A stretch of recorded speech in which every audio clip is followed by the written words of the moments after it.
Welcome to today's section, which, as rightly said, will impact on all of us. But before, sorry, how many of the suspects are on so that I can do the introduction? I know Doctor very well. I just want to be sure before I introduce. Yes.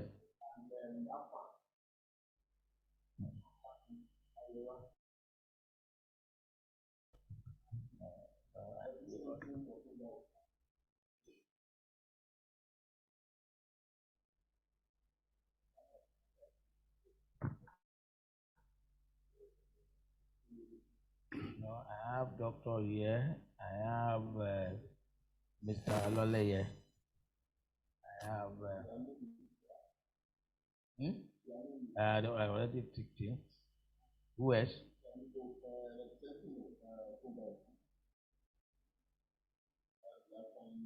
You didn't give me. I'm looking for his profile.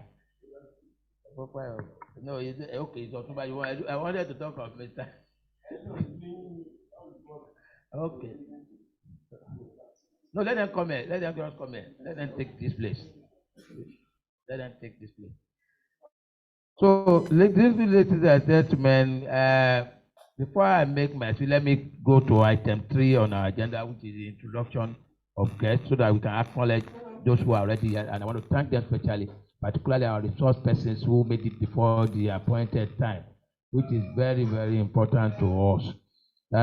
We have our lead speaker, which whom we are privileged to have today, because I've known him for quite some time. And for most people in the agri sector, particularly in Lagos State, if not nationally, is somebody of reference that we all know. And at one point or the other, he must have touched on the life or the programs of the farmers generally in the state. Let me tell you that the person I'm speaking about is our former permanent secretary in the Ministry of Agriculture of Lagos State, Dr. Yakub Olajide Bachorun. Dr. Bachorun, as you all know, is a guru in the area of agriculture, to the extent that I don't know how many of us take to have a patent over anything. When you have a patent over something, it means that you have done so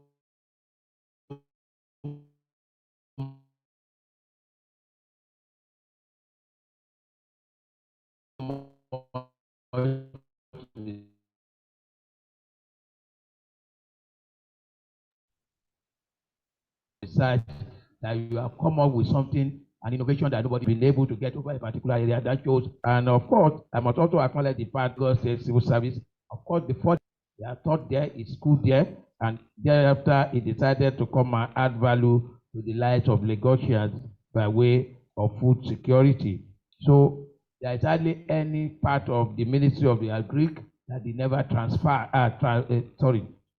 that they never traverse during his sojourn in the Lagos State Ministry of Agriculture. And he retired recently and is currently also the chairman and CEO of Risk Farm, based in Ikorodu, and quite expectedly he was awarded the best farmer of the year in the state in 2020.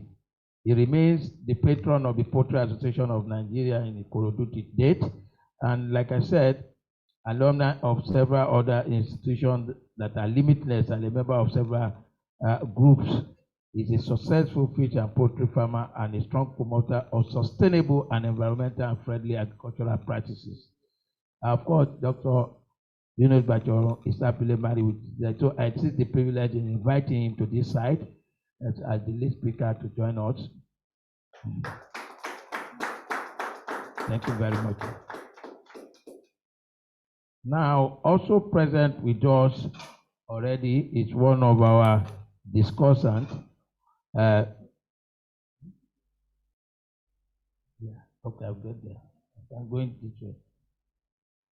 Mr. Olaleye Samuel, Of course, Mr. Lalaye Samuel Kende is the Deputy Director and a member of AFAN.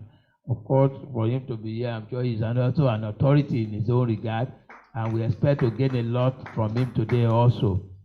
Mr. Lalaye, you are welcome.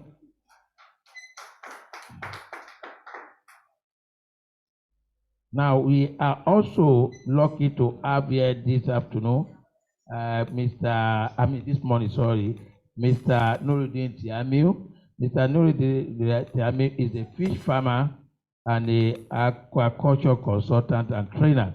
He is currently the National Vice President of Tilapia Aquaculture Developers Association and Director of Latia Global Investment. I'm a beneficiary of his knowledge. I'm into agriculture somehow too. And the one thing I can say about him briefly is that beyond his competence, which is very scarce in our environment. Now, we also have Ms. Felicia Okote. You are welcome. Is the Lagos State Coordinator of FADAMA. She's representing Mr. Ade Obayemi, who is the coordinator and business specialist with vast experience in livestock, fish, birds, snaring, and crops. She's a realist in investment optimism and marketing agricultural products. She holds a higher national diploma and has a broad knowledge working even with the banking industry. She had extensive youth agripreneurs. This is the first time I'm hearing that word. She incubates budding youth enthusiasts in agriculture and agribusiness at the Africa Project Development Center in Abuja, promotes urban agriculture among other things. She was the Agripreneurs Incubation and Training Officer who managed the diverse enterprises of horticulture, aquaculture, poultry, and mushroom.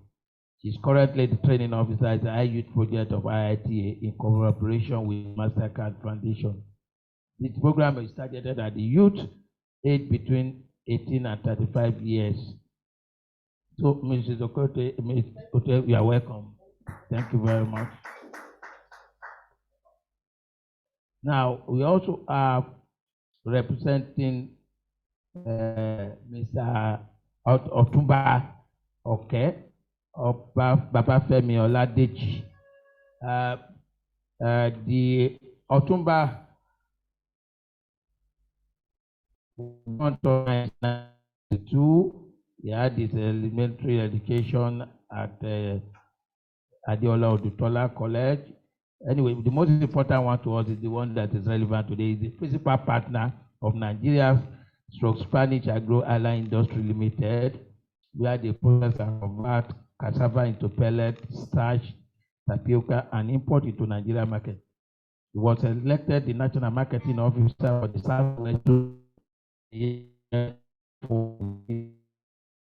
Southwest Association. In 2004, Dr. Ladeji was elected the chairman of all farmers associations of Nigeria, Lagos State Staff, and still serving his second term in office.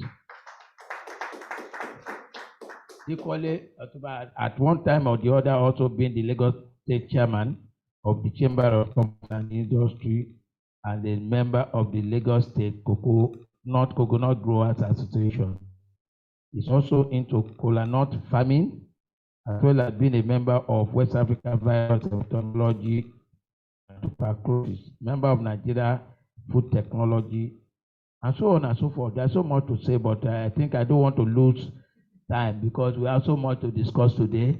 So let me take your time so much on that, but I know that while Atuba is unavoidably absent, he has sent a very competent man to us, very, very competent man, who I know very well, and I'm sure he's going to dramatize the knowledge, not only saying it to us. At times when you have knowledge, impacting it is another thing. So I'm sure we are going to enjoy him, and you will all enjoy him also. So you are welcome, my brother.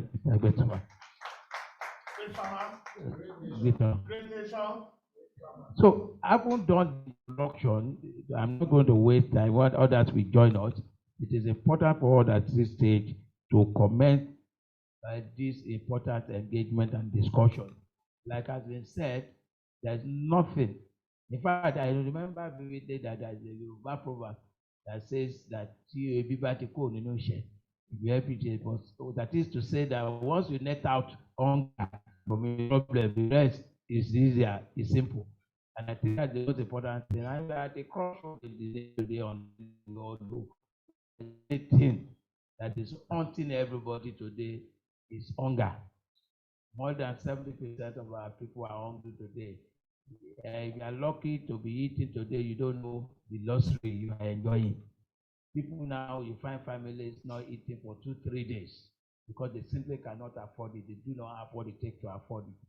And the food prices continue to soar every day. And it's a major challenge to everybody. I've had the privilege of venturing into agriculture too. I cannot say that I've come out well at all. In fact, if there is any message I want to sow or send across, it might be pessimistic in nature. And that will not be good enough. But what I found out is why today we expect our engagement to be pragmatic. Is that most of the seminars and workshops that I attend, it seems that people just theorize. They don't know what people are going through, the actual farmers, what they are going through on ground. They fail to realize it at all. Even those in government, particularly at the national, I've had privilege to engage them recently a lot up to presidency, and I've seen that they don't really know what the reality is on ground. They are just living by theory and policies that are highfalutin, that does not bring anything to the table. And that is why I expect that in our discussion, particularly the discussions and also participants both virtually and on ground there, that we try to really let us have live situation, what is really going on, so that we can say this is where we are and this is what needs to be done. I can tell you for free, I had the privilege of meeting the president some 4 months ago, and he was asking about the state of nature. And I did tell him, I said, look, if there is anything unto everybody is hunger. And when he asked me, I said, you know, me too, I ventured into Greek, but I didn't come out robustly. I came out with and I can give you an idea of what is going on. And I gave only 2 illustrations, and I'm sure doctor will say more about 2 illustrations. I said, you know that you can go to buy a tuber of yam for say 500 naira. If you buy it by the time it ends up in my 12, it will be about 3,000-4,000 naira. I said, what does the narrative tell you, sir? It tells you that there is a logistic challenge that requires intervention. Now, I said the second one, you've been governor in Lagos, I was a commissioner in Lagos, we're all here. We are very conversant with my 12 market. 30% of the food stuff they bring there gets spoiled. Again, that says something, that storage is lacking. I said, on those 2 parameters, if there can be serious intervention, you'll be able to drive down the prices of all these items. So that is just to give you an example of what I want to hear. I don't know about others. What I want to hear, I want to learn from those who are actual practical farmers, not theoreticians. So on this note, I'm not going to waste our time further. I'm going to be, the commissioner is here to be here, so but we're going to move on. I'm going to be asking that our lead speaker, Dr. Yakub Bachoro, keep the ball rolling now by setting the space for all of us to engage. Thank you very much. You are welcome, sir. Thank you very much. Good morning, everybody. I want to start as traditional by thanking the organizers of this forum. I know it's virtual, a lot of us are online too, and those who are here physically, for inviting me to participate in this very topical roundtable discussion on food security. I must say, it comes at a very, very auspicious time, the time that we all now appreciate what it means to have food on the table when you need it, what you need, and how much of it you need. So it speaks to the real definition of food security, and it's what we have always been battling with. And like Honorable Moise Manere, the coordinator, mentioned, This is a discussion. I will not try to theorize, or I will not try to, beat about the bush. We want to try to bring into focus things that we can believe will be takeaways from this discussion. Takeaways, concrete takeaways that a United Action for Change can recommend to government for implementation and can be measurable, can be monitored, and the impact can also be felt. So this is how I expect this discussion will go. But at the same time, I've presented a PowerPoint which I believe everybody can take home, as reference materials, as we go ahead in this discussion. We have one thing about Nigerians is that we can complain a lot, and it's our right to complain. So in the process of complaining, we also analyze problems. We also bring out issues, and these issues, rightly or wrongly, sometimes end up in policy actions by government, which again, rightly or wrongly, ends up with wrong implementation.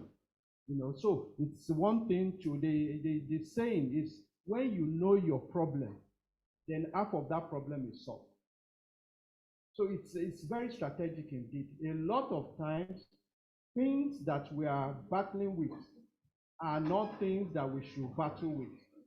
Like a Yoruba adage that they leave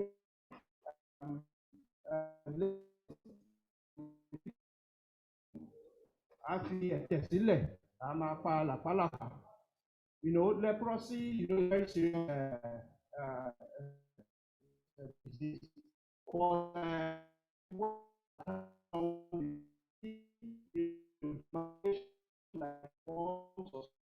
So if you are not careful, you end up treating ringworm and leaving the leprosy. So that adage is very apt for what is going on in Nigeria.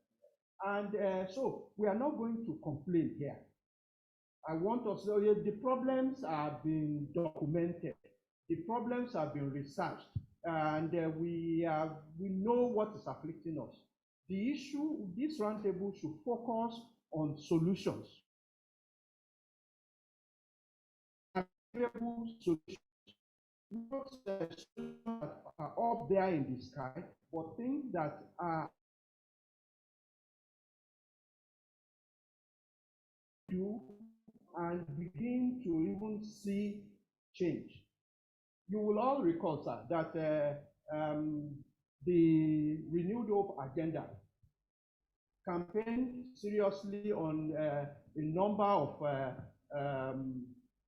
issues that will engender or foster a new society in Nigeria based on shared values.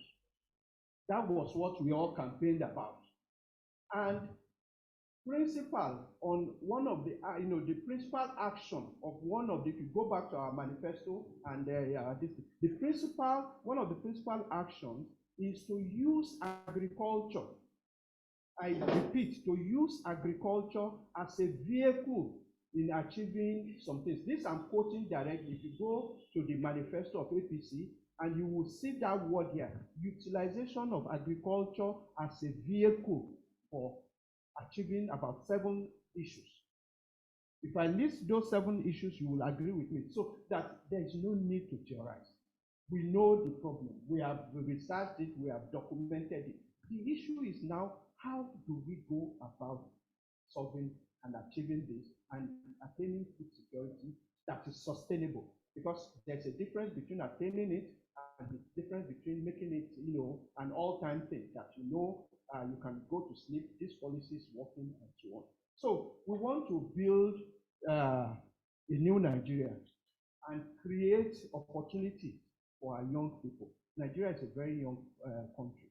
Our average population is about 40 or below, even below. So it's a young population. You can imagine a population of 200 million people, and more than a third of them, more than a third of them are in the bracket of 40 years old. So it's a young country. So The principal focus is to focus on the youth. We want to use agriculture as a vehicle to create opportunities for the youth. So why? They just didn't dream it up. Ladies and gentlemen, of all the sectors of the Nigerian economy, agriculture still holds the greatest demonstrated potential for job creation. It's a fact. It's uncontrovertible. You can check it out. So any government that does not take agriculture seriously is toiling with about 2/3 of the population. So how do you create meaningful employment? And when you say employment, I don't mean just waking up, going somewhere and coming back. Meaningful. That means an engagement that at the end of the day you can be satisfied that what you are deriving from that engagement takes care of your needs and those of your immediate family. Then it's meaningful. You are meaningfully engaged. It's not that you do something that at the end of the day you cannot really know, okay, what have I gained from this or not. We want to use agriculture to embolden our young people, both men and women. We want to use agriculture to train, and create economic opportunities for these people. We want to use agriculture to reduce our import and increase our export. We will discuss this later, but I just want to let you know that phrase, using agriculture as a vehicle, what are the things we have in mind? We want to use agriculture to assist our toiling farmers, the vulnerable amongst us. Yes, we say great farmers, great nation. No farmer, no nation. This is not for fun. There's a very important reason that is created, because we understand that if there is no farmer, there cannot be any nation. I want to take a poll, and I'm sure I'm right. Those of us who have not eaten here today are doing it maybe for medical reasons or for this food is something that is essential. Even if you have to take your drug, you will have to have something to eat before you eat. So it emphasizes the need to create an avenue where food production is valued, where what is produced is accessible, where what is produced is affordable, where what is produced is even nutritious to all of us. So that is why we need to use agriculture also to modernize our economy. To modernize, we can use agriculture to modernize our economy. Ladies and gentlemen, we have welcome the other commissioner. I think fine, you do that better.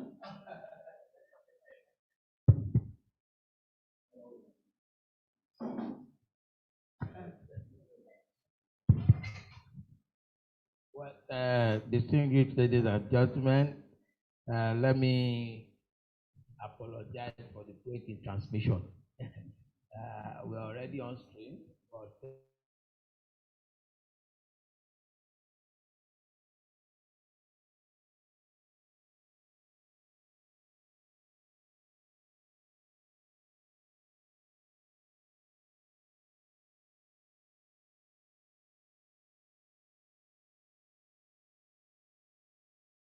of the Honorable Commissioner for Agriculture and Cooperatives in Lagos State, Ms. Ruth Kaolo Olusoya, and to thank her for her presence this morning. I'm not going to say much for now about her. I will say much when I want to introduce her, when Doctor finishes his own remark before she presents her keynote address. Thank you very much.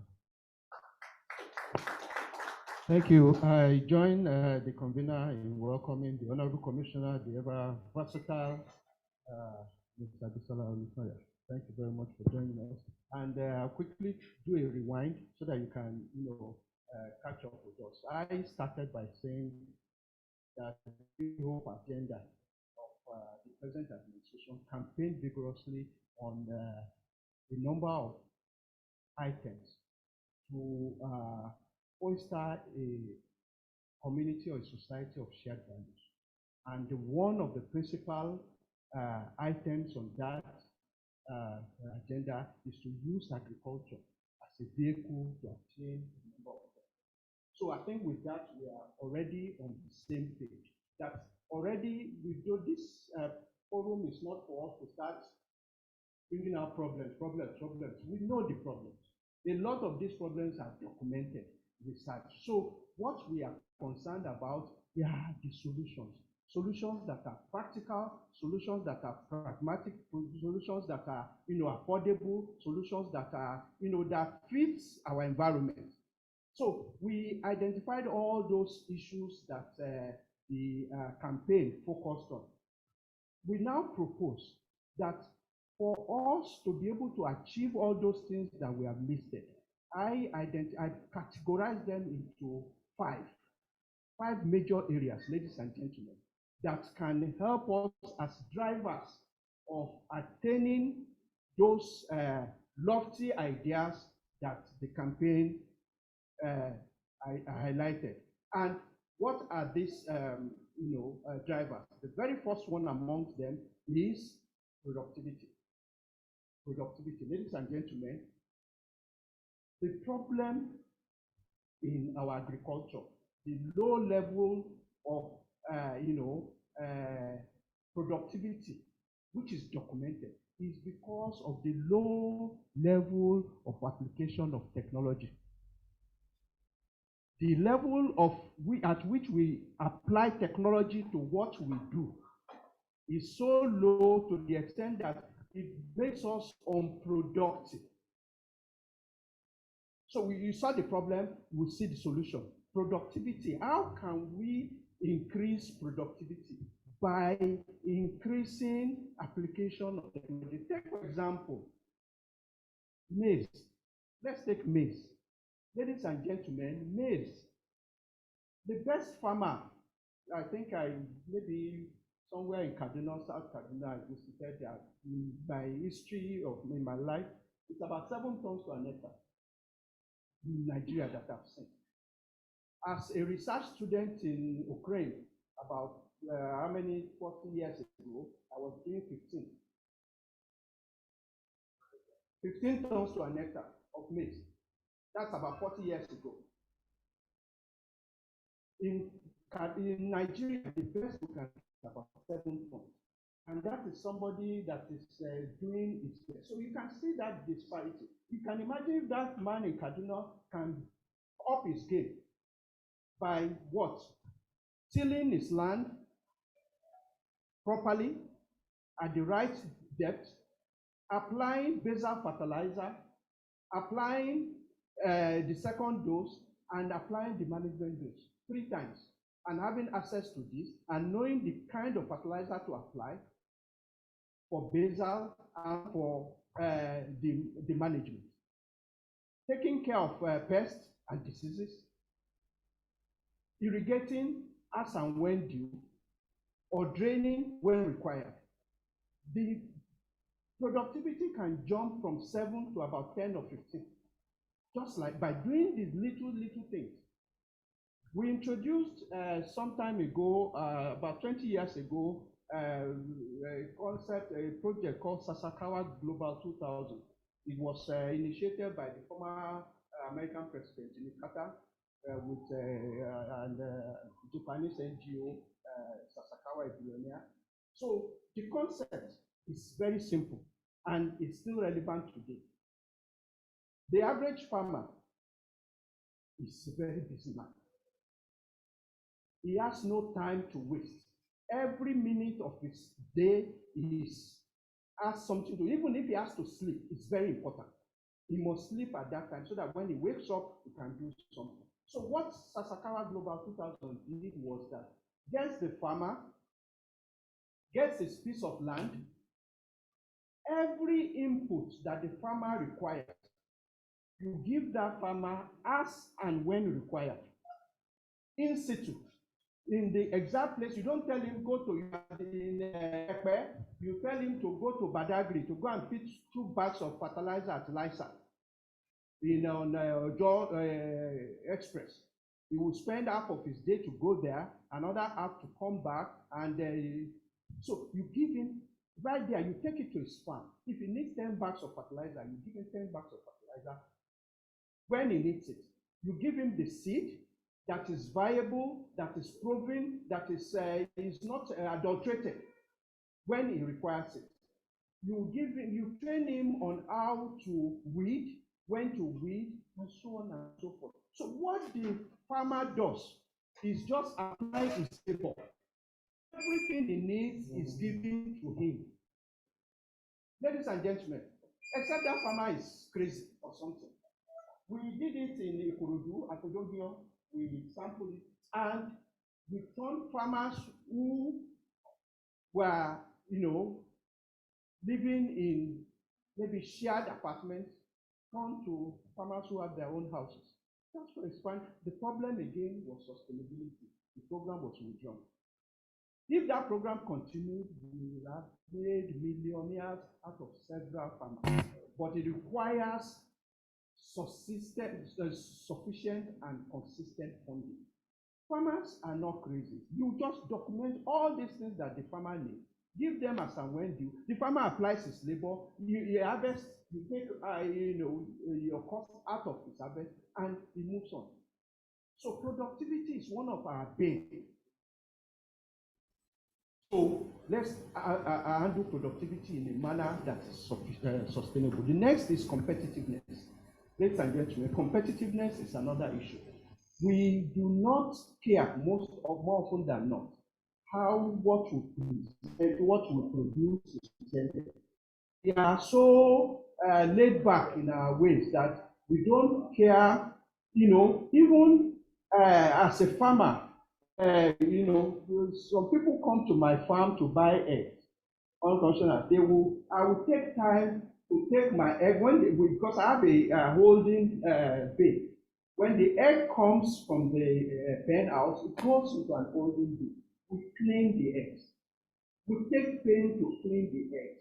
The trays we wash with disinfectant every morning. It's religious. Our presentation is so unique that some people abuse. Is it not that they're not going to buy? Are they not going to break that shell and find the egg? Do you understand that you can push it out and say no? And I'm not selling it better than they are selling their own. That's the bad part of it. Upon all the labor and all the thing I'll spend on presenting my produce, I will still sell at the same market with the same people. So, competitiveness, we are lacking. We need to train. And I'm glad Fadama is here. Fadama is doing a lot of job on that area, and we'll talk about it. So, we need to train our farmers on upping our games to present better, to make it more attractive for people to be able to take. Then, the issue of infrastructure and land development, again, goes without saying. The convener was saying something about his experience in agriculture, why he came out with a bloody nose. If you came out with a bloody, that means you have cleaned it, you look good. I am bloody. I'm really, really bloody. I'm in agriculture because of the passion. Simply because of the passion, nothing else. If not for the passion, I would have jackpot down the road. Let's take one aspect of infrastructure, road. To move my eggs from my farm in Itamaga, in Erikorodo to Itamaga, it's about 15 minutes drive. I have a truck that will move about 800 to 1,000 crates at a go. I do it in the morning, then suppliers and the off-takers will come and take it. By the time we get to Itamaga, minimum of 100 crates will have cracked because of bad roads. They will have cracked. That means I cannot sell them at premium. I have to lower the prices. I produce them as I produce the others, but I have lost a significant percentage of them because of cracked distance. What did the Lagos State government do? In the last couple of years, they gave us 7 kilometers of road in Erikorodo Poultry Estate. to the extent that that journey of 15 minutes now takes me 5 minutes. Losing 50 to 80 crates a day comes to almost zero. I think there's a need for a round of applause there. That is infrastructure. That is one aspect of infrastructure. One other aspect is energy, power. I think if we begin, and everybody has his own experience. In May, yeah, I got a for 455,000 naira for my energy bill. My average is about 180, which is in itself outrageous. I got 455. I complained. I wrote emails to Ikeja Electric. They said, you know what, sir, just pay. Pay, we will adjust. I paid. June, July, August, I went back to 185. In October, they gave me 370,000. This is on top of the fact that I expend about 1 million naira every month on diesel. My average, supply of energy from public power supply is about 5 to 6 hours a day. 5 to 6 hours in 24 hours. Again, I think sometime there was a project, agricultural development project. We came up with a concept, which is another takeaway which you should write. What we did, we went to NEPA. We start with NEPA. That, okay, you know what? We will buy transformer for you. We will connect the transformer. But let's sign an MOU that you will give us 10 hours of energy. Is that not reasonable? We did it. It worked for 1 year. Just 1 year, the year 2012 and 13. And after that, maybe because the very people who signed with left office and so on, that's the end of it. So that's another takeaway of how to improve on energy, improve on roads, and so on, and so many things. Then, a very important and critical point, land development. Ladies and gentlemen, land development is, in fact, primary to all the things we are talking about. We are proposing that Lagos state government and all state governments undertake the development, the documentation, the survey of all agricultural land as a matter of deliberate policy. Honorable Commissioner, if you can do that is in Lagos State, and you put the document on the table, and that is the only achievement you made, I tell you, your name will never be forgotten. Because we are running a risk of, in another 20, 30 years, particularly in Lagos State, there may not be any agricultural land again, at the rate we are going. So we need to document this land, take them to the House of Assembly, and let them legislate upon it. That this is agricultural land, nothing can touch it. That nothing can touch it. Not only that, I haven't documented it. The next thing is one in Tabada Shofole, thank you, man. Go forward and develop that land. I'll give you a simple example. In 1963, Malaysia, they came to Nigeria. It's a story that everybody knows. They took our oil palm seedlings and they took it away. Within a generation, Malaysia became the world's largest producer of palm oil. What did they do? It's a simple thing. We tried it in Imota. We get a piece of land, the 100 hectares we got, and we had a running battle with the people. A lot of people will tell us, we don't want, I agree, we want physical development. Yeah, you don't take our land. But if you are honest as a government and you pay them fair compensation, they will take it. So take the land, develop it. So what Malaysia did was take the land, develop the partition into 4 hectares, and they went to universities. 1964-65. You are a graduate of agriculture, you are graduating tomorrow, this is your documentation for your 4 hectares of land, 5 hectares. So everything owned. Within 25 years, Malaysia became the world. By the time I visited Malaysia in 2014, they have moved from palm oil to jet fuel from palm oil. They have moved on. They have gone to pharmaceuticals. They have gone to a lot of other things beyond just producing palm oil. So we can do the same. help them develop the land. Let government undertake those aspects of agriculture that are, well, in quote, not really profitable. That is the essence of government. The rest, the profitable aspect, let the farmer handle it. But the government will handle big issues, energy, roads, and so on. Then the issue of raw materials and industrialization.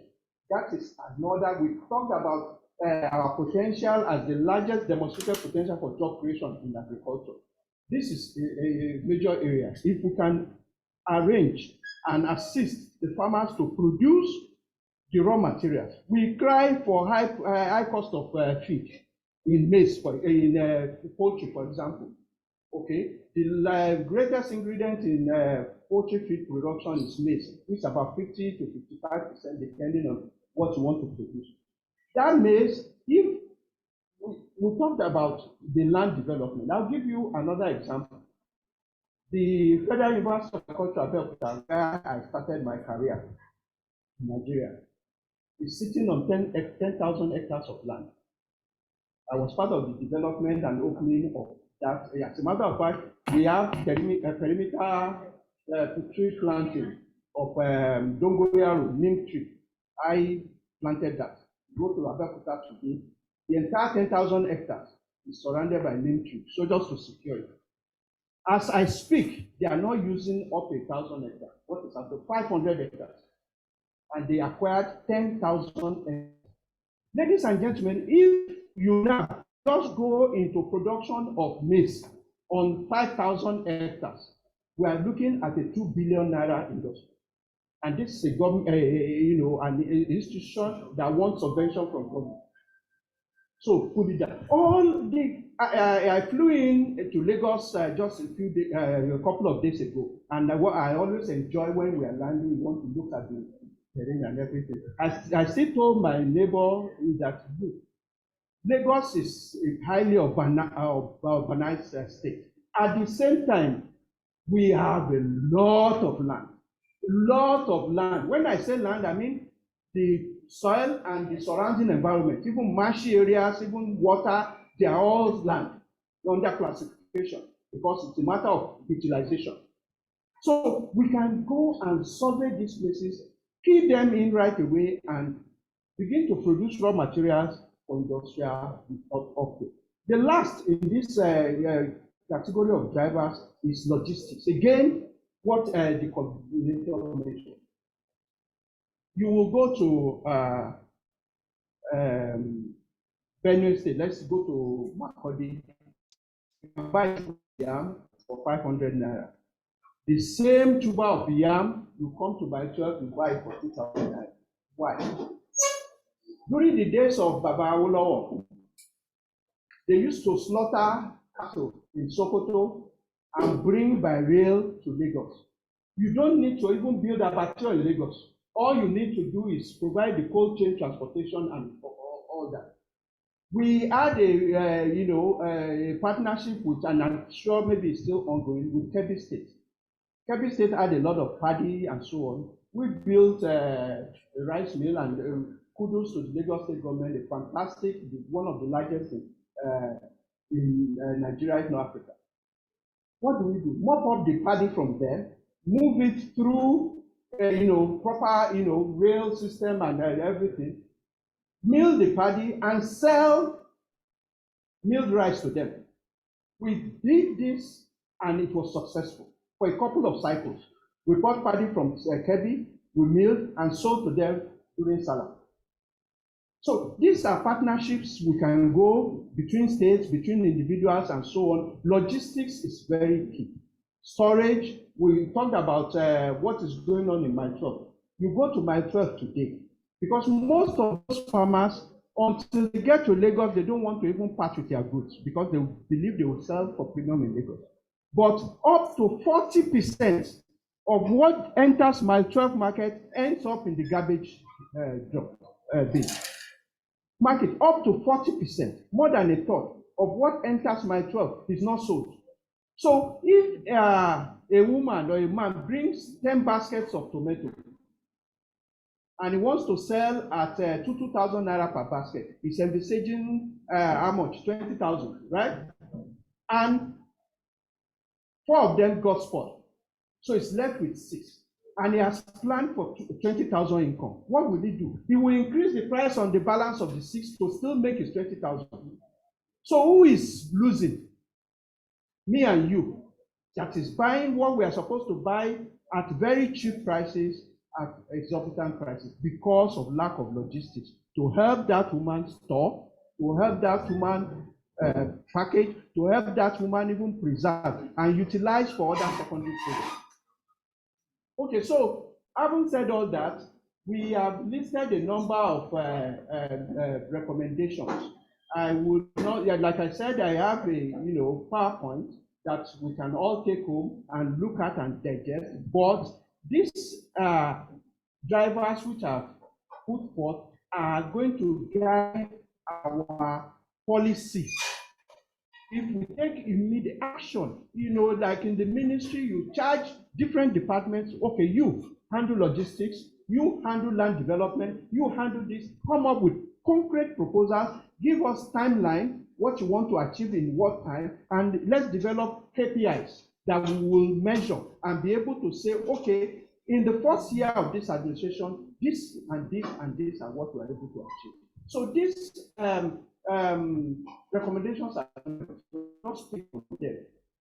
Most importantly, sir, is the issue of governance. We need to strengthen our governance structure. We need to allow agriculture to play its role. Agriculture in our constitution is on the concurrent legislative list. What it means is that both local governments must participate in agricultural development. But what do we see in Nigeria? You see a bloated federal structure doing extension service. Mere extension service. We have a tough war, Commissioner, between state and federal, because everybody wants to bring something to them. So it's not necessary. Let's else engage in meaningful and identify actions that is suitable for each tier of government. While the federal government should just concern itself with strategic broad issues, hands of implementation and some other nuances and everything that are there. So that is a major recommendation. The other is security. Security, ladies and gentlemen. We all know, again, it's a problem that's well documented. Our proposal, let government, we read the other day that Greco has 4,000, what do we call them? Our security, Amotekun, they are deploying 4,000 Amotekun.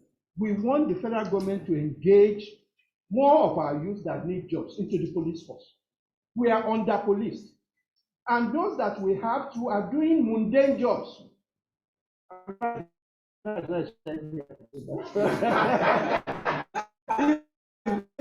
Police will carry the handbag of, they are supposed to be doing more important things. Let's employ massively into the Nigerian police force and deploy them to make our farms safe. I have a friend who lives in Lekki, has a farm in Imeko, around Ogun West. Ayetoro. He was almost kidnapped. Shot him in the leg. It's about 8 months now. He has not been to his farm. He's one of the largest producers of labour in the southwest. He has not been to his farm for 8 months because of insecurity. So we need to then have a synergy among all security agencies. So that this police is working in isolation, DSS is working in isolation, this one is so there's uncoordinated.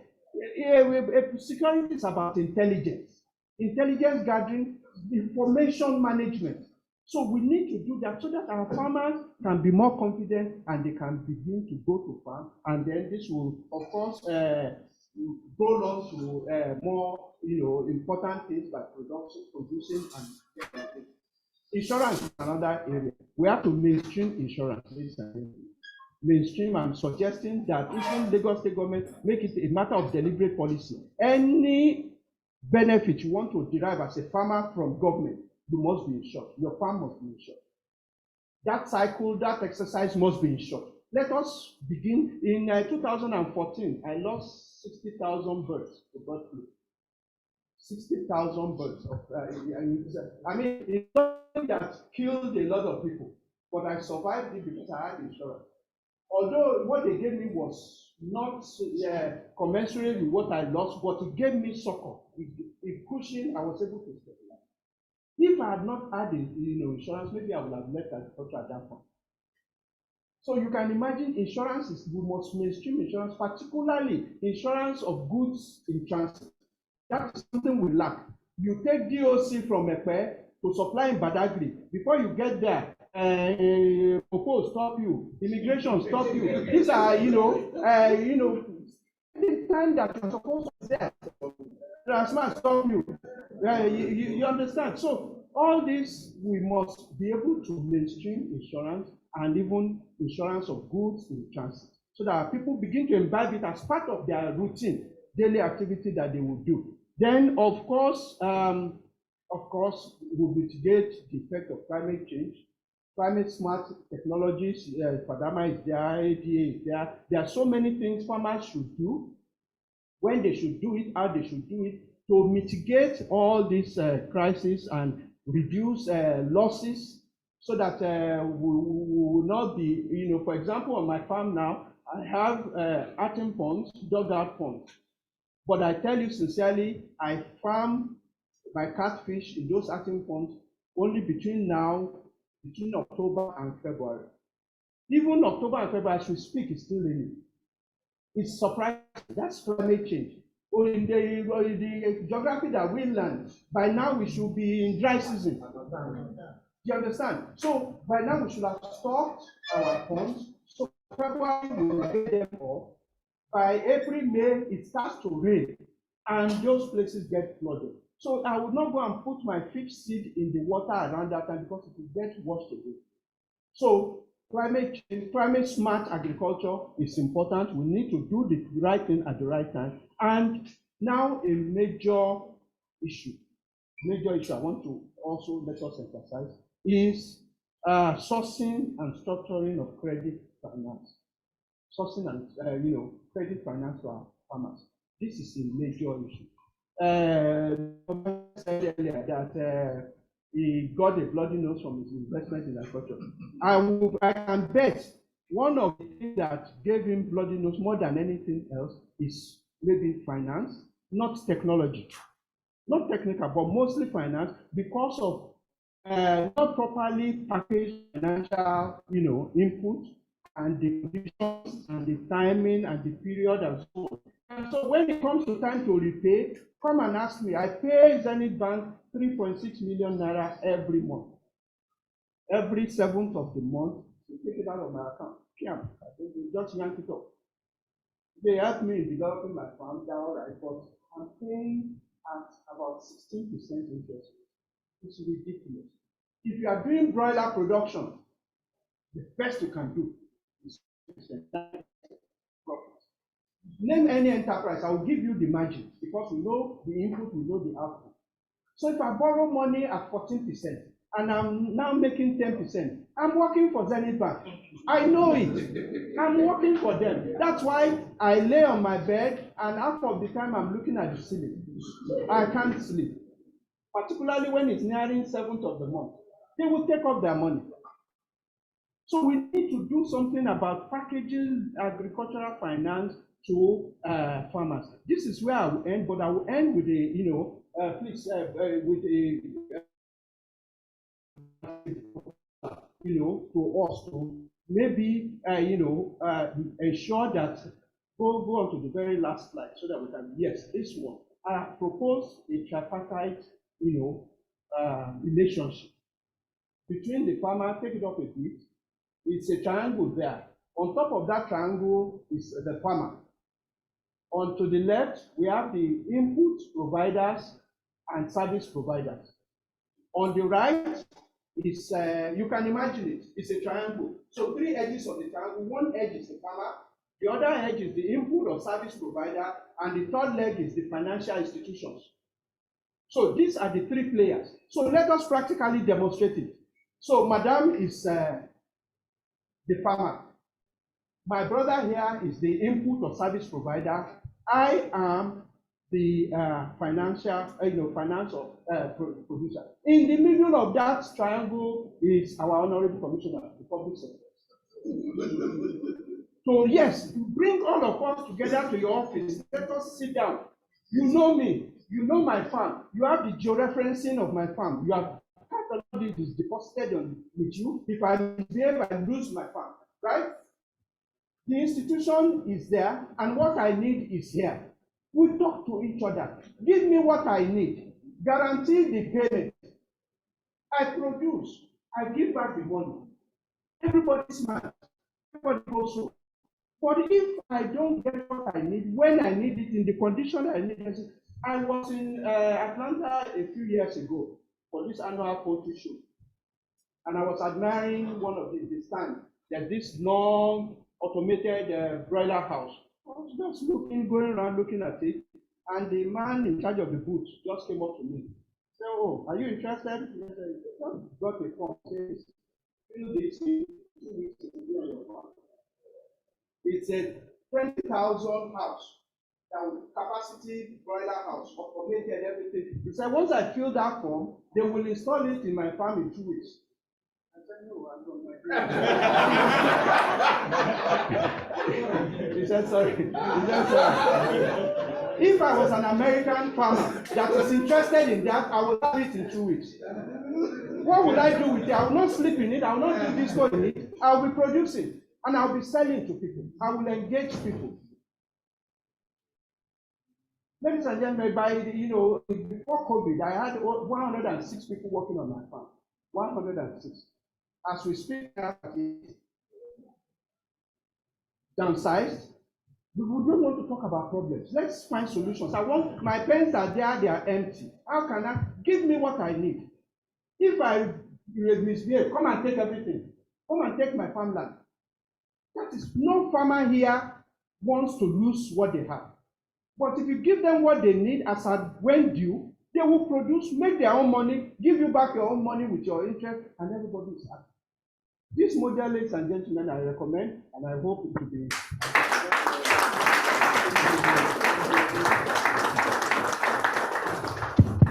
Thank you very, very much, Dr. Bachoron. And I'm sure that we are all enjoying the conversation now. Honorable Commissioner is there. We have said a lot about the need for us to be pragmatic about this, and I told them my own story, which you probably have an idea. In fact, I didn't go as far as Dr. went. I constructed at a great cost, very great cost. I don't want to tell you the figure. A poultry of 20,000 capacity, not a single board has been there in the last 4 or 5 years now, not a single one. Because when I look at the cost implication of feed, fascination and other things, in fact, the road is impassable. That one, in fact, more than 70% will have been of the egg if I endeavor. So I didn't even bother myself putting anything. The thing is rotting away. We go there and everything is falling apart. Of course, I venture into other aspects too. The only one surviving, albeit illegally, is the what do you call that one? The animals boundary. Yes. Yes, because that was why I'm operating it illegally. Because if not that we take the cows out, the cattle, to go and feed and bring them back. If I were to be feeding them, I made every effort to convert it to a ranch. I failed woefully. With a lot of investment gone down the drain, we struggle to plant grass. It will not work. Like Dr. said, even the soil itself will not agree. We spend so much on the soil to make it reset it will not agree. We put so much, we imported, at the time we bought truck to go and be cutting grass somewhere and bringing them back. We are not making any headway. So a lot of challenges, but like Doctor said, everybody seems to have an idea of the challenges. We are looking for solution today.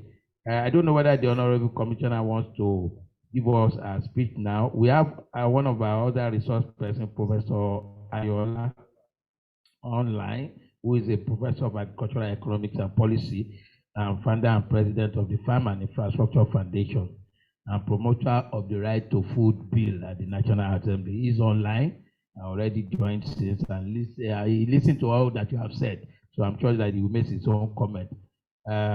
Thank you very much, sir. Maybe at this stage, if the Honorable Commissioner is ready, we can take your. Oh, okay. Thank you very much. Good morning, everybody.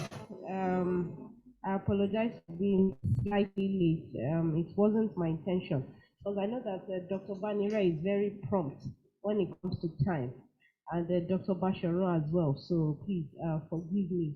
To our online viewers, I say good morning as well, and I'm really happy to be here.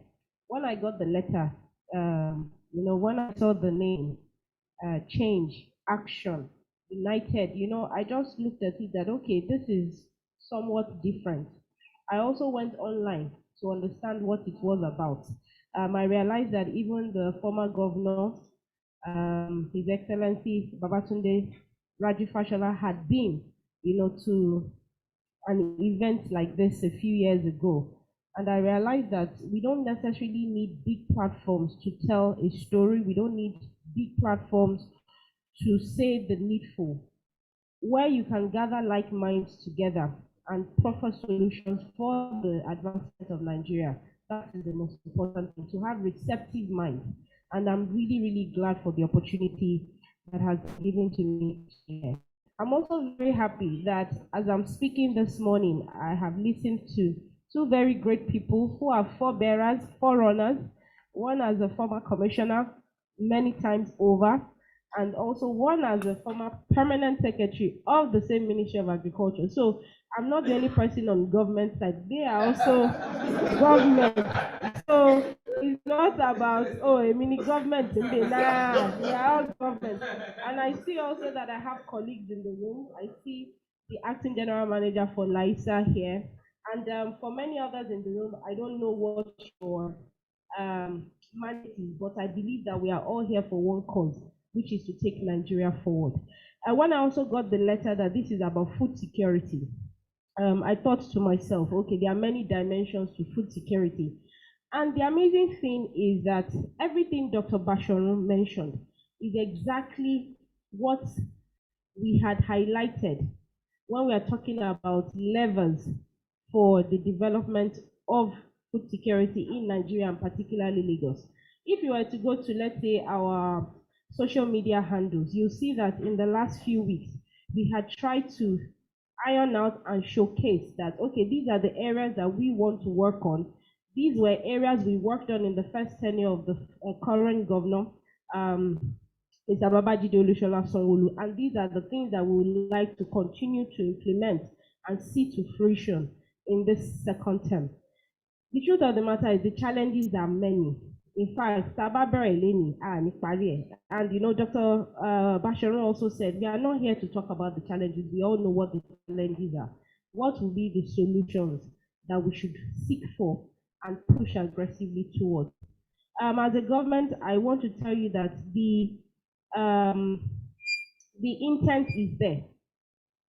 The willpower is where we have a few of the lags. And I know that Dr. Baniretu, we've had several discussions where he would have called me that, come, what is happening? Bye. And the truth of the matter is, yes, there are times when you really want to do some things, but then are also hampered from doing those things. So I wouldn't want to focus there as well, but just what is the way forward? When the president, declared a state of emergency food security in July, it wasn't, you see, every day of the year in Nigeria is a state of emergency for food security, because the way things are going, it's actually scary. And sitting on this side, particularly as government, I won't lie to you, it is a scary notion. I was at an event yesterday where I had mentioned one of the biggest challenges we have is there is no clear pathway.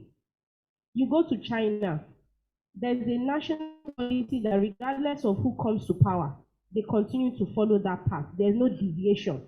There's no, I'm coming with my own agenda, I'm coming with my own plan. Whether it fits into the overall framework, it doesn't matter. Everything fits like a Lego work. Meaning, as one person does his own, so Paul planted, Apollos watered, God giveth the increase. That is the plan for most of the developed economies. But what we see in Africa and then coming to Nigeria is completely different. Paul plants, Paul wants to water, Paul wants it to grow. Another person will come and want to do his own in a completely different way, which is why we do not have a cohesive plan. One administration will come, implement something, another administration will come, scrap it, and it's like we are starting all over again. I'm even grateful that for Lagos, Lagos is different. By having a development plan, 30-year development plan, 25-year development plan, largely we keep to that development plan, but not that deviations also do not come into play. For our Greek, we answer Emma Bino because it is an indictment on all of us, sir. But what I have seen, and Dr. Basharon, please, if I'm deviating, you can also correct me. What I have seen in my own short time in the space, the willpower of the person at the top is usually weak when it comes to agriculture, because the focus is largely on, oh, let's do roads, let's do rail, let's do. For agriculture, for food, it is very weak. You don't want to imagine the battle, sir. Agric is the way, agric is, but the backwardness and the perception with which they even view us. And I'm sorry, I'm saying it again, sir. Apologies, LTV, I might be lórí nǹkan tí mò ń sọ yìí. But I want us to tell ourselves the truth. There's no point in doing like this. Taban sorrow are Greek in Gbami. I'm sorry if I'm speaking Yoruba for those who don't understand Yoruba. And we say I prefer security. Sometimes it's painful. They come without food, you won't be here. We hold large events, big events, we say technology, we say this, we say that. But on your table, it is food. You get up and say you have tea break, you have lunch break. Who is providing that food? Why are we not focused on this? But we rather want to focus on those things that appear glossy and appear, to be sophisticated. But we are ignoring the basics. And food is one of the key things. I say it again, in this fight for security in Nigeria, it is stemming from food. Cattle rustling was the foundation for the insecurity that we see that has ballooned into sizes that we cannot contain anymore. It's from cattle rustling, onje inoni. Then when you're now talking of farmer-herder clash, it is still related to food. But we are not taking it seriously. When you look at economies like China, economies like US, even Europe, they grew on the back of agriculture.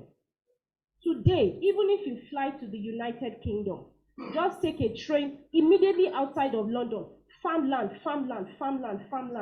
Demamari. But here, we seem to think it is a backward sector. We don't even want to see farmland. All we want to see is total buildings. We want to be building estates. But in the other countries that we want to emulate, that is not how it works. You go to China, more than 2/3 of the countryside, it is all farmland. Even the Netherlands, as a small country almost the size of Lagos, they are the second largest world exporter of food. Everywhere is farmland, even though they have swamps. So for me, the number one area of making this change and impressing it upon the minds of our people is that perception around agriculture and food. It must change. Our leaders also need to understand that this is a very important sector that cannot be relegated. It is not less important than education. It is not less important than health. It is not less important than technology and innovation. It is actually one of the priority areas, and that is what we need to continue to push. When it comes to policy also, I'm very happy Dr. Basharon mentioned land. Land is one of the biggest challenges also. The reason why agriculture has been backward for so long is the way we practice our agriculture. When you go to many of these countries, they cluster themselves heavily, such that development is not fragmented. By the time you can cluster and bring farmers together on 20 hectares of land, 30 hectares of land, you know that with these 30,000 farmers, you need to do road, you need to have electrification, you need to have the right logistics, you need to have the right connectivity to markets. But what you see in Nigeria, one farmer would be in Omu, another farmer will be in Ikorodu, another farmer will be in Agbowa, another one will be in Badagry. How do you want to connect these farmers in such a way that you cannot develop appropriately? And even in terms of urban development and urban design, how can you plan? That plan is almost faulty from the get-go. And then the cohesive effort around bringing everybody together has been very faulty. And it's also because of our land ownership system. I said it, and people have a misconception. So I'm very happy that there's a gentleman there in the room. He's a news person. We were having this discussion yesterday where I was telling them that we need to have a sit down and explain to people the land ownership structure for agriculture in Lagos. People tend to think that the government has land. Sir, you can correct me again because I may not be properly schooled in it. And then when you come to Agric-Land, there's an agency called Agric-Land Holding Authority. So people have a general impression that we are sitting on a massive size of land. I had to be schooled, I had to teach myself, I had to call colleagues that come, explain to me, because there's a false impression people have. When people call me, majority of the time is on land issues. I have to tell them that, let me explain to you. Government has the first right of way to use this land for agri, but it does not mean that it is owned by government. Fine, there's this ownership thing of 99 years or so. That one is another matter. But these lands are owned by families. The only thing is that they have been zoned for agric use right from time memorial. That means if this is the master plan for the entire size of this room, and an area has been zoned for agric, it doesn't mean it's owned by government. It's still owned by some families. But when government decides that, you know what, we would like to utilize this, government goes to that family, approaches them, and says, I will pay you crop compensation. Now, there is a big flaw which has happened over the years. Government has not paid appropriately, and I was very happy when he touched on it because I was like, bang on. That is what I've been discussing with my colleagues, that we are not doing the right thing. A lot of times, the lands that have been acquired, which has been paid for by government to families, when you go back, more than 2/3 of it is encroached. You have encroachment issues. And then when the thing now comes out, they've encroached on our land. Master for Oleni, they've encroached on what? How much did you pay this family? You talk to a family and tell them you want to acquire this land. Your rate must be competitive with when a private sector person comes to and says, I want this land for 50 million naira. You go to the family and give them 100,000 naira. And then another person will come and say, I'll pay you 50 million. Who do you think they will give the land to? So when you pay them 100,000 naira, you expect them to take their hands off? It can't work. Because you're also not doing the right thing. If you're paying compensation, crop compensation is supposed to be every year. But you pay it off once and you don't talk about it again. And you tell the families to hand off. It can't work.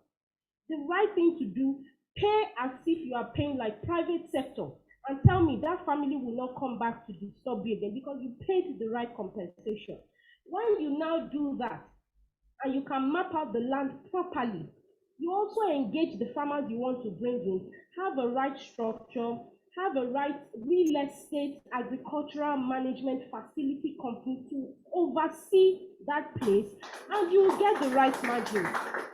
But when from the foundation, even you, the way you acquire the land as government has been faulty, your allocation will be faulty. Obviously, the farmers too, they're doing you like this, and before you know it, productivity is down, everything is in shambles, and there's just chaos everywhere. Everybody's faulty. But if you were to take it as a serious business and you pay the land owning family the right amount, you will start to do the right thing because you understand that, I paid through my nose to acquire this land. Therefore, everybody I'm bringing into this land, they must utilize the land. But because you paid 100,000 naira for land that you should have paid 50 million naira for, even when you are bringing in allottees, you are bringing in allottees who are not going to do agric. They just want to sit on that land. That is why half of the time, check most of our estates, almost half of them, they are not being utilized because the people just acquire the land, but not to use it for agricultural purposes. So that they'll go back and inherit it and say it's there. That is the basic problem we are facing. Eric Orodo, where Dr. Basharon is, he has one of the best farms in the country, in my opinion. But beside him, you still see people who have not even gone to that land one day. I have allocation. You have not utilized this land. By right, 6 months after allocation, if you have not used it, your allocation should be revoked. But that is where you start finding somebody will call you, no, Aburo, leave him alone. You are supposed to utilize that. So these are some of the changes which I mentioned. We did an infographic to educate the public. Okay, this is the way forward. Also, in acquiring agric land, if you don't see it in an expression of interest in the newspaper or in the news, don't come asking for land.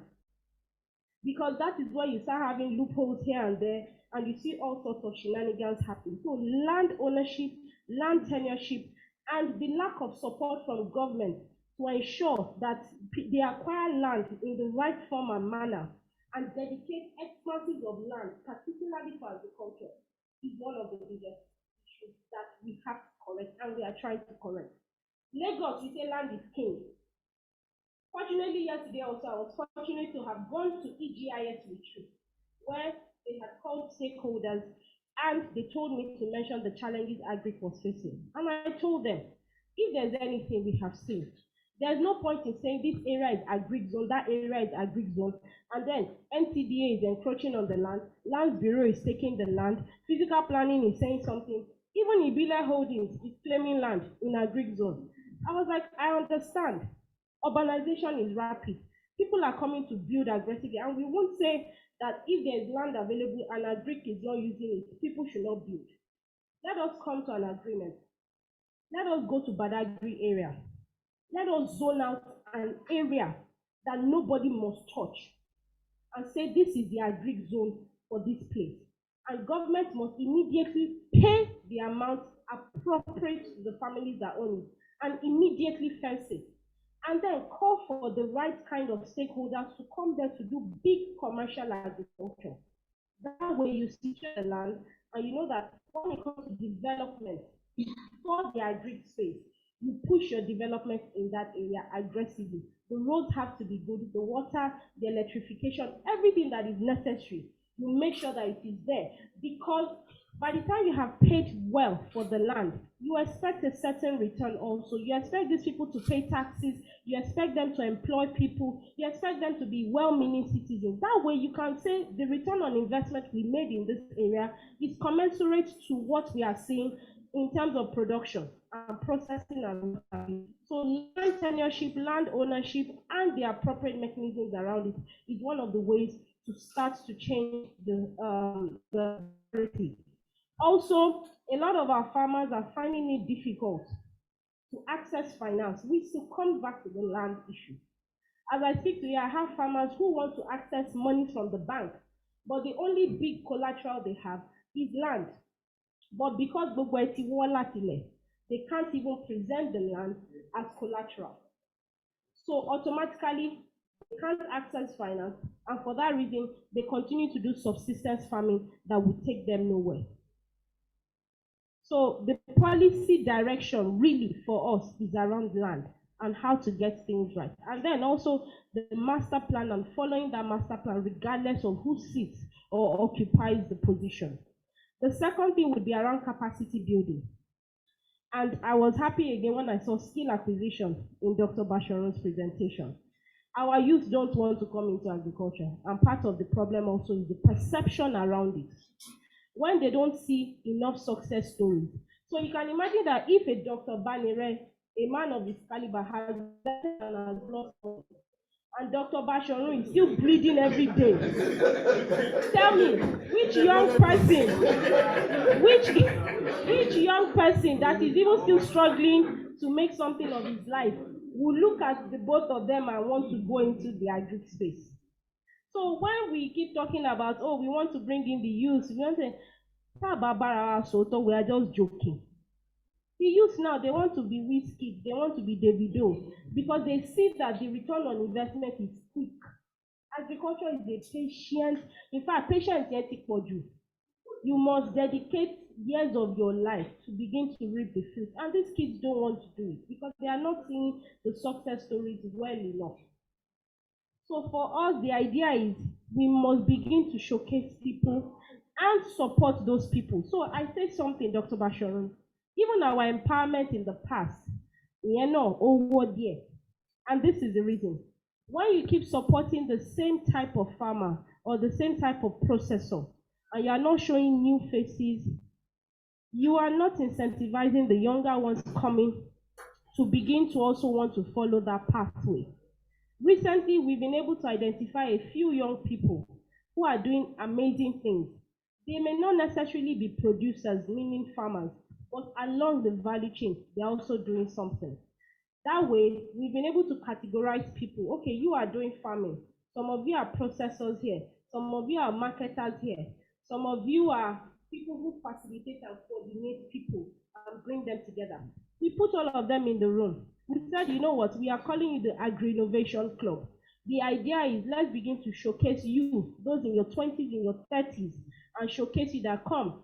You didn't study agric, you don't have any degree in agriculture, but you are in this space. That's the only way you can begin to bring the younger ones in. And also because they have practicalized their businesses, they are not just people who are trying to find their way. The idea is let us start to take them to our schools, our universities, our secondary schools, and even primary schools, and let them start sharing their stories. That is one way of telling people that, okay, somebody who read economics is still in this field. There's a reason why he or she is there. They are making the money, but they need to also be exposed. So that exposure and trying to make sure that the younger ones come into the space is what we're also aggressively pushing. Aside that, we are facilitating and working with LASU's Tech, with former Abraham Adesanya College of Education. The name has changed, I can't remember. But we are working with universities in Lagos and even Unilag to try to get their Department of Agri to give us students now. So what we did in the last empowerment program we told them to select some of their best students and we gave them input that back in school, they need to form a cohort or a cooperative and begin to produce. Let them start practicalizing what they are teaching them. Let them stop just doing theoretical. Let them start practicalizing it so that we can begin to see that, yes, these people, their interest in agriculture will not be abated. I say something. When it comes to medical students, there's a national agenda that the government has for them. Even NYC, the amount they are paid is different. They are treated and categorized in a bracket. But when it comes to food, we are quick to say, oh, agric is open to everybody. And I'm not saying it's a bad thing, but there's no national agenda around making sure we support those who are actually studying it in school so that they take it up as a profession. Many times, those who studied agric will end up going into a completely different field. But why have they wasted those 4 years in school studying the theoretical? But because there has been no cohesion around supporting them afterwards, they filter away. Then we now start looking for school set holders who are just looking for something to fill their time, and we say, yeah, come, take this support and come into agric. You will not give a medical doctor, or rather, you will not want to perform surgery and say an engineer should come and do the surgery. So why is it that when it comes to food, we are just leaving it to every and anybody, even those who don't have any knowledge around it, who don't even have a passion for it, but it just seems to be, let's just do it for the sake of filling in time. Why are we leaving our food security agenda in the hands of such? Whereas those who took the time and the pains to study it, we are not giving them any support. So for us, like I said, it is now an agenda. Those who are in the universities now studying agri, the support has to start to trickle down their way so that they take it up professionally after school. And that way, your margins and the probability of success and having a food secure Lagos is stronger because they have the technical knowledge and they have the capacity that has been built over time to be able to increase the food security of the state. when it comes to infrastructure, which he mentioned again, infrastructure is one of the major bottlenecks that we see. Like he rightly said, power is a problem. Logistics, road, connectivity, every and anything that you can think of is a challenge for our people. I was at Eric Korodo, that was a few weeks back. They mentioned power. I went to Doguyon Fish Farm Estate, because the company that used to supply them, that was the industrial area, PZ, where they used to get access to light 247. PZ left Nigeria to have their base again in Ghana because of power problems. And automatically, the fish farm estate practically has no light for most of the time. So the solution is okay. Kilawita. No, Ishashi Wasa will do it. But the thing is, okay, what are the alternatives around power? We say solar. Solar inverters and solar panels, they are expensive. So the idea is, okay, let us partner with energy, Ministry of Energy. And the Ministry of Energy too has a lot of NGOs and bilateral and multilateral agencies that are willing to give Nigerians a lot of their solar panels and what have you. But the cohesion between ministries also has been lacking over the years because everybody wants to be a silo. But we have been aggressive enough to say, come, we need you, we can't do this thing alone. Our farmers need this help in this area, and therefore it's something we need to begin to push. Also, the traditional areas around empowerment would normally be seedlings, input this, input that, but power is an input that is also heavily required. So the dimensions around empowerment too is beginning to change. To say, you know what, let us address estates, for instance. Odogunyo, what do you need? They said they need power. You'll be amazed, they said they needed security as a form of empowerment. Even as a form of empowerment, they mentioned their land ownership allocation. They are not after give us feed, because they realize that give us feed is a palliative. It doesn't solve their problem. But if you really want to empower us, help us around our land so that we can go to the bank and borrow. Help us around power.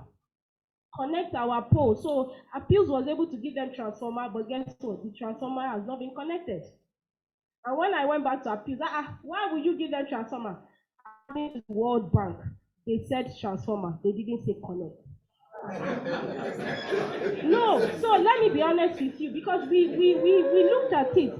The thing also is this: when multilateral agencies come into Nigeria, and I'm sorry that I'm saying this again, I'm just hoping that my words will not be misconstrued. I don't see them truly as wanting to help Nigeria or Africa. They come with palliative ideas. They come with palliative measures that do not take us out of poverty. They only come to fulfill all righteousness and keep us continuously indebted. Every single item that the World Bank has given, don't forget, the government must pay back. But where has it taken us? We are sunk in millions and billions of dollars of debt, but we are not seeing the commercialization of agri full scale. We are not seeing industries come out of Nigeria from agriculture. Everything is just palliative measure. Tell me, why would you want to do a national program and you are trying to streamline it to say it must be in this direction? When we tell them, fisheries is our mainstay in Lagos, help us to develop fisheries, but you are insisting on saying, no, we must do cassava. Yes, for Lagos. When we tell them, come, stop giving a general solution to a problem that is so intricately, you must apply it to the needs and the permutations of that area. You cannot tell me to grow wheat, that in the north, it is a natural thing. They have the comparative advantage, and you're telling me, Lagos, that is what I should grow. How does it work? So the same way, when you have these multilateral, bilateral agencies, they give a one solution approach, regardless of your nitty-gritty or your peculiarity. You must apply it in the same way. So at the end of the day, Akomama will okay, you don't want us to do fisheries, you want us to do this. So at the end of the day, we are going nowhere. Everything still remains at the levels it's been over the years. There's no real advancement. So for me, I also try to say we must be very, very particular and specific to the interventions we bring to the fore. Our mainstay is fisheries. We can focus on other areas like markets, which is what we are. And then we begin to look at other areas. Okay, red meat. We are not producers, but we are still the main market. How can we begin to streamline things? So infrastructure, like I said, we would continue to work at it. It is not a solution that as a state government, it is in our hands completely. It is also a federal character thing, which is why we are hoping that at least with this current administration, things will begin to change. There was one solution that I thought would apply to us as a country. When you go to China, every single region in China is in competition with the next region. So you go to Hebei. You go to Hebei. Hebei wants to be the biggest in car manufacturing, electric cars. You go to Shenzhen. Shenzhen wants to be the biggest in, let's say, tractor and mechanization. You go to Shanghai. They want to be the biggest in cloth manufacturing. You go to another region. They want to be the biggest when it comes to making spectacles. Every area is competing for an area of competitive advantage that if you come in as a foreigner and you want to trade in something, or you want the technology in something, or you want the equipment and what have you, there's a particular area that you must go and you get everything you need around that thing. And that way, the government is making deliberate efforts to support those areas, to say, you be the best in this, leave another area to be the best in this. That sense of competition is so keen that even if you visit as a nobody, and when I say nobody, like an ordinary citizen, and you want to visit a company, guess what? The mayor of that area will come and receive you. The delegation of the party would come and receive you, because to them, you are business, you are working money, and you must not go elsewhere because they want to make sure that you buy from them. Which is akin to you going to Ikorodu. If Ikorodu is going to be known for fishery, even as an investor, the local government chairman must come and receive you. The councillors must line up because you are money for them. They won't allow you to go elsewhere. But we don't have that here. Imagine as Lagos with 57 LGAs and LCDAs, or let's even say the big 20. And I will use Ikorodu because that is where I'm from.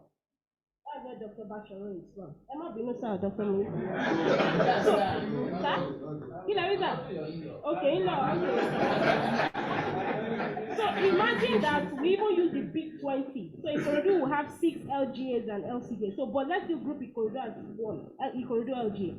Imagine Ikorodu is so good in fish, and then Alimosho decides to be so good in fabrics.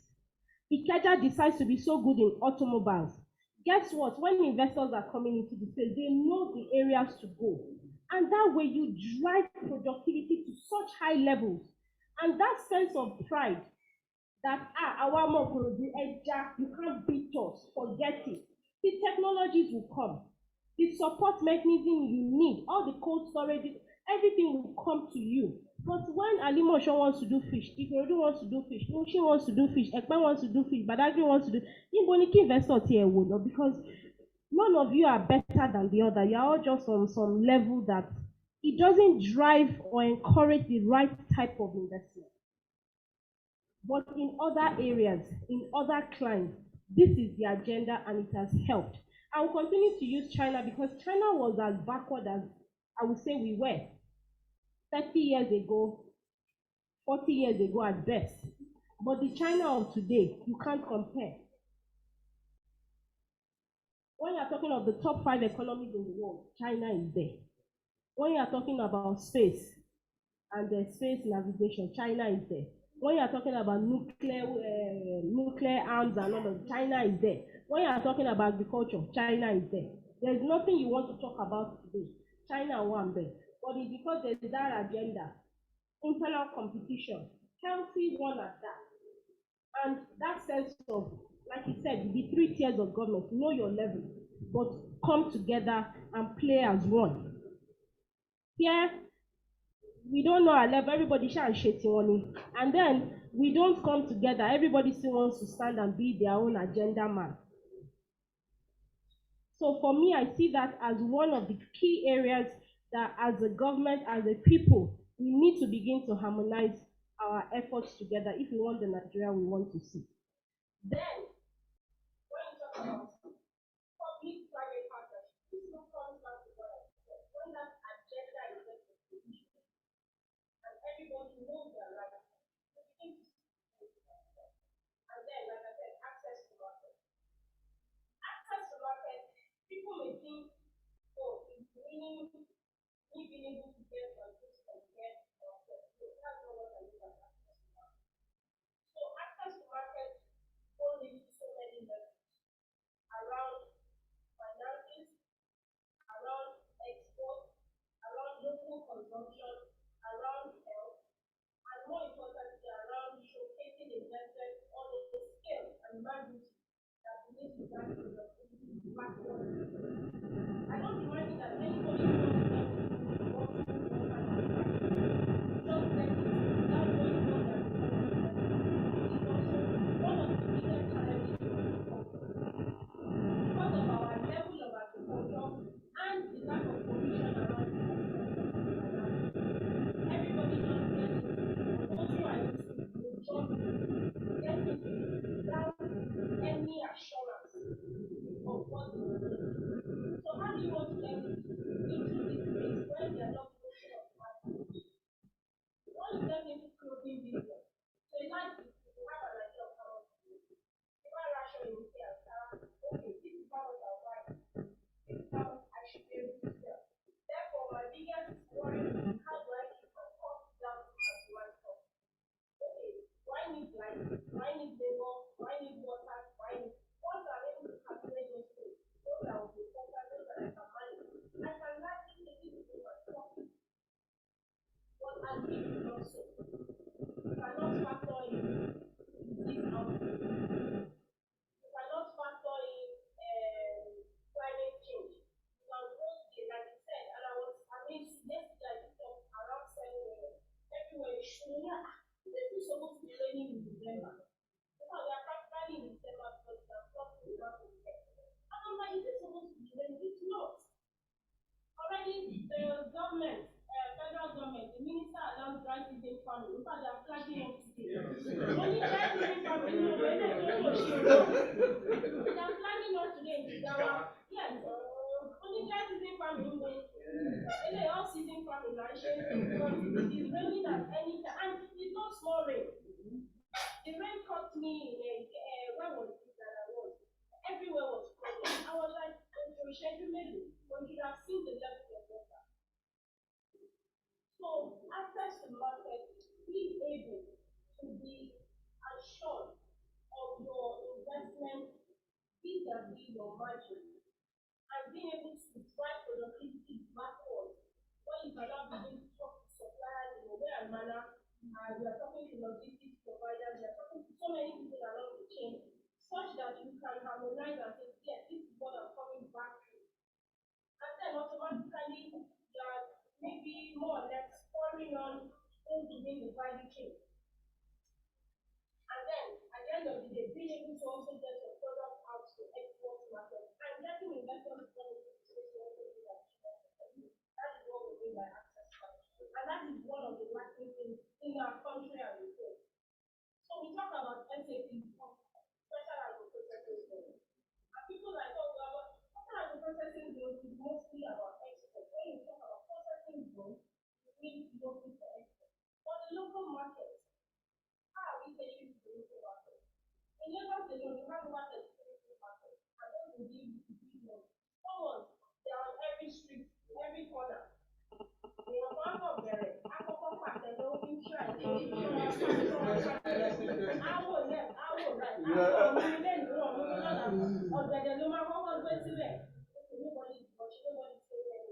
before you know it, Larisi will come. She will put rice beside you. They will look left, right. Nobody has said anything. Before you know it, the activity party will come and start to do on your job. Before you know it, the market is open. And before you know it, even to now do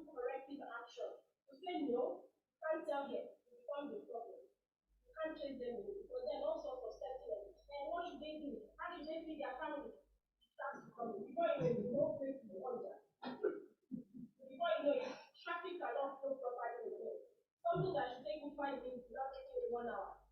And like you rightly said, if you have front of gates, or you have day old chiefs, sorry, not front of gates, you have day old chiefs that under the right conditions they must travel. They will not be under heat and run of those things. And for something that should take you 5 minutes to get to A and B, you are using 1 hour. Before you get to the destination, the birds are there. And so for that reason, when you are not having this market quarters, immediately under a bridge turns into a market, the roadside turns into a market, everywhere is closed up. And guess what? When you have markets, what automatically happens? You have waste, you have debt, and particularly nylon, plastic. Before you know it, check, styrofoam packs, or Roman foil, nylon, so much as such. Before you know it, it enters your brain are totally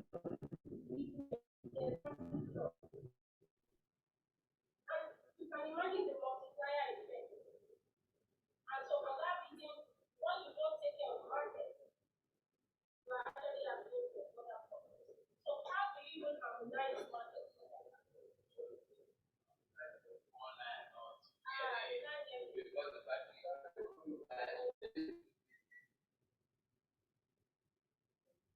Okay, so you cannot imagine that when markets are not harmonized, the table around our entire system is very complete. So harmonization, okay, let us begin to cross-site. So only power is a problem. Waste coordination activities is a problem. And all of those things. When we cluster all of this together, you can take sensors properly.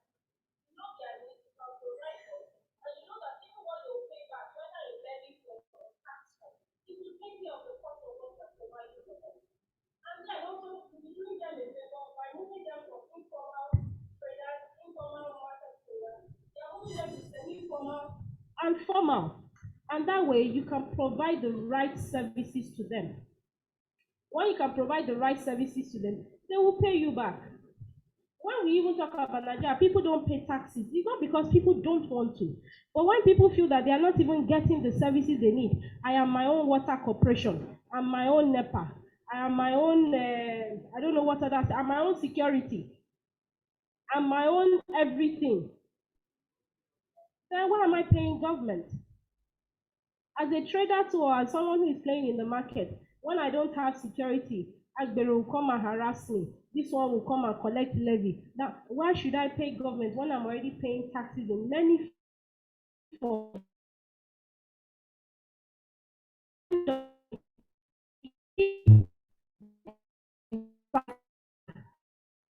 Everybody is just chasing each other's shadows. Nigeria. Sir, you are also Nigeria. We are Nigeria. We have a long way to go. But it must start with a healthy competition amongst local governments. It must start with a healthy competition amongst. Part of the reason why Lagos, it seems that we are dragging. Imagine when more than 1/3, or let's even say 10% of the other population, they keep coming here every day. How will your infrastructure sustain? How will it sustain everybody? But imagine if Jigawa has this policy and they are developing capability so strong in an area, it will keep people there. If Oyo is so developed in an area that everybody knows them for this, it will keep them there. But when there is no cohesion, when there is no healthy competition, when there is even no drive to say my people must stay back so that we can develop this place together, you have all sorts of all this roti bullshit. So I pray, sir. I don't know whether I'm not even speaking as Greek or I'm just speaking generally, but we said united for change, change for action, change all around. I'm truly hoping that, and I'm praying, and personally for me, and I'm speaking for myself, and I'm not speaking for government. There's a lot of hope in this country. And it comes from people like you, people like me, just taking that one corrective step to say, you know what, let me start to do things in a way and manner that will inspire the person next to me to do the same thing. I'm not preaching to the person. Let the person see it in your action and in how things transform for you.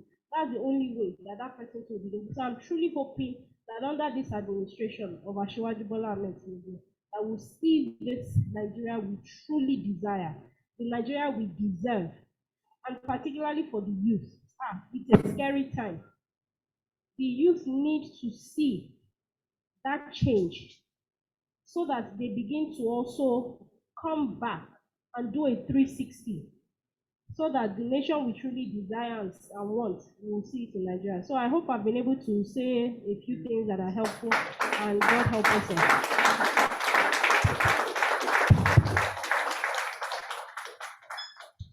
Well, I'm sure that what we have listened to from the commissioner is sufficient to even start going home.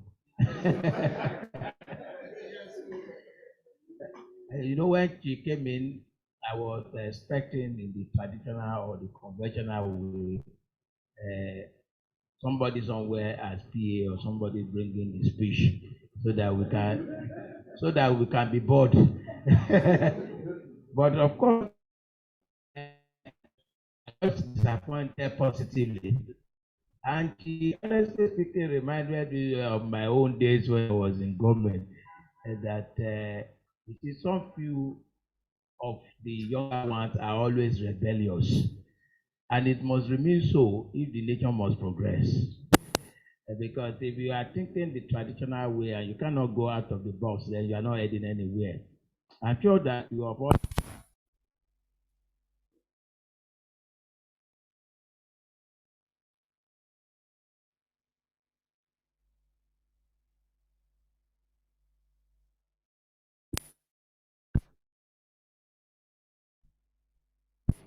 good attestation that we need the youth to quickly replace the old ones so that they can take the destiny of the nation to their hand. Because a lot of things that you can do, as she is doing and she has demonstrated today, are things that only the younger ones can do and not in our own generation even again. Because I remember in those days too, we go the same direction. And nothing she has said that is unusual that we must not respect. In fact, I do not see anything that you have said, even if anybody wants to misconstrue that the person's detriment, because they are reality. You have just been factual and realistic about the situation we are and the way to go about it. Because if truly we do not address ourselves frontally, we will not go anywhere. And that has been my own constitution. You see something that is wrong. And this discussion, I'm sure that you all has been one that is really, really pragmatic. Nobody is theorizing. One author said, no, they are taking all through the entire gamut of the agricultural chain, at least in this state, if not the national. And some of the things that we have even learned within the last two speakers alone is sufficient to take over. For example, she has spoken about the non-tenorial system, which is a major challenge in Lagos and even the national. Because, like she rightly said, most people in Lagos that I know take land for the purpose of land speculation. It's not for agricultural purpose. Both those political officers and even the civil servant, all of us are guilty of that. Most people just take it. When we were there, it's just that the said land was available somewhere and everybody wants to take. So let me take the advantage allocation. That was all. It's only that I had the passion for it because I grew up in an environment where it was being practiced at the miniature or subsistence level there, and I developed interest in it.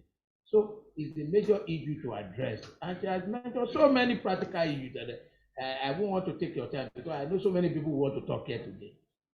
I thought that we'll finish quickly, but the way it's appearing, because there is still prop online. There are a lot of people online. There are so many comments that we have received online. Madam Commissioner, but somebody said, Agaba, I'm sure she's still there. The person said that, Kai, the last person I've ever seen like this woman was AKJ. God continually keep you. Then, yeah, and somebody also said she also went and said, in as much as there is economic summit, there must be agricultural summit is imminent. And of course, said a lot of other things, and a lot of other things. All the things are just things that complement your good self. And I must say that personally too. And I'm sure everybody by extension are proud of you. We are very proud of you. We are happy. And I think we are having people who know what they are doing in government today, not people who just are there for the purpose of business as usual. Because if you pass through a place, you cannot reform the place, you cannot shift the goalpost, then you are wasting everybody's time. I usually describe there are people that have succeeded with waiting the space for us. So, Madam Commissioner, I thank you very much for that wonderful speech. So let me quickly take Mr. Lolaya's intervention now. We are feeling all the major speeches, we need intervention. Mr. Lolaya, I'm sure you are still around. Please, can you step forward and come and do your own intervention? Let's listen to you. Mr. Olaleye, I had introduced earlier, is a member of AFAN and a deputy director in the ministry. So I'm sure you have your perspective.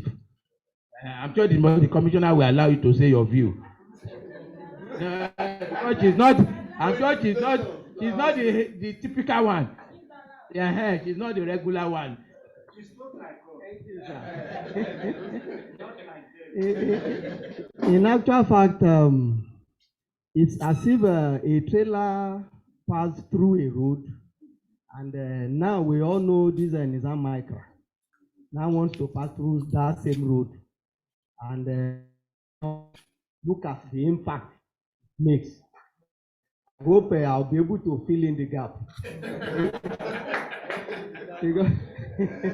Because the doctor had been my lecturer in the University of Agriculture, and everywhere, in fact, when I saw his name, and I was told to represent my program manager, I know that what will I say?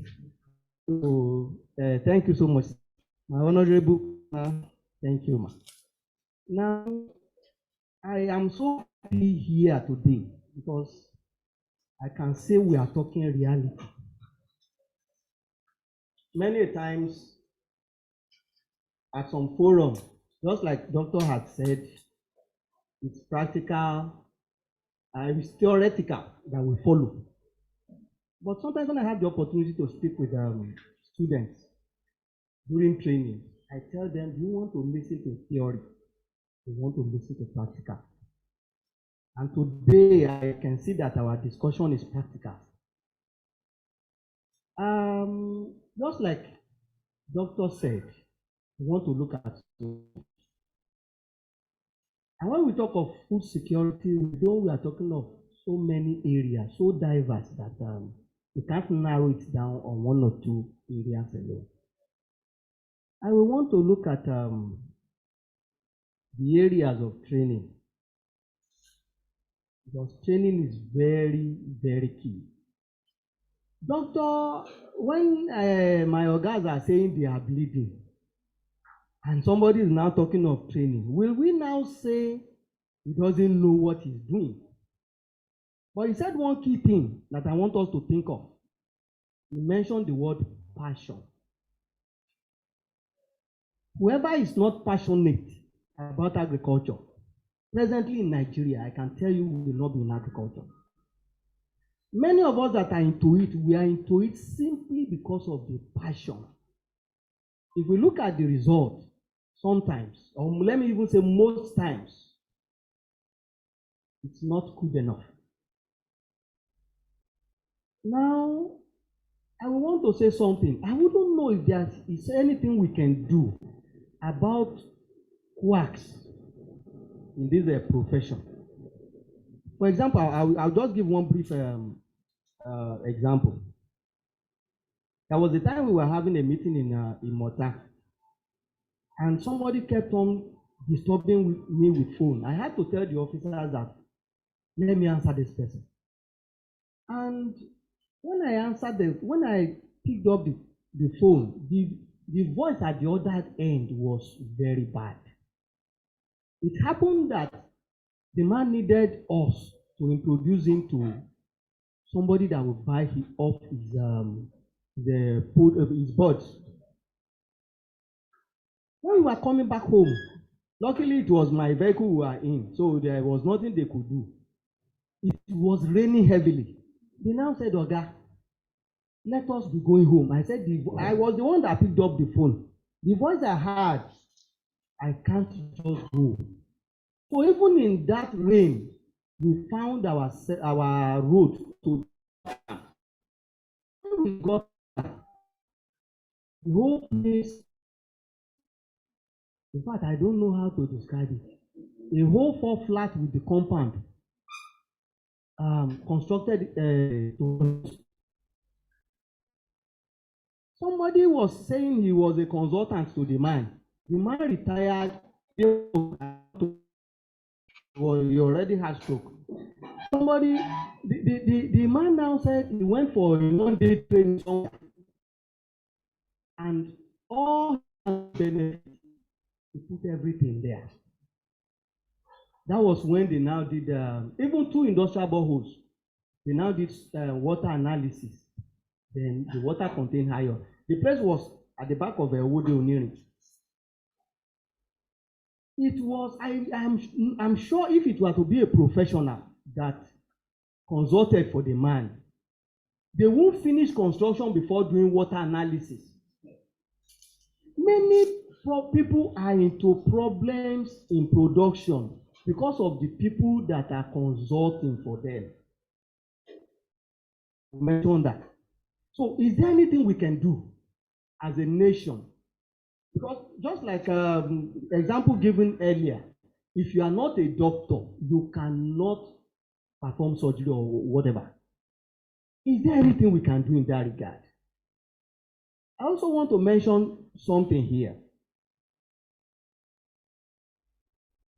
We have lots of youths that are showing interest in agriculture. Yes, many are coming in. And as many are coming in, they are also going back, discouraged.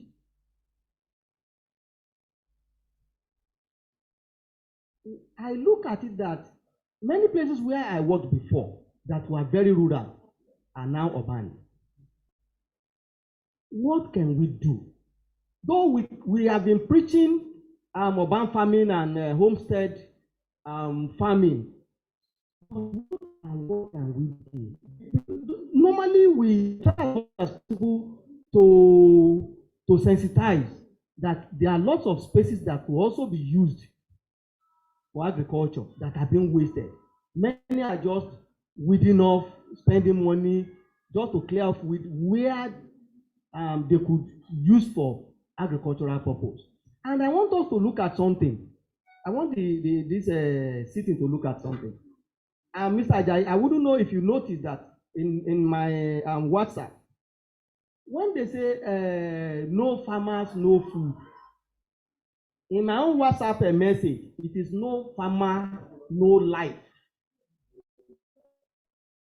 Food is still so, it is no farmer, no life. Everybody will be dead without farming. So we have to take this very, very important. A lot has been said. In fact, nearly all I have has been mentioned. But can we also look at it that probably the people that are confined, I don't want to use the word a prisoner, that are under reformation, are there ways to get them positively? I know that I have heard that even while they are, they do learning, technical skills and skills acquisition. But could it be that if they leave, they could be given empowerment to start? Could that sensitize many of them to look towards agriculture? There are many things I think we can look at as a nation, so that areas that are not productive to people. There's something I usually tell people. There was a time I traveled to my farm and I bought 3 seeds of ugu. It was during the off season. Those 3 seeds of ugu sustained my family for over 2 years. So why will people now have spaces? And in fact, there was a time I told my wife that the ugu was climbing the roof, and the whole of the roof of my house was already. I said, you are not planting, you are not using this. She said that, are you asking for what you are eating? So if we could increase sensitization that people could use empty spaces to be productive. I think it will even reduce pressure on the demand for whatever we are consuming from the outside world. So as time goes on, probably if I come again, I'll give a little more. Thank you very much. Now,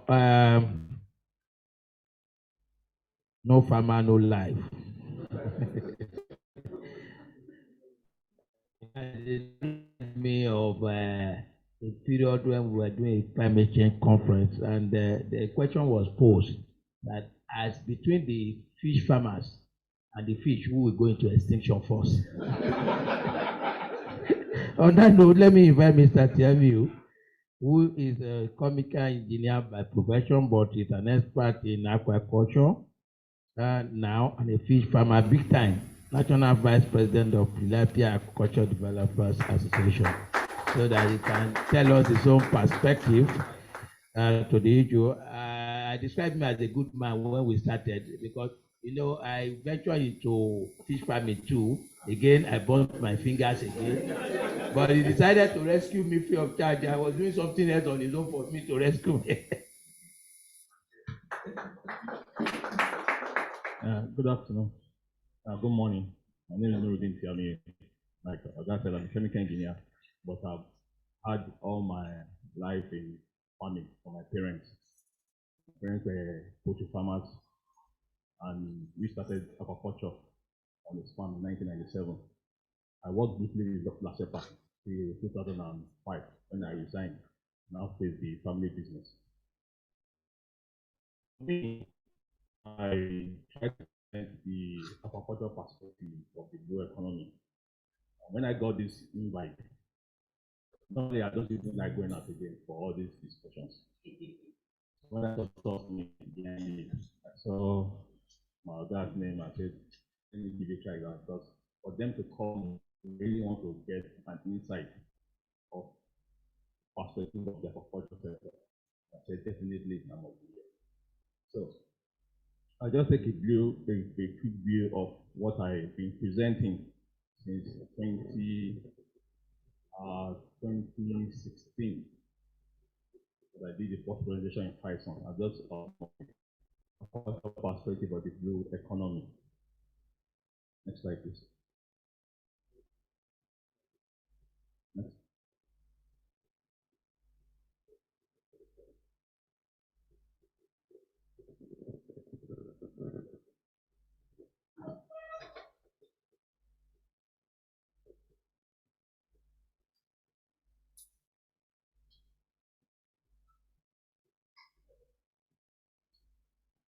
One of the greatest misconceptions people have when they talk about aquaculture, they just look at it as fish farming. Aquaculture is not fish farming. Fish farming is part of aquaculture. And that's why I'm going to break it down. Aquaculture is the breeding, rearing, and harvesting of fish, shellfish, algae, amphibious animals, and other organisms in all types of water environments. Next slide, please. Nigeria's total demand for fish is like 3.6 million metric tons per annum. But if you look at the present population, you're looking at 4 million metric tons. From the aquaculture sector, artisanal farming, we capture anything talk about, we're not doing more than 1 million. And that 1 million is a figure that I keep on contesting every time. Because over the last couple of years, most farmers are business. And there was a time Lagos it was doing almost 150, 200,000 metric tons per annum. I don't think we are getting to that level now, which is sad. So when you look at what we are, the kind of deficit we have, almost 2.5 million, 3 million metric tons, that is huge for a country. And you can imagine the kind of forex we use to service our fish needs. Nigeria is so blessed that from Lagos, from Badagry to Calabar, we have about 850 kilometers of water body. 3 types of water body: the seawater, the freshwater, the freshwater. You can actually create and farm 3 different kinds of fishes all year round. Nigeria is so blessed that we can actually do aquaculture in those 12 months. I was in Egypt this year. Sometime 3 years ago, the director of World Fish came to Nigeria. He came to my farm. He was surprised I had no greenhouses. He said, how do I survive? I said, no. I said, in Nigeria, our window is so elastic that even for the year, we not even more than 1 week of very cold weather, especially in Lagos. But when I got to Egypt this year, I saw greenhouses. For like 3-4 months, they couldn't do breathing. They could not breathe. Something that we just do easily here. So I said, yeah, we have the capacity more than any other country. In Nigeria, the inland waters, we have over 1,000 dams across the country. Lagoons, lakes, reservoirs. We're not utilizing them. Next please. For the opportunities of a blue economy for the aquaculture industry, we have the fish farming in cages. And I'm glad Lagos State is on the forefront. I'm from Mekong, and I'm proud of what we've done in Lagos. So it's still very little. My company in 2012 was the first company that had an MOU, Lagos State, 5 years MOU, to do fish culture. Fish culture has been existent in Lagos for any state. Due to the fact of the commissioner, the PS of Agriculture, and Dr. then, fish culture. And we latched on technology. Before I started traveling abroad to get more insight, more knowledge in fish culture. And we started them. And when you see the impact of that, it is much, but it's still very, very minute based on the potentials we have.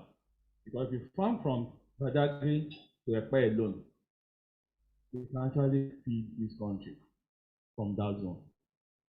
So it is something that government and the people themselves will be deliberate.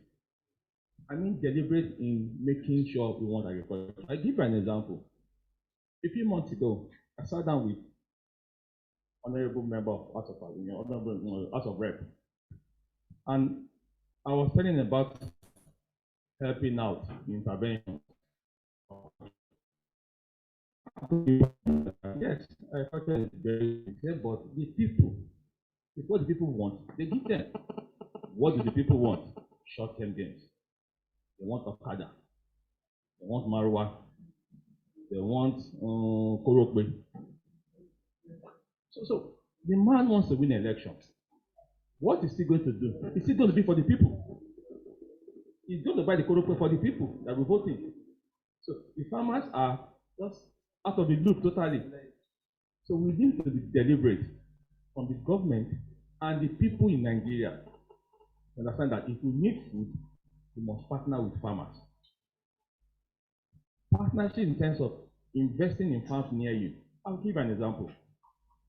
Why can't we have a greenhouse in each local government where people within that area can have shares in such a greenhouse? They are guaranteed returns on investment, they are guaranteed good quality food all year round. But what we have seen is estate. How many greenhouses, how many farms are attached to those estates? Where we're supposed to be doing shrimp in Lagos now, they use it for housing estates. So just like the doctor said, there must be that deliberate effort that, no, this can't happen. This place is a mark. I'll give you an example. When my dad bought our land in the Cotton, 1976, the old area was a mark for agriculture. But now, we are the only farm there now. So everybody encroached. There was a time they said we have to move. I said no. So this is the gazette. You guys are supposed to move back for farmers to come, not us moving up. So that farming. We have seaweed farming. Okay, let me do cage culture. If you look at this picture now, you think this is abroad, right? I did this for a client in Owenadam, in those states, October 2015, in operation. Next slide, please. Agriculture, like I said, is the future, and Lagos State is on it. And just like Madam Commissioner said, if the states are being allowed to run the funds that the World Bank brought in, it would have been better than what we have. But they are tied down. But as much as they are tied down, it also brings developmental strides. Because for years, we never had such to that level. When Tilapi came in, I tried to move my out of Lagos. I went to Keregon saying, but when the program came, I had to come back because of non people in Ekpe to help out. And the government was very firm on trying to make sure at least some of the gains that would come in from the project was readily made available to all the farmers in Lagos that participated in it.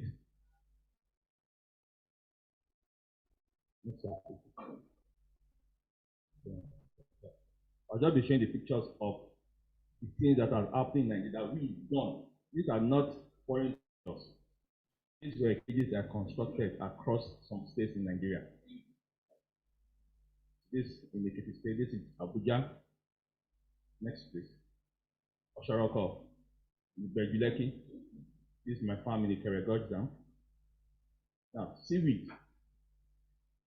Seaweed is something that we have not looked into in Nigeria.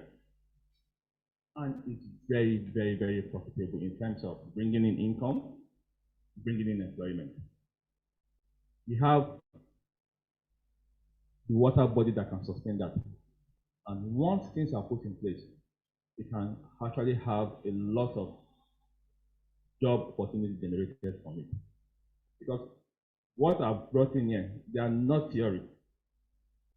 I was in Kenya 2 years ago, where I met a Lebanese married to a Nigerian, exporting 10 containers of seaweed every month. Only 2 tons. 20 tons of seaweed every month to Europe. No, in Kenya. And ironically, seaweed is not something they are going to feed. It's just like planting grass in water. And the nutrient they need is from the fish waste and the sun. And they multiply so fast. I was in Benin Republic. Anytime I'm going on vacation, I go to Benin because I don't want to start wasting abroad. I was on the beach one day, and nature was so kind, brought a lot of seaweed to the shore. I looked left and right, kilometers of seaweed. And the fish farmers and the artisanal capture fishing people, they were bringing empty nets. Empty net because there was no fish in the net. It was more or less 95% seaweed. They had to be scavenging for the fish inside. And I told them, you are removing fish from the money. Money. That weed people are discarding is where the wealth is. Nature was kind to you to bring it. Whereas in other countries, they plant them. So we need to look at that. You still see in Badagry beaches. You see it. So nature is so good to us that let us harness what nature has given us to maximize some of the gains and employ more people. Continue, please. Next slide. Next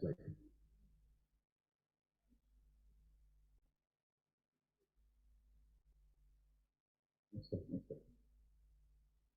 Go back to it. Yeah. Amphibian farming. Amphibian farming. Okay, look, hey, wait. You can see the products from seaweed. Human. I'm sure you've seen seaweed skins in mouth. There's nothing to it. Seaweed mats, cosmetics, agricultural fertilizer. We did a few of that in Nigeria with me and my friend. We use seaweed for fertilizers, leaf sweet seaweed extract, industrial gums. Next, please. Shrimp farming. Like I said, we are not taking advantage of our natural environment. When I was in Thailand in 2015, I went for a training for 4 weeks. I actually spent 6 weeks there. And I saw, now look back at home, how we are destroying our own place to build the houses. Look at the market for, global market for shrimp. As of 2020 is almost $30 billion. In 2021, estimated to be 33 billion. By 2028, it will be $53 billion. And the environment for them, we have them here in Lagos. So, just like I'll go back to what my dad said, that deliberate effort has to come back that, no, you cannot use this space for any other thing than what has to do with aquaculture. Because nature has given us the environment. You don't need to just create it and do what we need to do. Next slide, please. Amphibian farming. Frogs. People don't know there's a lot of money in frogs. I'm sure anybody that goes to France, you understand that one of the biggest delicacies you get in restaurant in Paris is the frog leg. Yes. And you can imagine, New Zealand exported $204 million worth of frogs in 2022. It will amaze you that the biggest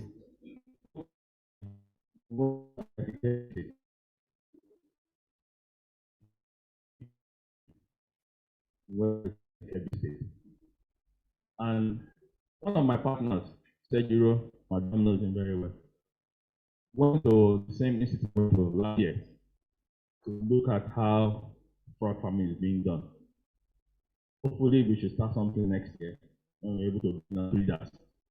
That if our quarantine people don't give us too much stress. Because those things are doable. And when you start having pockets of things like that, you can imagine kind of generation of environment you get. And when you cannot start talking of taxes. If you are making money from these things, the issue of tax doesn't even play in your mind. Because you are getting forex from it. And you're able to pay back in naira as taxes. So it is something that, like I said, it has to be deliberate effort to do some of these things. It's not just to have those ideas, but we just have to do it. Look at that. That's the Kirby frog market, the biggest in West Africa.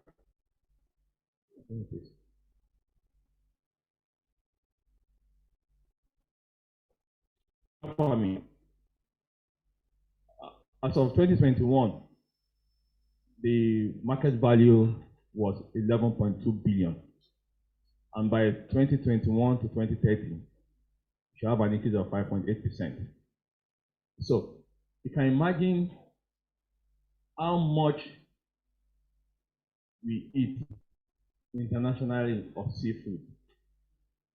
When I was growing up as a kid, my granddad lived in Ireland. And we were used to crab soup, fresh. Lagosians never cook 2-day soup. We cook daily soup. That was what I grew up. I'm just 52, going to 53. So I'm still young. So it's not distant future, it's a distant past. It's a recent past. I grew up to see all these things. So you can imagine how much they are selling crab today.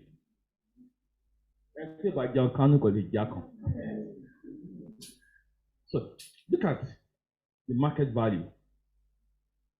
And we have the environment. Bariga, I schooled the Unilag. I know how much crab we caught on our waterfront.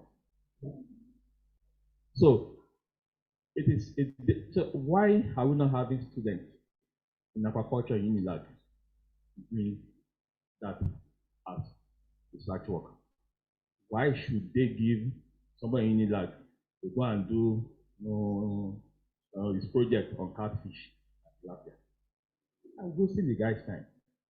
All he needs to just do, sit on the waterfront, create a space for himself, and do what he needs to use using the natural environment of crabs. So we have to do these dynamic changes. And I'm glad people that can talk to those in government and those in government are here. And like I said, that's the reason I came here. Next slide, please. Now, look at the typical crab farming picture in Thailand. So imagine those boxes filled with crabs. They breed them from eggs to I don't know what they call their babies, and you have them being harvested on a daily basis. If you know the number of people that work on this farm in terms of processing, you'll be amazed, because everything is used 100%. From the meat, from the shells, fundamentals. The shells of the crabs are used fundamentals, ornamental designs. So everything is 100%. Because for them, when they're embarking on something, they look at the maximum benefit in terms of value chain.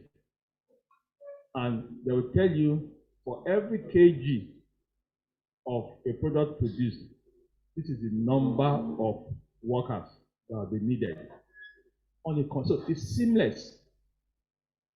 And it's not difficult for us to do. We just have to take that thing and say, yes, we want to do this thing. Next slide. Yeah. So, all these things are not theory. There are things some of us have done, our colleagues have done, we have seen being done easily. So, I think it's high time people need to understand that, yes, the issue of food insecurity should not be a problem for us in Nigeria. A few weeks ago, I was in a gathering with catfish farmers in my area, and I was telling them, why are you guys keep talking about high cost of feed in 2023? Because I don't do catfish commercial level, I do tilapia commercial level. But the catfish I use for my family and friends, I found them on my farm. And what do I give them?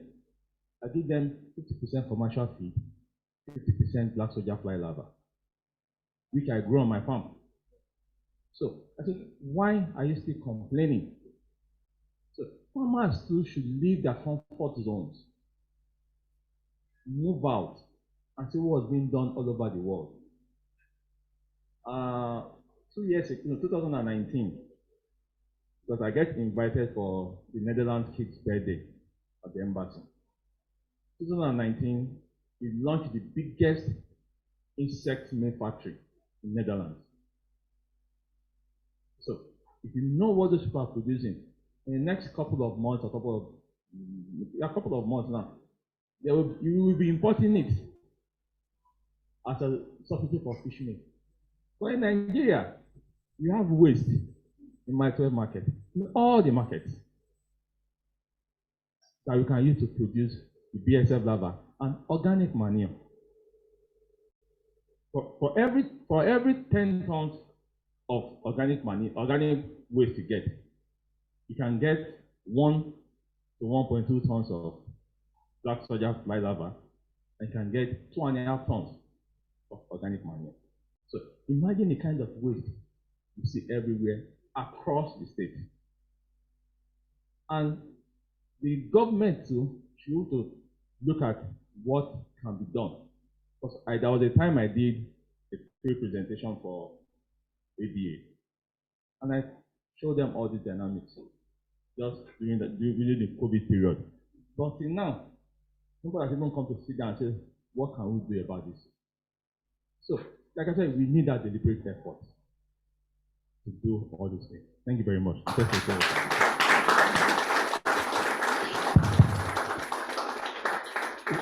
Thank you very much. I'm not going to say much now because the Honorable Commissioner is pressed for time, and I'm sure that one or two people online or physically here might want to clarify or ask any question from the Commissioner so that we take her so that she can leave.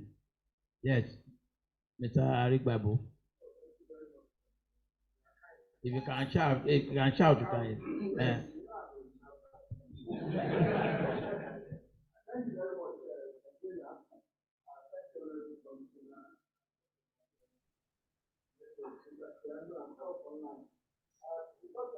Please, this microphone is not effective now. Please. But try to focus on Commissioner. Yes. This is going to the Commissioner too. It's just that Dr. Bashir had mentioned it. It's on Climate Information Service, which is a problem for Lagos because in Lagos it appears that we see climate information as an environment ministry. That is critical for the agri sector. We have worked over the years with the Nigerian Meteorological Agency. They do agro-meteorological adaptation of their information, and we do step down. I've approached the ministry a number of times. I like the way the Honorable Commissioner has been frank with us. And some of the things that happen behind the curtain, even government eye is not there. I have my farm in Ekwe, was 52 acres, where they took 22 from me. The one I want to say is that the part that they took from me was the part that I deliberately left because there is a natural stream flowing through there, and there's a lot of fauna and all of that. Now it's been sandfilled. And I can mention like 3 places in Ekwe that I know that, oh, this is a stream that farmers can, it's been sandfilled by developers. So these are issues that need to be addressed. Extension workers, extension service delivery is almost gone to zero as far as Lagos is concerned. Then, madam, urban agriculture is critical. You know most of the problem you have mentioned, you have alluded to issue of tenure and all of that. The urban agriculture is critical for Lagos. And a lot of effort needs to be made in that space. It's not just about people doing something at the back of their own, but there are public spaces too that can be adopted for urban agriculture. And the last thing I want to say to buttress what you have said, one of my 20 years ago, I was part of an international group studying federalism. When we got to Mexico, in the local government, just one item, we were producing ice cream. Now, about 7 local governments were collaborating to bring different parts of the components. So, beyond just us getting expertise in different, there are other things that you could say. If we want to produce this bottle, what will each local government bring? And it created an economy, a good, healthy competition. I just wanted to buttress with that. Thank you. Yes. Okay.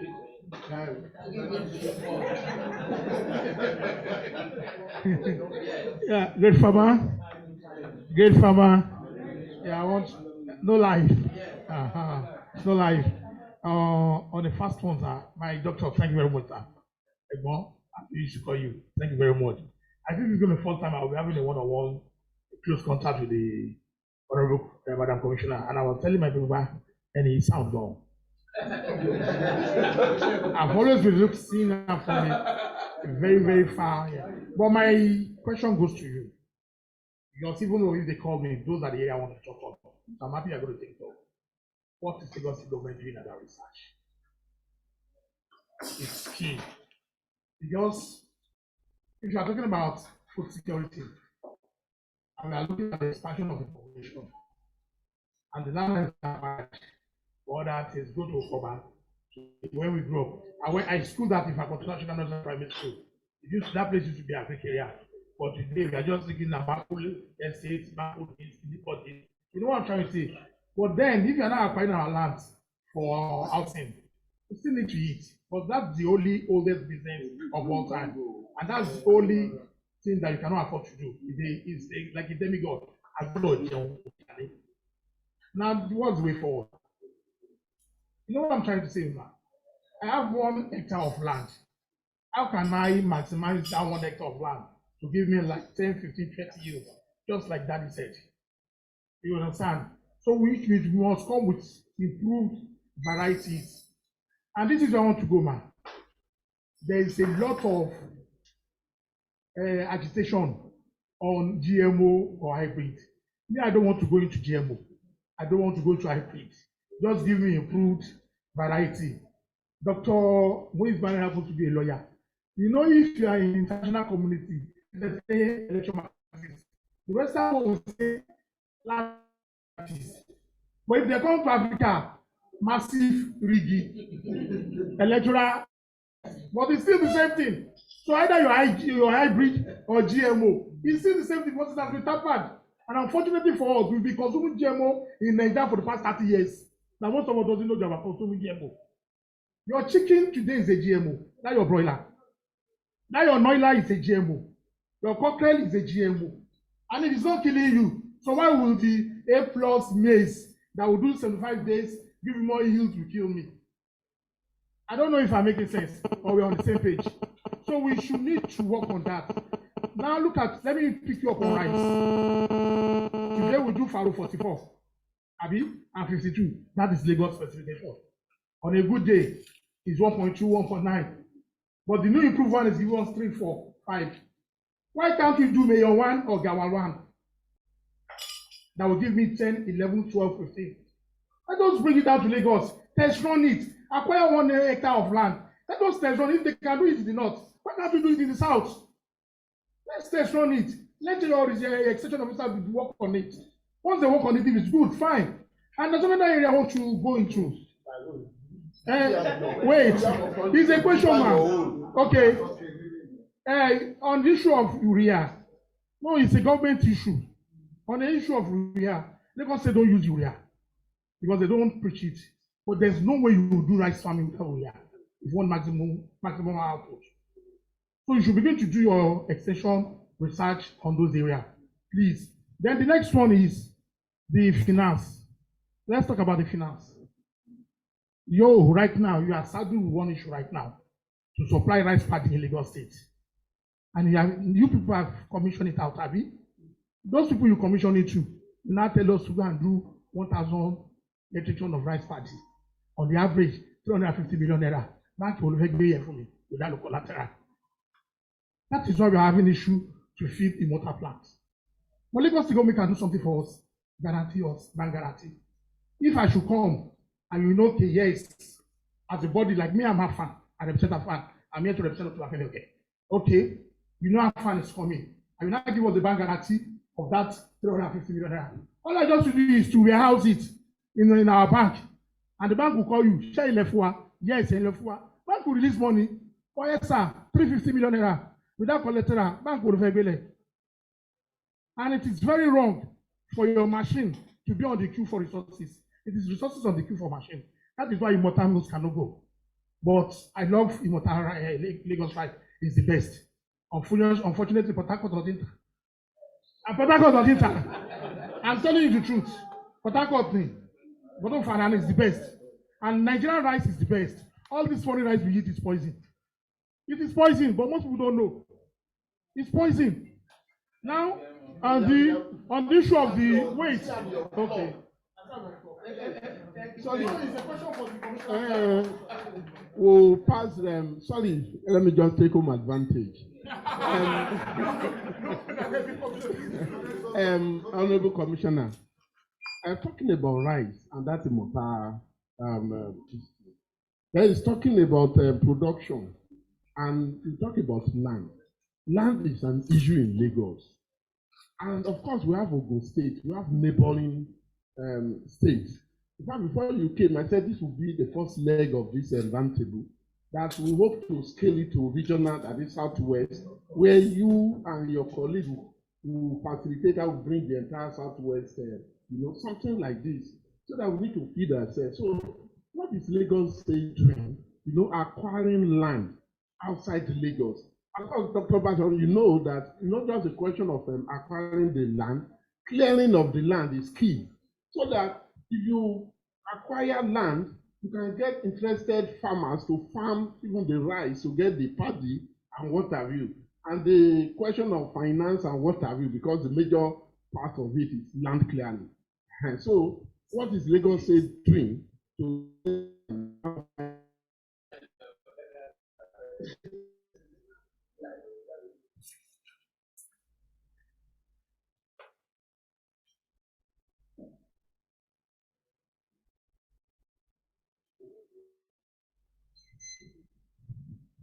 Good morning, everybody.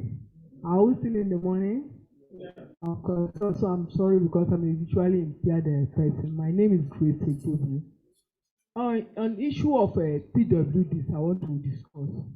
Not only blind, we have 8 clusters of PWD, people with disabilities, in Nigeria. I thank God that the commissioner mentioned that if passion, when you have passion on something, you can achieve without any condition you are. Like in our own group, that's the PWD groups, we have people that have passion on agric. But Nigeria and even in Lagos here, they don't encourage us much. And once they see anything with anybody with PW, they feel we are all beggars.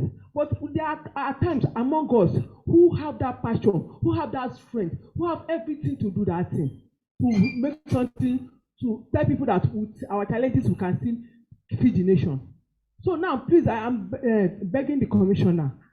There are a lot of things we can do, like this mushroom farming. You can do it inside, according to what I heard, though.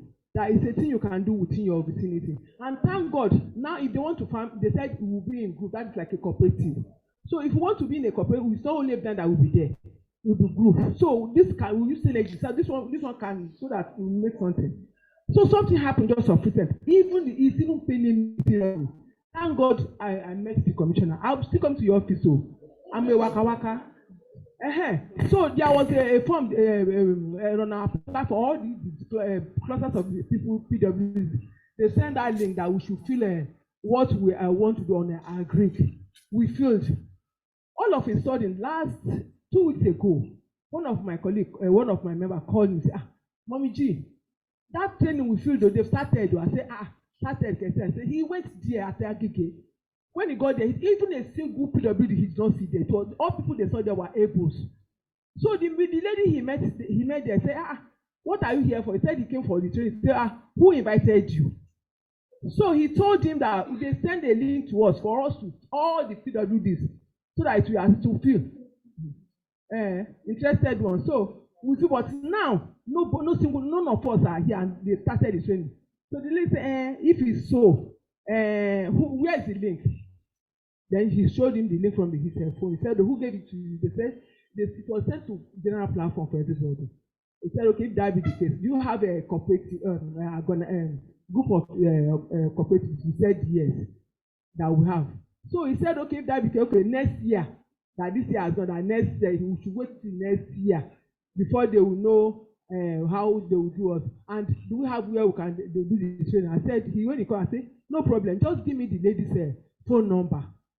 I will call. So I've not called. So thank God, I'm a member of UAC. So when I got to meeting last week, I raised the issue because I'm boiled because of that language and how they sideline us. So please, the commissioner, I would like to come to your office. You educate us more and you tell us where we are fit. We will do it. Thank you very much. Thank you very much.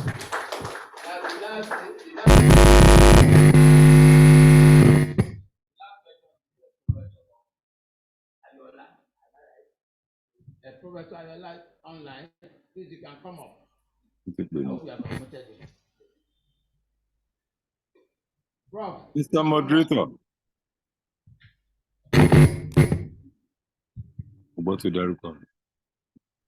Hello? Go ahead. Are you with me, sir? Please go ahead. Okay, thank you very much. I raise my hand to humbly request that the Honorable Commissioner grants a little more time for my presentation to hold now before she leaves, because I have a special acknowledgement of her that I'd like to do. Is it my time to present now? Hello? Hello? Well, we can hear you. Okay. Loud enough. So which one now? Do I proceed with my... Prof, the It's commissioner not, is I'm not pressed for hearing time. you, I sir. don't know. Maybe you just want to do a summary.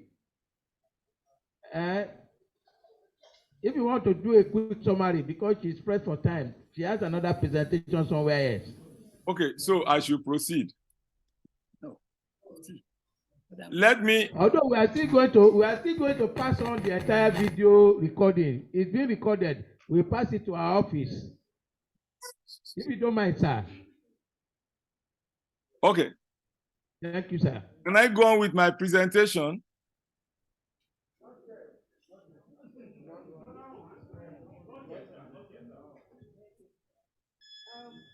Thank you, everybody, for some of it was not questioned. It was more of there were statements, there were additions and submissions. Yes, so I appreciate everybody, and obviously the level of passion displayed also is very commendable. So my brother, who is a major tilapia farmer, I appreciated your presentation so much. Trust me, there's a lot that is yet to be unearthed when it comes to the amount of money that can be made in Nigeria. You know, he mentioned shrimping, crabbing, all of those things. Do you know that shrimping alone, by reason of the fact that at the three tiers of government, we are not harmonized, we are leaving so much room for exploitation. We have the best coastline for shrimping, but yet we are unable to. So I use Lagos. We cannot go into our own waters to shrimp if you do not have license from NIWA. Only NIWA at the federal level can give license for shrimping. So even as a government, Lagos State, we don't have the authorization to. But guess those who are coming into our waters illegally. You have Japanese trawlers from Asia are coming into our waters to trawl, to shrimp. They take it back to the likes of Japan and other places, and then they export and bring it in as imports to you. That's why when you go to the supermarket, you are seeing shrimps. Shrimps melolowa no package. You'll be buying it for thousands of naira. Yet we have a lot of fishermen, we have a lot of people who can do this thing here, but they are unable to. So there's so much value being left to waste. We try to apply for license in 2021. Adidi collect letter to federal ministry. Our own waters. It's just because that hold on power. If we allow them to start issuing licenses as the state government, before you know it, others will ask all sorts of things that when you look at it at a macro level, like why are we killing ourselves? Why are we not helping our people? So issues here, oh for God. But I truly appreciate the fact that they are still showing that there's a lot of hope for this country. Also, the black soldier fly you mentioned. I was so happy when you made mention of it because about 2.5 weeks ago or so, I was fortunate to go to Mag Protein in Ekpe there, near Mojoda. And it is one of the biggest, should I call it a factory for black soldier fly production. That was my first time, and I was really happy to see maggots being produced at such scale. But guess where they are even selling to? They are selling to Togo, to Benin, to Cameroon. Imagine if there's a cohesive effort around, you have farm estates, fishermen, aquaculture farmers or fish farmers, they are complaining, cost of feed is so high. Imagine if that BSF factory was situated right in the heart of that farm estate. People will not complain so much about increased cost of feed for fish. So our lack of coordination and proper planning, even for agriculture, is one of the biggest challenges we have. But we are hoping that we begin to harmonize efforts and plan properly. I'm sorry if I'm just, answering in a haphazard manner, but I have a reason for that as well. When it also comes to land, you made mention, sir. I don't know, I think it's no longer, you made mention of your land, part of it has been taken away, sand filling. Trust me, it is a major problem. When you go to Ekpe today, half of what you see is already fences for estates. Isimi, Agba, all sorts of names, orúkọ oríṣiríṣi lẹ́kọ̀ọ́ mama, and you'll be wondering, these are all meant for agricultural production. But would you also, because I try to also play devil's advocate, would I, as a land-owning family, steeped in poverty, would I forfeit an opportunity when a developer comes to me with hundreds of millions of naira? Or would I say, no, this is a Greek zone and I'm still waiting for an investor and then the government to come and they'll pay me a paltry sum? Those are the issues that is really making people go left when it comes to agri. And that is why we as a government, we must begin to pay the right price. Remember, when we want to build bridges, when we want to build railway tracks and we demolish, we pay compensation almost to levels that are tenable. But why is it that when it comes to agri, we are not willing to? So these are some of the problems, and it also stems back to the way we view our Greek and the level of importance that we ascribe to it. So I'm really hoping that we'll begin to see the changes that we truly want. With regards to climate change, all of those things, trust me, there's COP28 about to commence in Dubai from the 30th of November. Guess what? Our Greek is not there.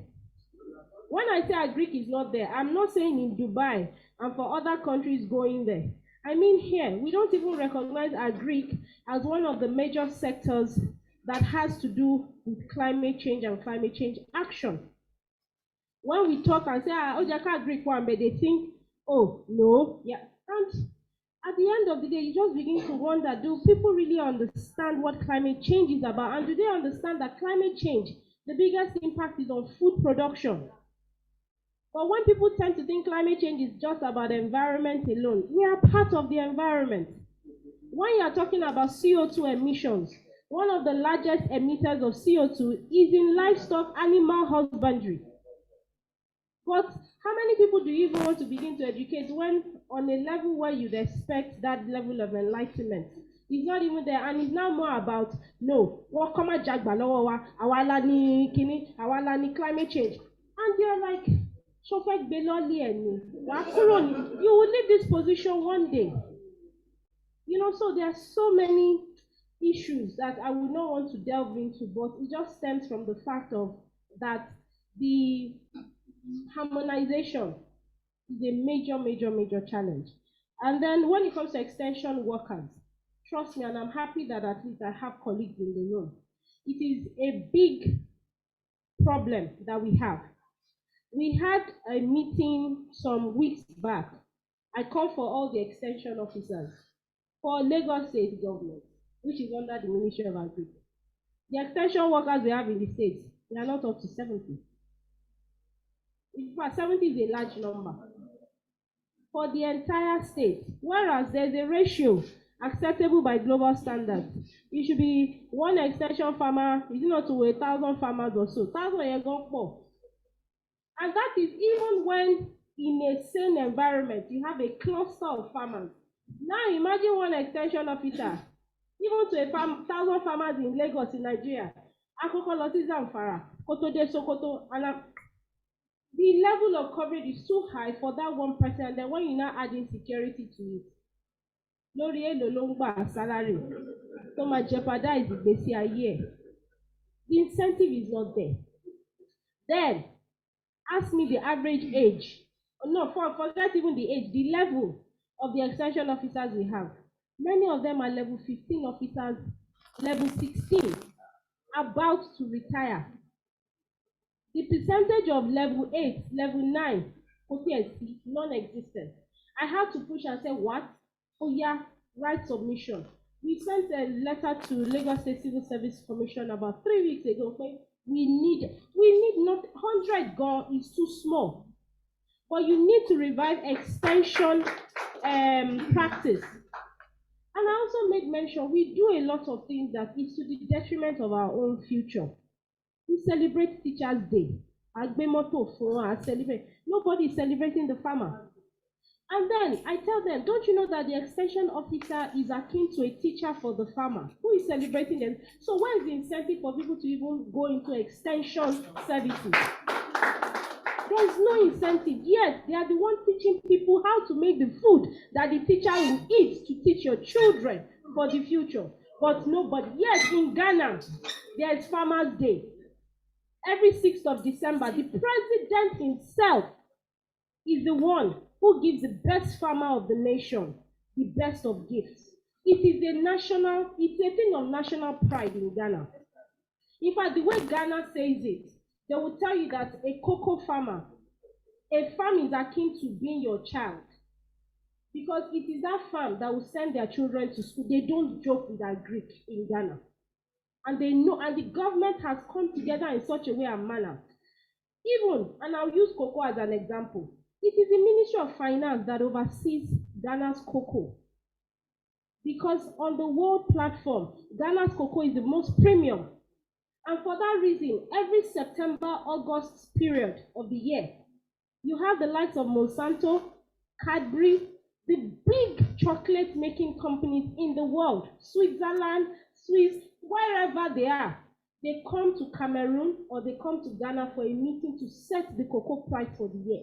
That is how powerful Ghana has become when it comes to that one product.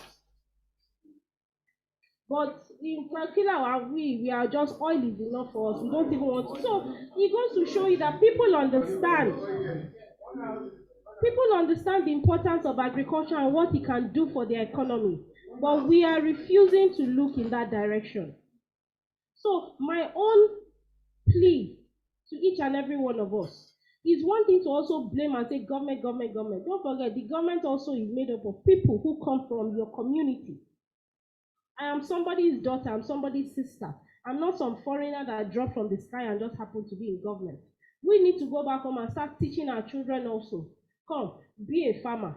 It's not all the time that when a child says, I want to be a doctor, I say, be a farmer, there is money to be made in it. We need to also start to go back home to teach our children that there's profit to be made. The only thing is the harmonization of the science and art of agriculture. And trust me, people will make good money. So I'm praying. Then urban agriculture. So somebody mentioned something that estates are springing up. Where are the farms? We came up with a discussion that was sometime in April or May. I had a sit down with some members of my team and we're discussing urban agriculture. I'm like, okay, so it's one thing to teach people and say grow vegetables. We have estates. We have Lagos State Development Corporation, LSDPC estate. We have so many estates. In fact, it looks like that's the biggest thing now in Lagos. But within those estates, truly, there are no parks, there are no food courts, nothing. What if we started by saying extension agents, let's make a concerted effort, talk to the estate exco that we want to see residents, have a forum and teach them that come, you can have a place to grow food within.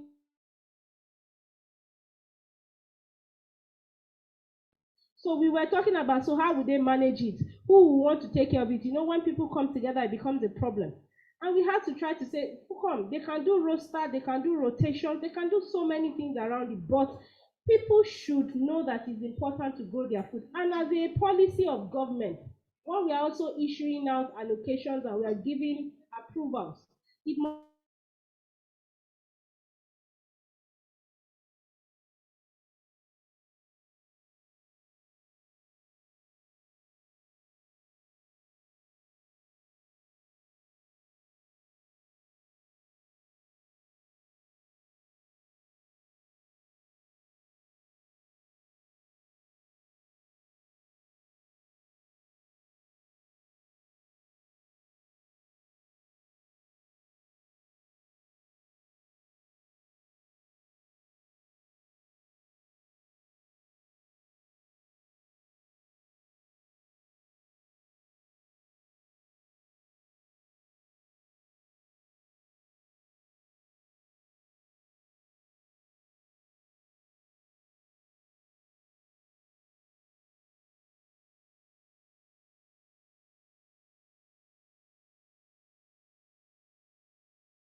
at least that I am aware of.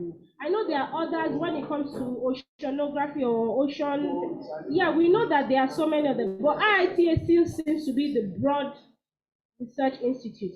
And I'm like, okay, Lagos, we can say, we are not as agrarian as other states, but we can also say, let our area of comparative advantage be research. If we say we are the knowledge hub, we are building technology hubs, you will be amazed. Why can't we also be the research hub for agri? If we are the ones bringing in the bankers, we are the financial center, we are the economic nerve center, we are the most youthful population, let us also be the research hub. So I told the team also, we have Araga, we have Songhai. They may not be World Research Institute, they are training institutes, but we can evolve into being research institutes. And I gave us a timeline that by 2027, the end of Babajide Olusola Sanwo-Olu's administration, we should have converted one of these places into an accredited institution for research. If not for Nigeria, at least for Southwest, it should happen. If you are not going to be the one to be producing as much, be a research center. Let people come to you to learn. You have the best resources in terms of technology. You have the youthful population, you have the support, you have international agencies who want to partner with us. Why can't we explore that and become the research center for Nigeria? And then when it comes to financing, like I said, land is not a major thing. And the prayer and hope is we'll be able to do reforms around land ownership, land tenure, land allocation, and what have you. Then to rice production and all of those things, truth of the matter is that we still had a discussion on it yesterday. The Immortal rice mill, the amount of paddy it will require is a lot. And the truth of the matter is partnership with other states is the way forward. Not to say that within Lagos you can't grow, you will still grow. Using Badagry to such a large that the water composition also, when I was having a discussion with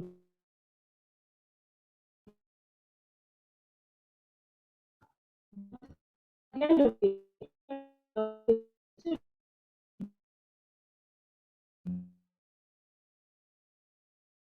even to get the paddy now to water, when you also build a facility of that magnitude, the best thing is build more infrastructure. When you spread it on Egypt, the cost of the infrastructure per project now begins to make sense. Imagine that it's only water rice mill you have there. When you now think of the kilometers of road you need to build, you begin to say, no, even the cost of the road will be more than the factory itself. Why should I build it? But guess what? You have a Immortal rice mill, less than a kilometer or 2 kilometers away. You have Timberville, which is where the people from Makoko, under Third Mainland Bridge, they're supposed to move there. And then when you start to build other industries that are agro-related around it, it makes sense to now put an infrastructure of the size and monetary value, and then you begin to see the returns on investment because you have created a cluster of several different components that would yield sense with regards to money, with regards to labor, and with regards to productivity and so many other things. So that is my own prayer and my own hope. I hope we see. Then to Madam for PWD. So you mentioned about being you were boiling, and I understand why you would do so. The truth of the matter is this: at the end of the day, and I see it as one of the biggest challenges also as government, we have to serve the people. That is our mandate. Any company that sets up, what is the company saying? The company says customer is king. Therefore, even if the customer is shouting and insulting, sorry ma, we'll look into it ma. But guess what? Government is not like that. We are supposed to be the biggest service providers. But guess what? When a citizen who is supposed to be a customer comes and starts to make demand, the way we even talk is enough to even just infuriate the customer more. So that orientation is not there. the general orientation is not there, that the citizen is a customer and the government is a company. If that orientation were there and we treat it as such, trust me, half of the problems we see in this nation today, or even the anger, it won't be there. Ordinarily, to be one shema bayon sorogola is enough to cool you down or to infuriate you further. So her meeting somebody and the person is saying, how did you get it?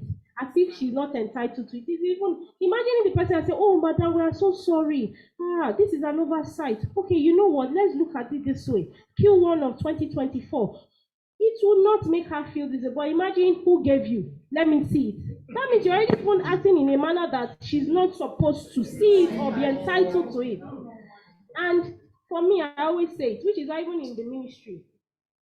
It was also something I thought of. Okay, come, we need to have people to have a customer service desk. When people write to us, they make petitions. Some of them, it's not that they want you to give them immediate solutions because they know you don't have it, but just, madam, we acknowledge that we have seen your letter. We are dealing with it. Please be patient. That is what some people just want to hear. Acknowledge that I exist and that I have a problem and you need to solve it. You may not be able to solve it now, but just even acknowledge me. And for me, it's a suggestion I've brought up. We need to have a customer service orientation for the civil service. We are the company serving the people who are the customers. Not necessarily that people know you can solve the problem, but just even by the tone of how you talk back to them, it's enough. And you know what? We have a lot of corpers who are seconded to ministries. But guess what? Majority of these corpers, I would say 90% of them are not doing anything. So I said, why can't we get corpers and set up a service desk? Give them phone lines. When we receive letters from people, let them quickly call them. Oh, madam, we have seen your letter. It is on the office or even on the table of the commissioner. She has forwarded it to the PS. We believe that by next week, there will be a read. That is what people want. I have not implemented it yet anyway, but it is something I'm working on that we need to just do some. People are not doing anything, and yet we are saying that there's a problem. So God will help us, to be able to do that. So, madam, I will look into what you have said, because I find it so difficult that why would people behave that way? Because I know even under the appeals project, there was a special mandate for PWD to have an announcement in terms of the number of people that should participate in it. But please, we don't take you, we don't take you for granted, ma. So I will look into, and then what you said about mushroom farming. Amazingly, one of the people we have under our Agri-Innovation Club, that's the club of young people I mentioned, she actually does mushroom farming. She supplies to over 60 stores in Lagos. She cannot fulfill the capacity that is required. She's making so much money. She and her husband, they are fully into the business. And she still sent me a message day before yesterday that, ma, I can train 10 people right now. Just give them to me and like you also acknowledge, mushroom farming, you can grow it in a room. So we will make provision. Maybe we should start with PWD, and then we should be able to connect you. We should be able to connect you to her, and she'll be able to show you. And she exports. So she's not doing mushrooms for only the local market. She's exporting, and she's doing very, very well. So we'll connect you to her, and then we'll take you forward from there. Yes, I'll give you one. And then Ebute Afuye land, where we have cage culture, is currently being mapped out for takeover by the Nigerian army. Hello, it's a matter beyond me. Let me not lie to you and say, And then the second thing was our solution on land. Our solution on land should not leave out smallholder farmers. It's not. The idea is the reason why we are at the level where we are. When there's no knowledge transference, what farmer A knows, farmer B doesn't know, and as such, farmer A remains where he is, farmer B remains. Imagine if there was cluster formation. I was fortunate to have gone to Israel. Arava, it is a desert area, but they produce the best fruits in the world. And what do? They have a research facility, then they have farmers in clusters. The farmers come to the research facility, they try out different techniques and knowledge share, blah, blah, blah. Then the knowledge sharing, they start passing it on because it's not all the farmers that can come there. When there's cluster formations, the knowledge round tripping, the financial round tripping. Everybody just coming together as a community. It helps everybody. So it's not against smallholder farmers. It's just bringing smallholder farmers in such a way and manner that you develop skill necessary to transform the entire community. So that is the idea around the land reformation that we plan on. So I hope I have convinced you and not confused you. Thank you very much. Well, on this note, let me, on behalf of ourselves and all the stakeholders and participants, thank the Honorable Commissioner for the wonderful presentation and participation. And like Oliver Twist, what has come out of the discussion or conversation so far is that we do not have a choice than to scale up this conversation. And the way we scale it up normally in the way we do our thing is that we normally have annual symposium also. That symposium entertains not less than about 600 to 1,000 people. So probably this time around you have to now be the main speaker while we have discussions along that. So you'll be expecting our letter in that regard. But on behalf of the United Action for Change, we are presenting this token as our appreciation to you today for being our special guest and for the wonderful participation that we have been able to derive from your intervention today. Thank you very much. Thank you very much. Thank you. So let me just give you the reason why I'm giving, I would have loved to. I'm the chief doctor for Ikopo. So Ikopo is my LCA. So we have 6 LGAs and LCAs, like I said. Last week, so that I know you don't share. So we've done the Pakodo Day. We've done Imota Ayayo Day. We've done the Kololo that day. Now it's Ikopo Day. I cannot wait to go to that one LCA. I'm the chief launcher. So that everybody are waiting for that. This was Mr. Agbewa, don't go. Mr. Agbewa, where are you escaping to? Don't worry, you get. Commissioner is accessible. Don't bother yourself. Just the list of your program and your problem is the commissioner. Don't worry. Mr. Now, let me, Prof, I want to deliberately take you last because I want all interventions to have been done. Because of your profile, you'll be able to comment on all other presentations. That is why our program that we will listen to you later. So don't worry, sir. Just be patient with us. Now, let me have Miss Felicia Okote now, who is representing and presenting on behalf of Fadama. Madam, thank you very much.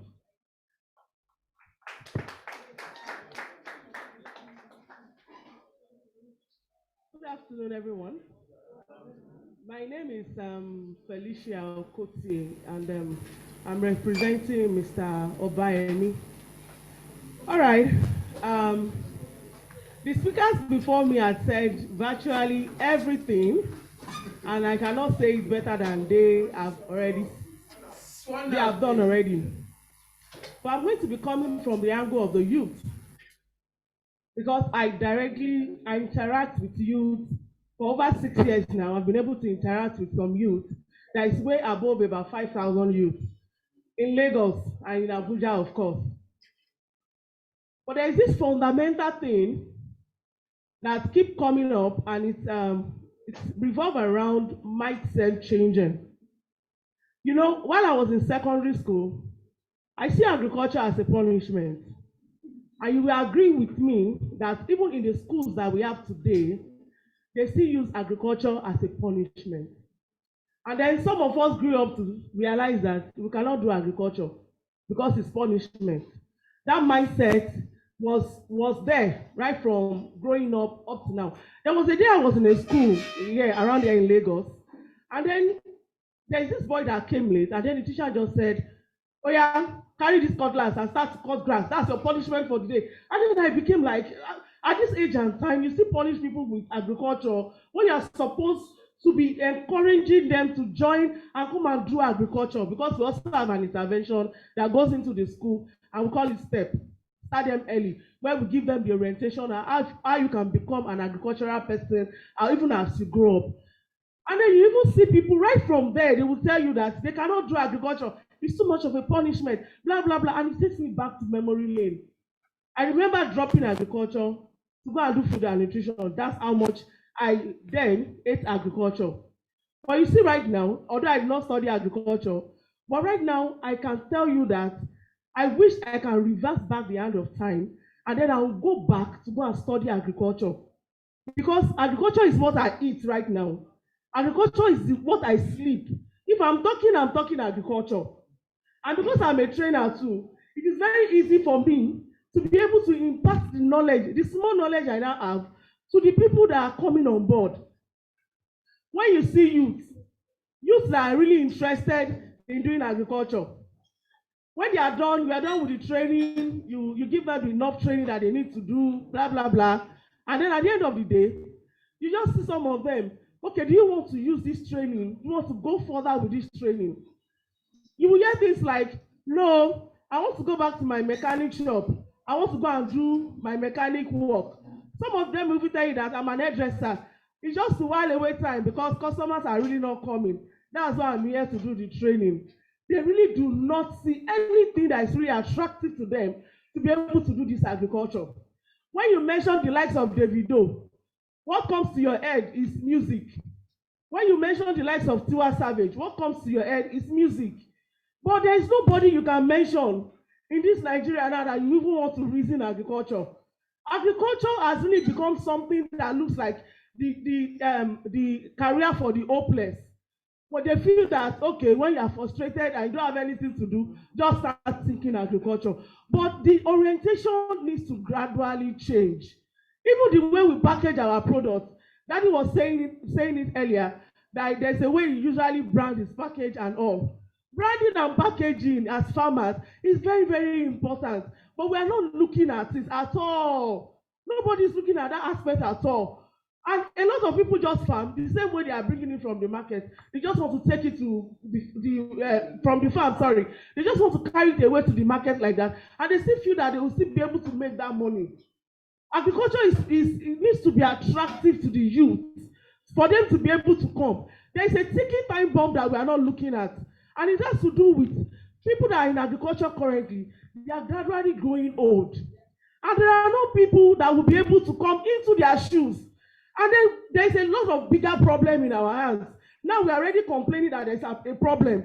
But there's a bigger problem because when these people grow very old and they become so tired that they cannot even carry hoe and cutlasses anymore, then there's a bigger challenge because there are no people that will step into their shoes to be able to take agriculture to the future that we even desire.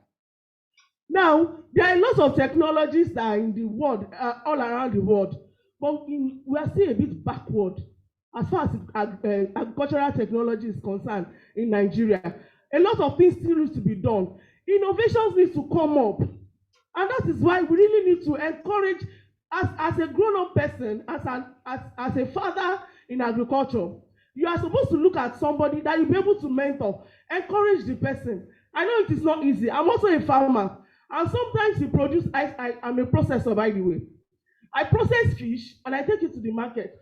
And you hear things like, why do I have to buy your fish when Aboki will sell it lesser than that? Forgetting the fact that that same Aboki, the way Aboki would do or produce his own fish is even less hygienic. If you eat, you have to boil water, wash it and wash it and wash it before you can be able to use it. But people don't even care. They just want to feed their stomach. Agriculture needs to go beyond what we've been doing in the olden days. It's no longer even agriculture again. I tell people it's not agribusiness. If we have to see it as a business, then we have to be doing some other things that are quite different. It has to be catchy. We have to do things that are really catchy, that will attract youth. A lot of youth want to also go into agriculture, but they will complain to you. There's no land, there's no finance. Nobody wants to look at a youth in Nigeria and say, I want to give you this particular amount of money to go and invest in agriculture. Everybody's losing hope in the youth because they feel that when you give them that money, that they will just go and squander it away or something. We really need to encourage a youth that is around us today, so that tomorrow, when these old papas and mamas are no more, we can have people that will continue the legacy of agriculture. If not, agriculture will be an history, and then we'll start to import food from abroad to come and eat. Things that we can grow by ourselves. You said yes, but at least if we start now, there are better ways that we can encourage our youth. I'm not going to say so much because a lot of talk has gone. I just want to encourage us that let's start. There's this mindset changing. There's this orientation that we need to start to give, even as a farmer. Even if you are facing challenges, there's a way you put it that will encourage somebody that wants to come into agricultural space. If there are some failures that you encounter that you dare not say it to somebody that is coming into agriculture, the person will run away. I woke up one day and I was smoking fish. I just got to the oven, and then I realized that all the fishes in the oven are burnt. Then I looked at myself. I looked at the other person. I said, this fish is meant to go for an exhibition. So what do? The person said, let's do another fish. I said, for where? I am tired. These are the kind of challenges that you even face as a farmer. But again, let's make it as a point of duty to encourage somebody today, and then we'll be surprised in the nearest future. More youth are going to be in this space, and then we'll have more food, and then we'll be comfortable to even export. Thank you so much.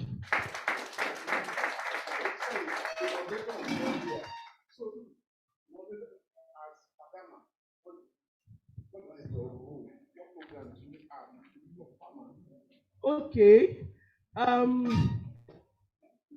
Okay. You're trying to set me up anyway.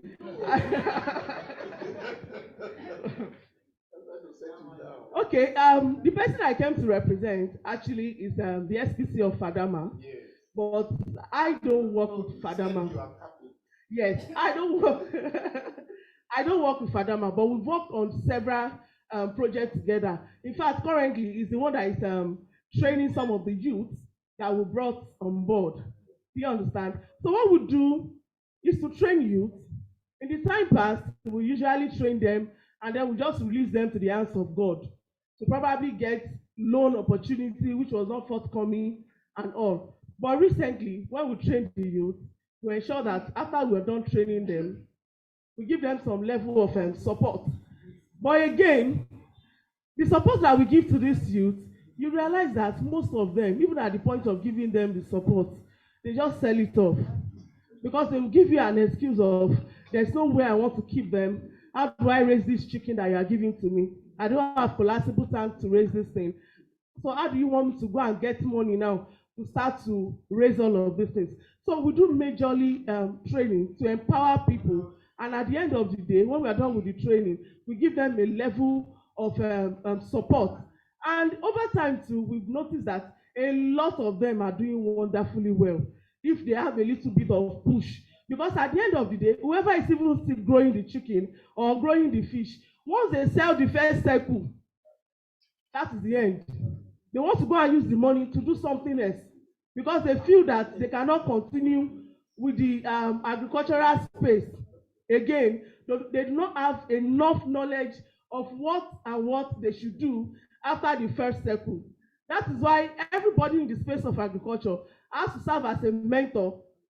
Mentor somebody that is next to you today. Once you notice that this person has the zeal, has the passion to be able to do agriculture, then you can be able to mentor this person, and this person will come into the space of agriculture to give us better food and improved food. I hope I've been able to. Thank you so much. Thank you very much, madam.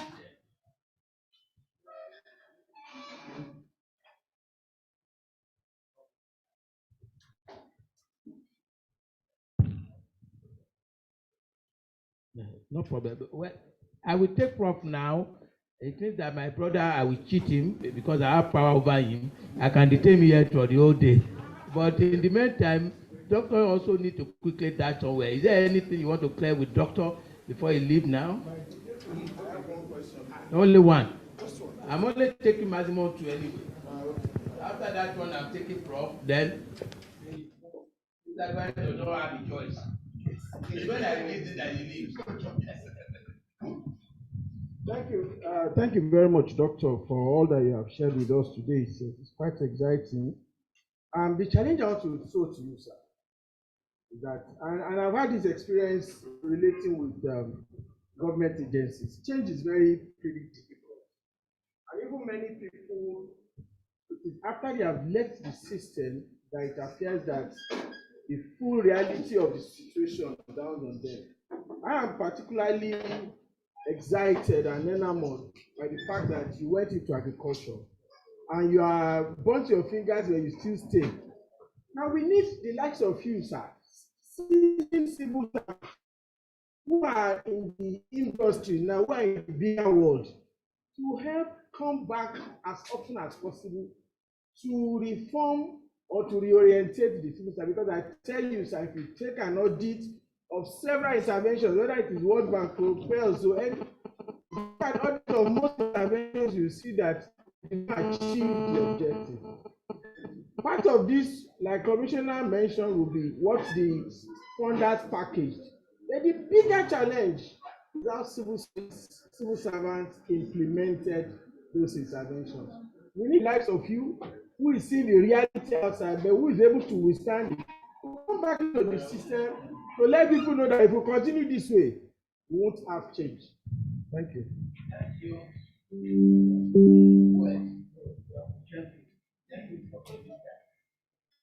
Thank you very much. It's a well-taken observation, and be rest assured, I ain't going nowhere. We are here together. So we've been there, so we will continue to shape the narratives together.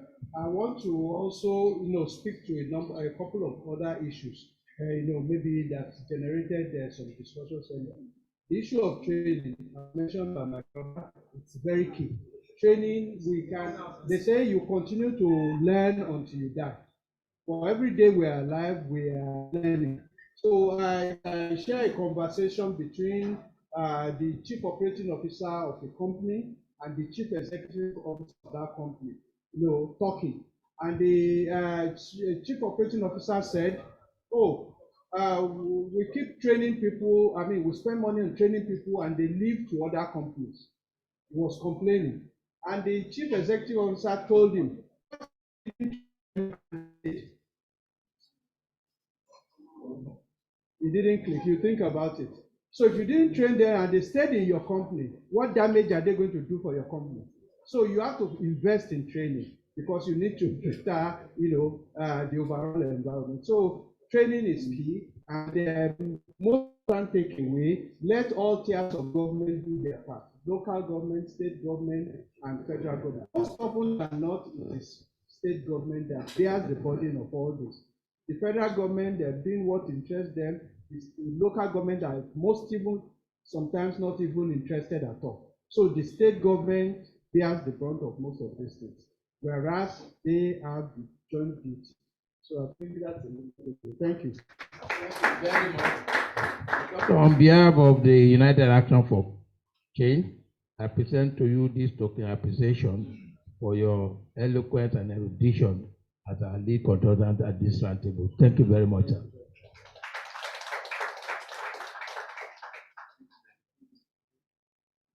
Now, we come to Prof now. Prof, I hope you are ready for us, sir. Prof, please kindly unmute yourself and proceed, because I'm sure we have a lot of questions for you. You are still muted. Prof, you are still muted. You muted me at that end. Okay. So I am now. Yes, now. Okay, thank you very much. I start by expressing my unhappiness about the long time it has taken for my presentation to come on before some targeted features left, particularly the Honorable Commissioner, somebody that has spoken so well to my admiration. I've never had a more articulate and more zealous commissioner in recent times.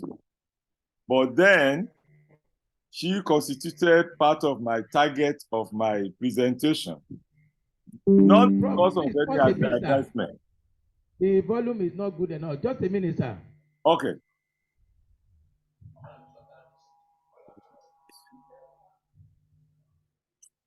Hello? Hello?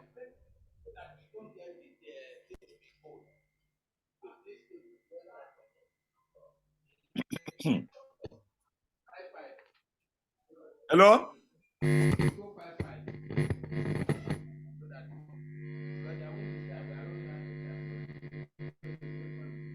Hello? Okay. Okay, please.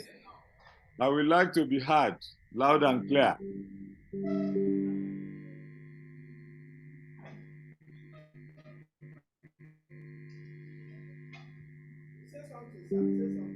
Hello? Hello? Hello? What is homie? Hello? There is so much noise. Okay. Now I was expressing my desire that the Honorable Commissioner still stays around, and even the speaker that has just left, my colleague from UNAB in those days, because not for any self-aggrandizement reasons, but because the target of my presentation is more towards public sector actors than to private sector actors. Be that as it may, I hope that they will have opportunity to recap my presentation subsequently. Having said that, the title of my presentation is Food Security in Nigeria, Actualizing the New Right to Food Act. I am talking of Act number 34 of 2023, which was passed into law a few months ago, specifically in March 2023. And that act is such a disruptive one that we need to sensitize everybody in public and private sector to it before we can actualize it. As introduced, my name is Bolagade Ayola. I am the initiator and promoter of Right to Food in Nigeria. These are just my own talking points. Next slide, please. Next slide. Right. The first slide deals with what I call something about policy process. Please, there is a slide before that. I'm surprised. Oh my God. I don't know where that erasure came from. I had a presentation here which is missing, but I just want to mention here that about food security and right to food. We are familiar with food security, which FAO had defined in terms of availability of food, affordability of food, and access to food. We are not too familiar with right to food, which is about human freedom from hunger. I hope we are taking note of the differences. And that is why there is a convergence between food security and right to food. And the convergence point is the fact that we believe without right to food, there can be no food security. That is our mantra in my organization called Farm and Infrastructure Foundation. Next slide. We have worked with other like-minded organizations in order to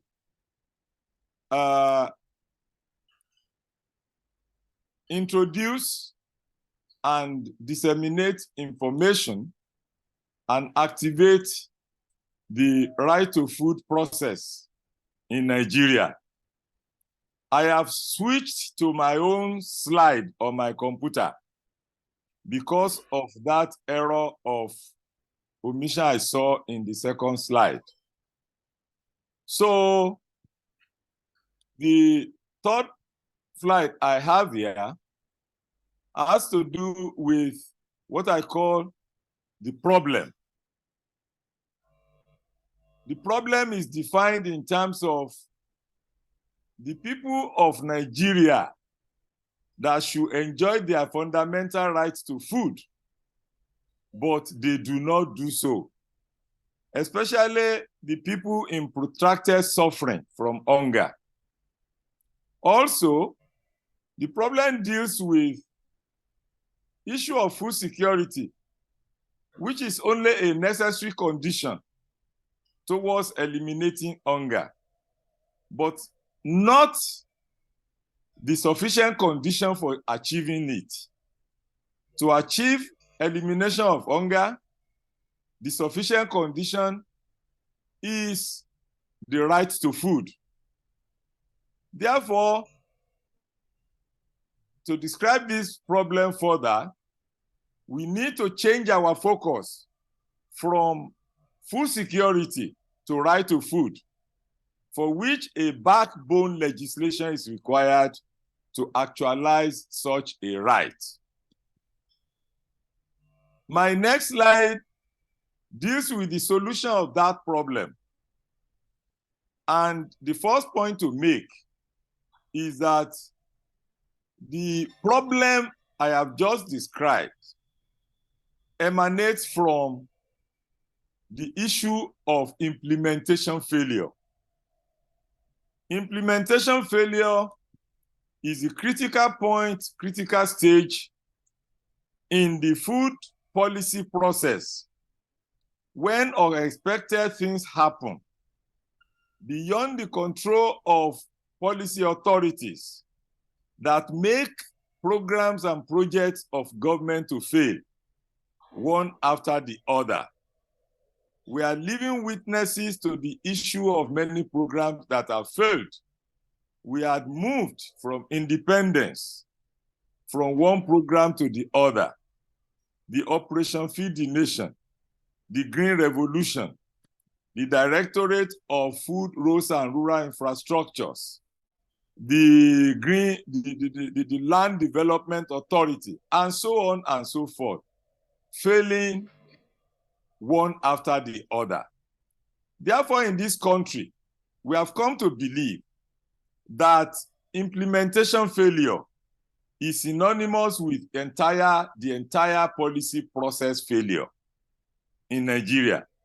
And that is why many of us say that policy itself is not the problem in Nigeria, but the implementation of such policies.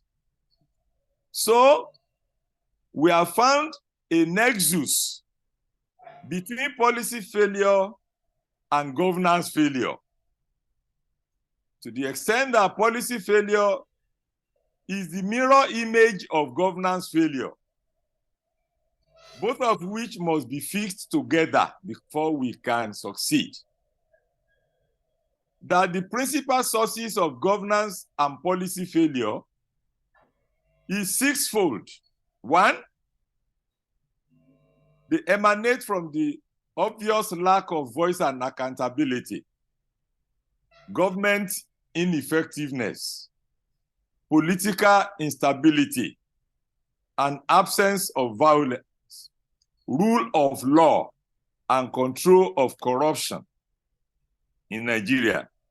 Therefore, we need a composite solution that addresses the issue of policy failure holistically. At the same time that policy failure is addressed as much as governance failure itself. Then where is this solution to be found?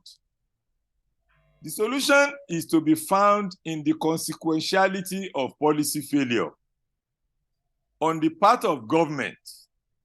The reason why one program fails after the other is that the policy implementers or policy authorities has no consequential results. It's inconsequential to them that policies continue to fail.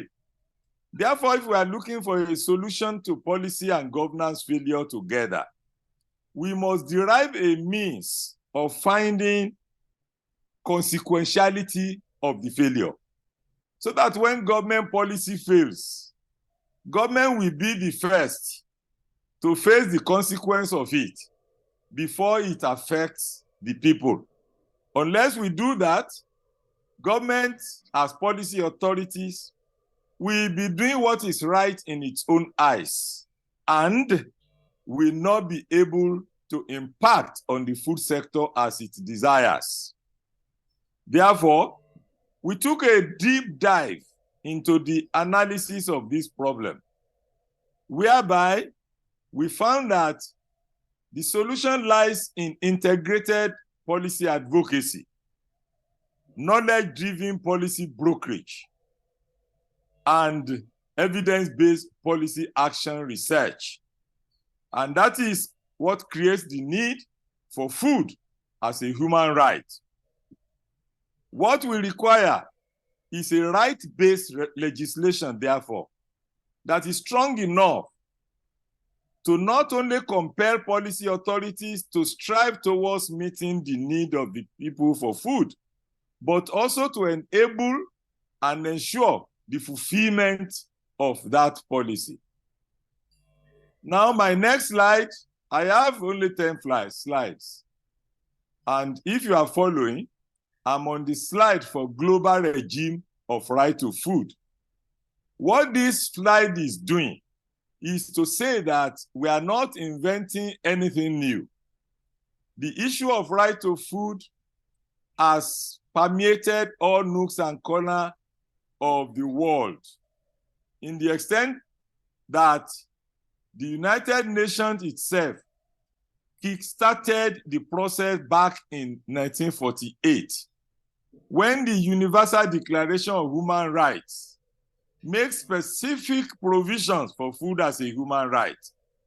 Also, the International Covenant on Economic, Social, and Cultural Rights of 1966 puts emphasis on food as a human right. And also, the Rome Declaration of World Food Security of 1996 did the same thing.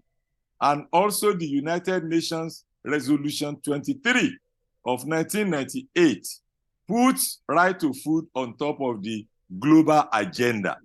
Not to African Charter of Human Rights in its Article 4, 16, and 22 of that charter.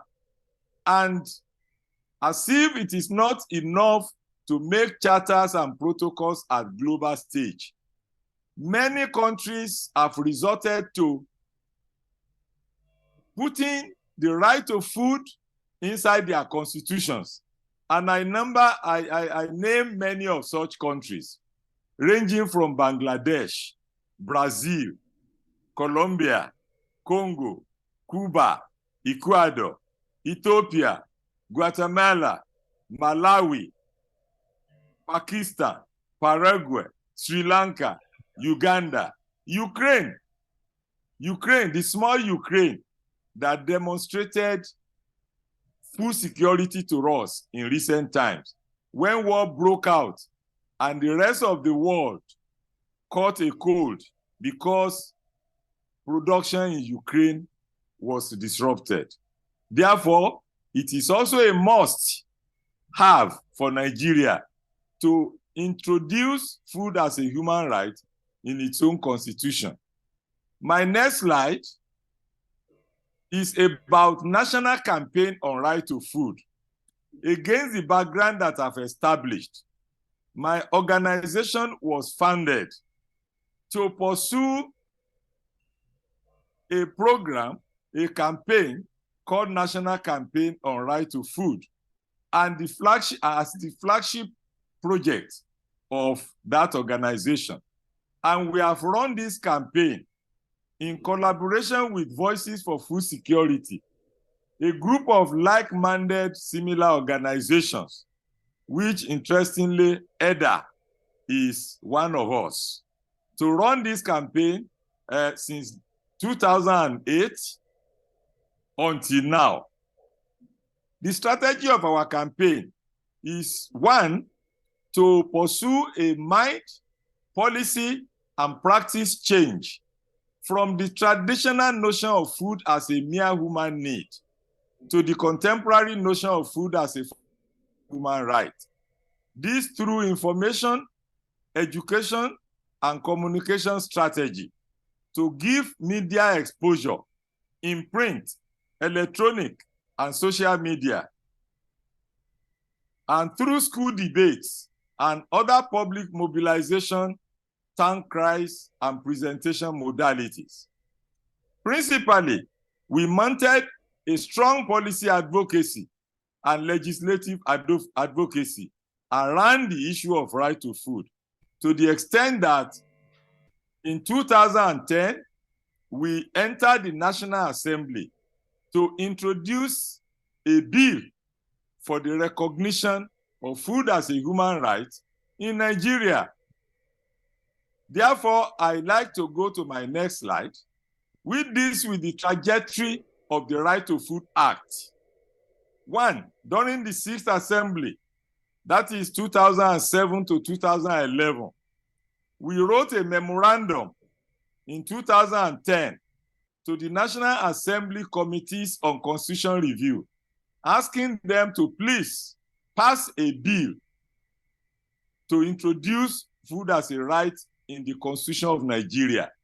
That bill failed at the first reading stage before the tenure of that assembly in 2011. During 7th Assembly, that is 2011 to 2015, we pursued the same bill.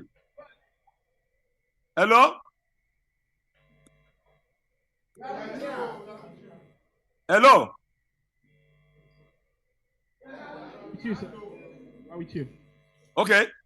During the 7th Assembly, 2011 to 2015, we entered the House of Representatives directly through a private member bill in order to pursue that bill further. Unfortunately, at the end of that assembly in 2015, the bill did not go beyond the first reading stage. In 2008, in the 8th Assembly, that is during 2015 to 2019, we also entered the Senate itself in order to introduce the same bill in the two houses of in the two chambers to pursue the recognition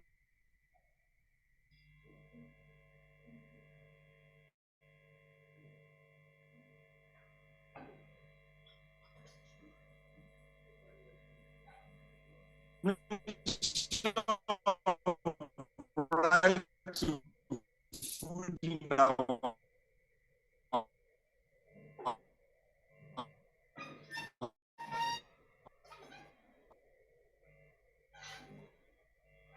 constitution and carried on with the fight in the two chambers. And as God would grant it, the bill scaled through the first reading, the second reading, and attained the committee stage status. Then the third final reading in quick succession. And The bill was committed individually and jointly to the Constitution Review Committees. Voting on this bill happened in March 2022 in both chambers of the National Assembly. And I'd like to give you the interesting result of overwhelming passage of this bill. In the House, 296 people voted yes for this bill. Only 2 voted noes, and 0 among them abstained. In the Senate, 81 lawmakers voted yes, and only 5 voted noes, with 1 abstention. And God has not granted us the favor to know who these people are who voted no. We hope to know them in due course. The bill passed at state level also, because this is Constitution Amendment Bill, which should go to the 36 states. So in 2022 March, the bill was sent to the 36 states, whereby we need 2/3 of state assembly, numbering 24 states, to pass the bill as well. In December 2022, 27 instead of just 24 assemblies had passed the bill. And the bill was sent for the assent of Mr. President subsequently, which the President granted on 3rd March 2023.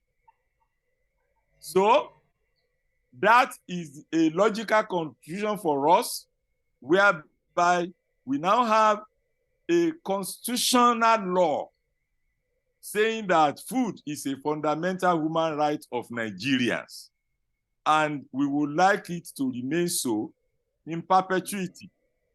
Now I go to my next slide. What are the notable features of this Right to Food Act?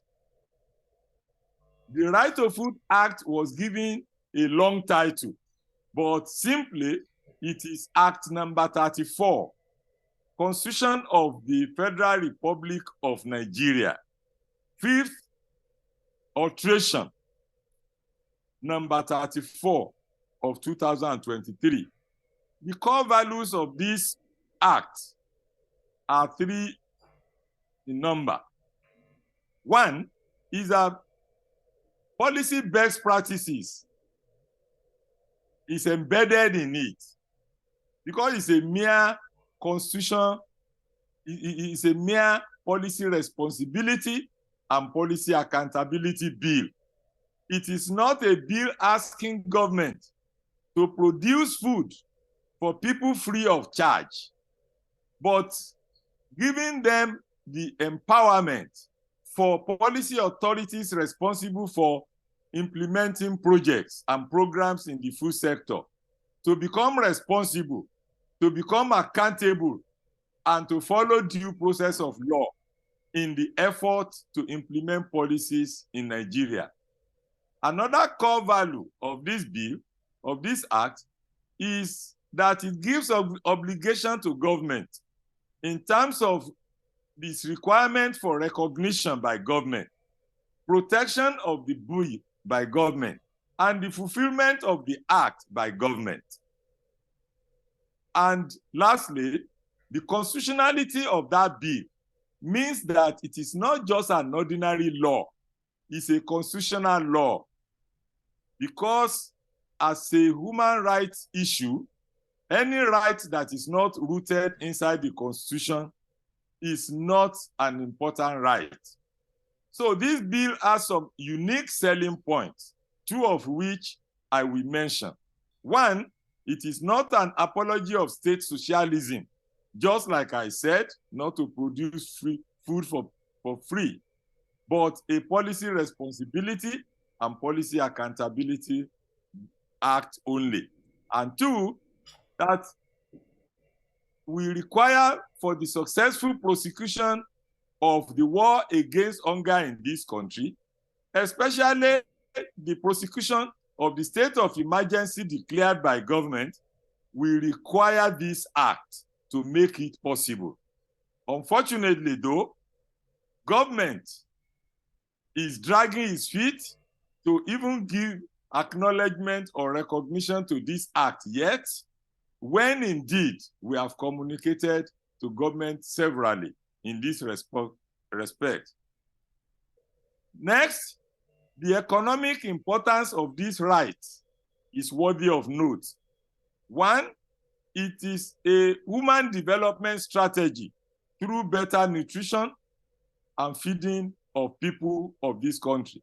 Two, it is a cure for increased soil and water pollution and land abuse, like the kind of water pollution that passes under the Third Mainland Bridge in Lagos, that creates so much stench and kills so much fishes and other living organisms that constitute food for human beings in our country.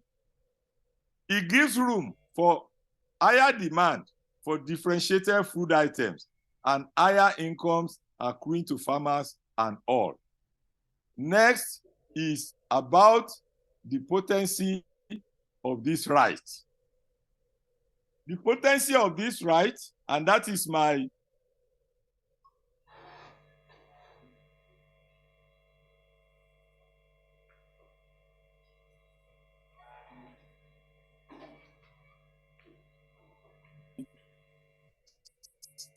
slide number 9.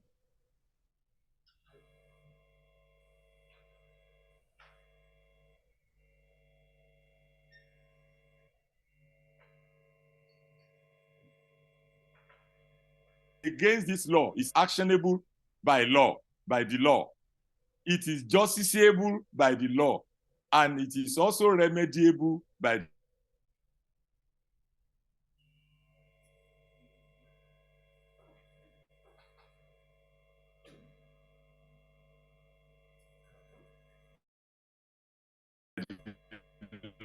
law.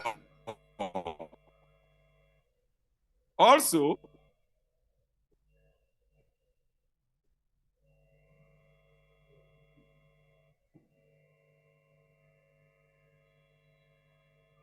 the consequences by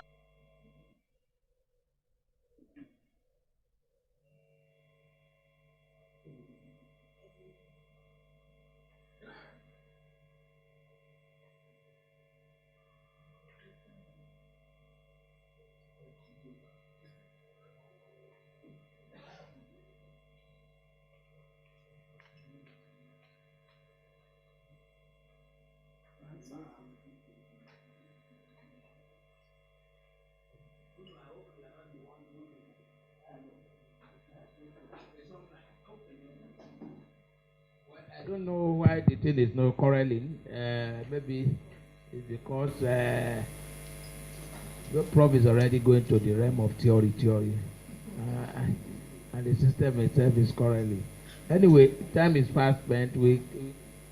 Prof, are you back? Because we want to listen to the farmer himself now, which is the most important one. are you with me? Yes, we are. Okay. I say I am back on the regime of practice now. But we must explain the reasoning, the theoretical reasoning behind the act before it can be fully appreciated. I am at the stage of potency. Yes. I'm at the stage of potency of the act. Hand up in 5 minutes. Then. Okay. Will Hello. you be able to help us round up in 5 minutes? That is fine. Will you be able to help us round up in 5 minutes? I have only 2 Please go slides. ahead, sir. Please go ahead. Are you hearing me at all? Very good. Are you hearing me? I can hear you now, loud and clear. Please, we have waited Yes. for this presentation. Let us appreciate it. Now, what is the essential, my second to the last slide, this with the essential provisions of the Right to Food Act, which deals with, I have already sent the slide there, you can distribute it. It just deals with special arrangement for availability affordability, and accessibility in the Constitution of Nigeria. And from there, I go to my very last slide, which is why this presentation is invited. Conclusion and the way forward. That the appropriate legislation is here now, required for the hungry people to enjoy their fundamental right to food in Nigeria.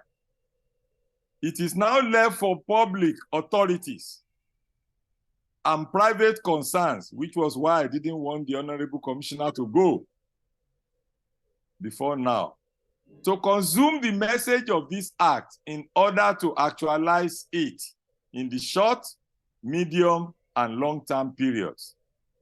That the continuous creation of mind, policy, and practice change from the traditional notion of food as a mere human need to the notion of food as a human right is constantly pursued, and that the actualization of the new act requires the conscious effort of policy authorities to roll it out and enhance the arrival of the act to the global community.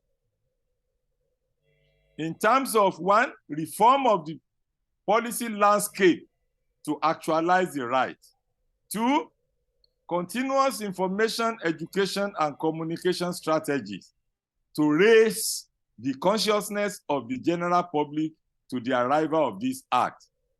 And last, continuous policy and legislative advocacy to maximize the full potential of the act now and in future.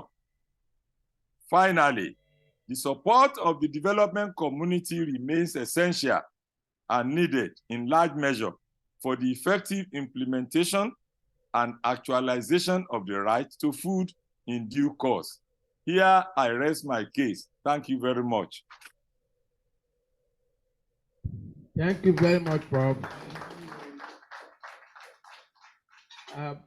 If you are still available, Prof, we will come back to you to know how we are going to interrogate the right. But in the meantime, because our time has been fast spent, we are going to take the last presentation today, which I consider to be the most important, because they are the people that are actually on the field. They witness everything every day.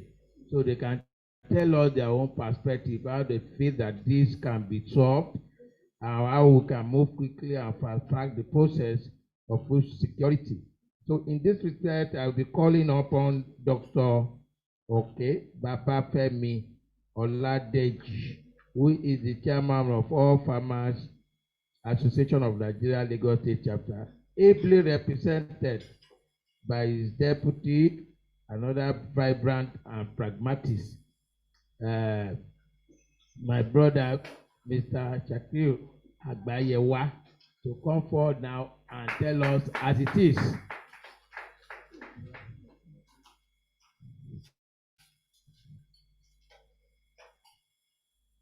Great farmer. Great farmer. Yeah. Well, they've said a lot of things. That's just the truth. Dr. Bashir was out, the commissioner too, my brother from the Blue Economy, everybody. But I just want to mention just three things that we will not waste our time. In as we are talking about food security, there's one thing that is germane. If you don't have that land, you cannot do anything. So this time I'm not even talking about land tenureship, I'm not talking about land ownership, I'm not talking about land allocation. I'm talking about that farm gogo that we need to farm on. Over time we'll be hearing, bring back our girls.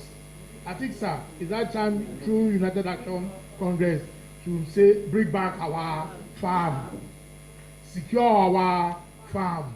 Because if you don't secure the farm, if you don't bring back the farm, what can we do? The Bible says if the foundation is faulty, what can the righteous do? Is everything still boiled down to what? The farm. And I think on that note, we'll be looking at community policing, sir. We should be looking at community policing. Yes, we did expect our brothers in blue, black, green to go into the farm for us. But government, as a consensus effort, can come up with what we call farm rangers. You understand? Government can come up with farm rangers or any appellation they want to give them. But their job is to be within that locality, to observe, to investigate. And you know, policing, the normal traditional policing is reactive. These ones are proactive because they live in that community. They understand that terrain. You understand what I'm trying to say? So once they see a flash point, it's easy for them to do what? To come up with observation and push it to the appropriate community. That way we can secure our farm. Let me tell you one typical example, sir. I went home to my village, and I went home. I was like, okay, let me look at the land and let me see what I was doing. So I was put on a armless t-shirt and a three-quarter short. So I just don't just say that you just mention it, but I want to observe. You know what I said? Our elder brother that lives in the village just tell my other elder brother, tell your younger brother not to go. Money, why? One, my Yoruba is different from the Yoruba in the village. So I am a prime suspect. Two, I don't know the terrain. They have only cut off in that automatic ball. The cigar, well, I don't know anything about it. Before you know, they will kidnap me. And I was shocked. I had to make 360. Kidnap people. And you know the funny thing? Most of this kidnapping is even being done by the locals. The community, the locals, they are the one that will point you. The chiefs, the bailiffs, they are the one that will point you because it's a good money for them. So by the time we have community policing, farm rangers, that's why this issue, I gave it to Ayo Fayoshe, but unfortunately, because of the self-organization he has with the federal government, he rejected that program. Farm rangers, they can help to secure our farm, help to secure our community, bring back our farm. On that way, we can do whatever we want to do on the farm. Then number two, sir, they've said everything about it, which has to do with farm zone. We can have a maize zone, a rice zone, a cassava zone, any of the produce. What you are trying to achieve in that place is everything that has to do with maize is situated and located in that area. In that area, fertilizer, irrigation, input, anything, including security with that area, then you know that what you are doing is what you are doing strictly maize production in that area. And then, sir, to portray this, my brother said something like now, because he himself is a farmer. But the major problem is to clear the bush. For me to carry a D7 or a D8 out, in those days it used to be 140, 170. Now it's close to 300, 400,000 naira. 350. Thank you, my brother. Because they are also using diesel. And as I'm going to find you have to be tactical.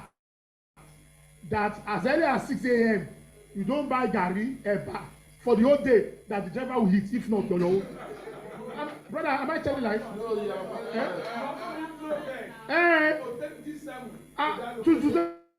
to take that location. That's over $1 million. So as a subsistence farmer, can I do that? Meanwhile, the tractor is a day for 1 hectare. Yes. If you don't give them that food, if you don't,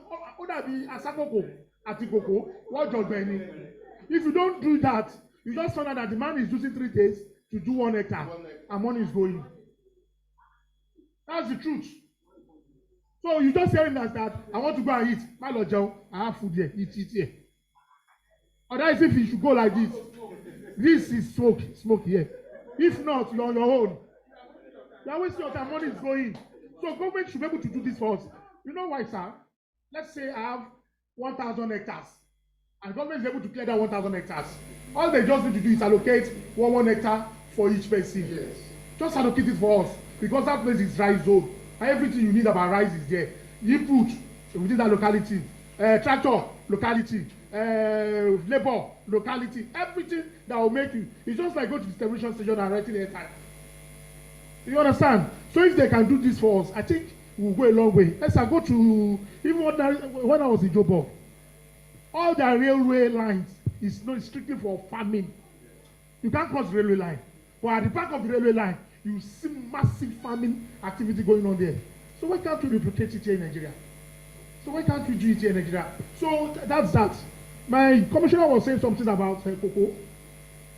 It's just a pity that she has left. Me, I want to talk on cashew. Sir, do you know we have the best cashew in the whole world? Yes. Yes, we have the best cashew in the whole world. It is called Ogbomoso Belt. Between Ogbomoso Belt and Oyo axis.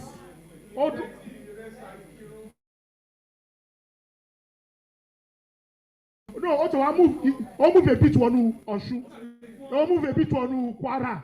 So within that axis, cashew is the best in the world. And you know the funny thing? It is in Nigeria they flag off cashew price in the whole world. If Nigeria is not flagging, they are not flagging. That's the truth. What are we doing on this? I traveled to Oguro from, Oguro is in Ejibo, almost 15 kilometer drive. Every, both left and right is cashew. And you know the funny thing, it's only the nut you are using. Not the flesh, not the juice. That's only that. So what are we trying to say? If government can bring Lagos State to the village for the youth, forget about the Lagos youth. Lagos youth will not go to the village. Oh yeah, target the youth in the village. If I can sit in the village and watch DSTV, I can sit in the village and watch Champions League. I can sit in the village and watch all these things. They will not come to Joburg. So target the youth in the village and open their eyes. So you need to bring those facilities from the state, bring it down to them in the rural area, station them, and push them into the traditional practices. You see, they will say, but if not, urban youth will not come to Lagos. They will not come. That's just the basic truth. Because their own lifestyle is quick. You understand what I'm trying to say? So, like I said, they've said a lot of things. And we should not just come here and waste our time. But the one thing I feel is more germane, please, is the issue of this community policing. Because if we can have our production in the southwest, the cost of food will come down. And I will give you a typical example, sir. Yes, I do know from Jalingo down to Lagos, to bring a 30 tons of rice, milled rice, is 2.5 million naira. 2.5 million naira from Jalingo to bring it down. Okay, from Osogbo down to Lagos, on 1 ton is 50,000 naira. From Kebbi down to Lagos, you'll be doing 1.5, 1.7 for that truck. So let us. That the truck does not break down. We are coming to that one. That's another angle. Just I used to advise people, please, if you want to do logistics, go to the company.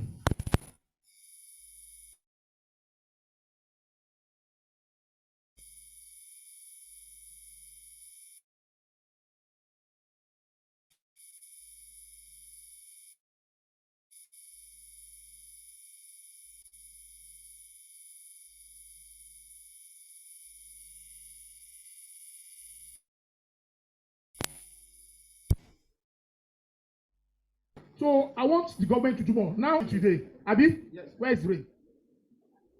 Yes, it rain. Okay, move forward. 2 weeks in December. That is the family. But the truth is, we need massive irrigation to make that dry season to come on board.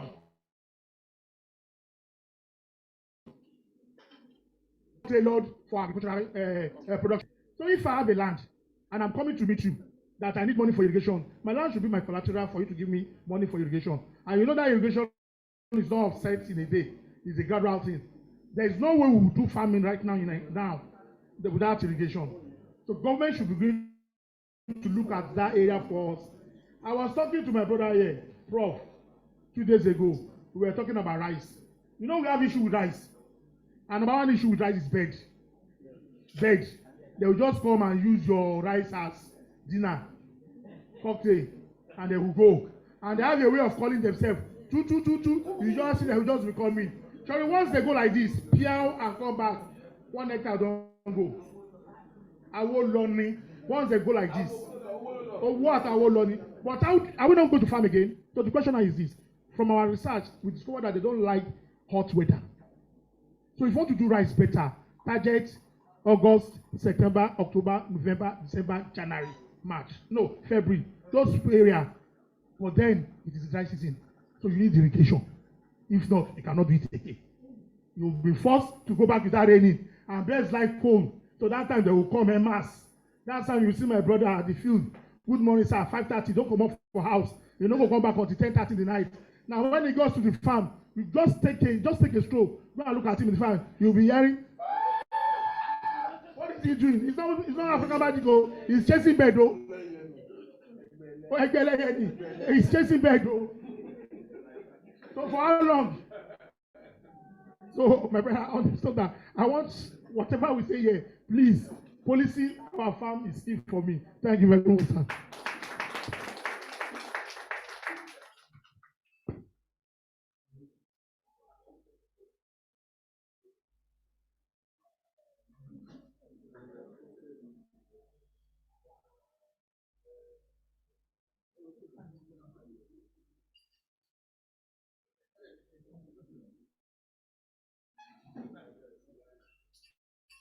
You know, I told you the last time that by the time we listen to Mr. Agbaiwaju, we know that those are the realists that are actually on the field.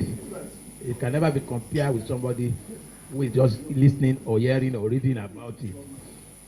Just like we said, I have my own fair share of the experiences. But before I say all my own, I will say all my own experiences and observation by way of conclusion or summary of what that has transpired. Now, the floor is open for those who want to intervene. How many people? Because I'm going to count once and for all.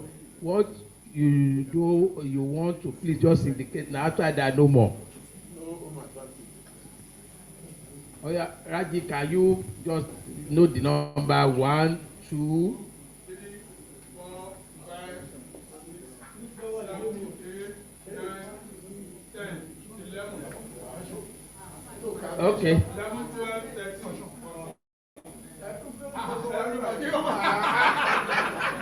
Yes, we are starting from there. Who indicated there?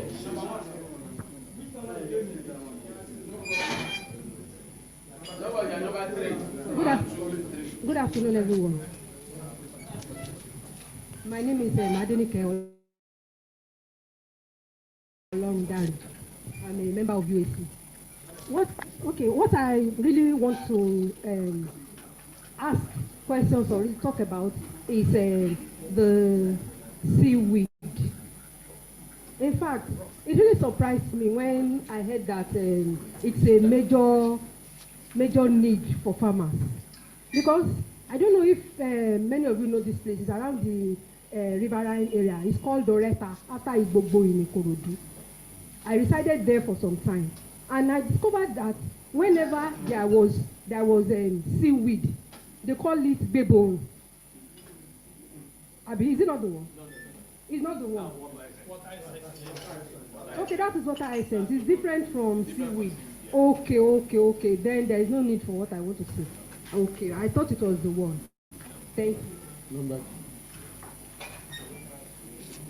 Good afternoon. Sorry, I want to talk from experience.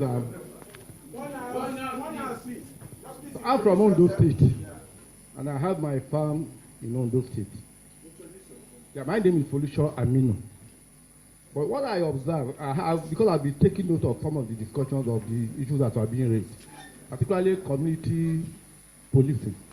So I want to share our experience, my experience in Ondo State, because unfortunately, where I am is where we normally experience kidnapping. Most in Ondo State. I'm talking of the boundary between Kogi and Edo State.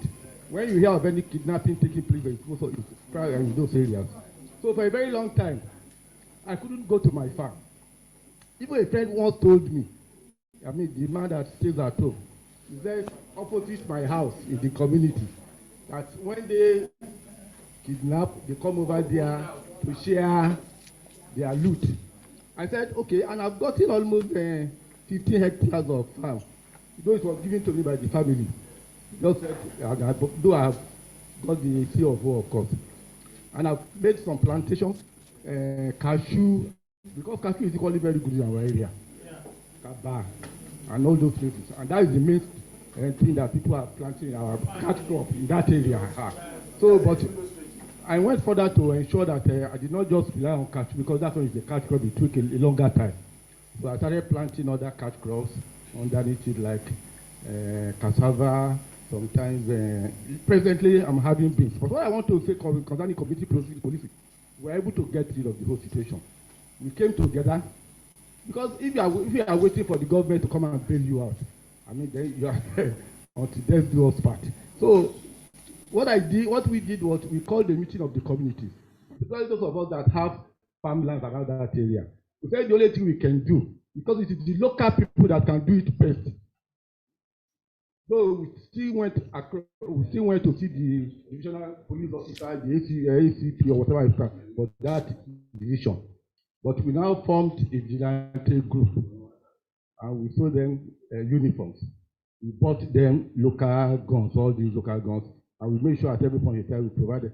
And they were doing all the policing. But I can tell you now, for the past 1.5 years now, they are able to get rid of all these because they know them. They even told us that whenever they are in the farm, the kidnappers will come, and when they are all these issues, or whatever they call it, they will ask them that they should give them, they will give them. So they now told them that things have changed, though. You cannot operate in this area again. And by the time they killed 2 or 3 of them, and we got. So I want to advise that if people can still try that, but make sure you involve the security. Thank you very much.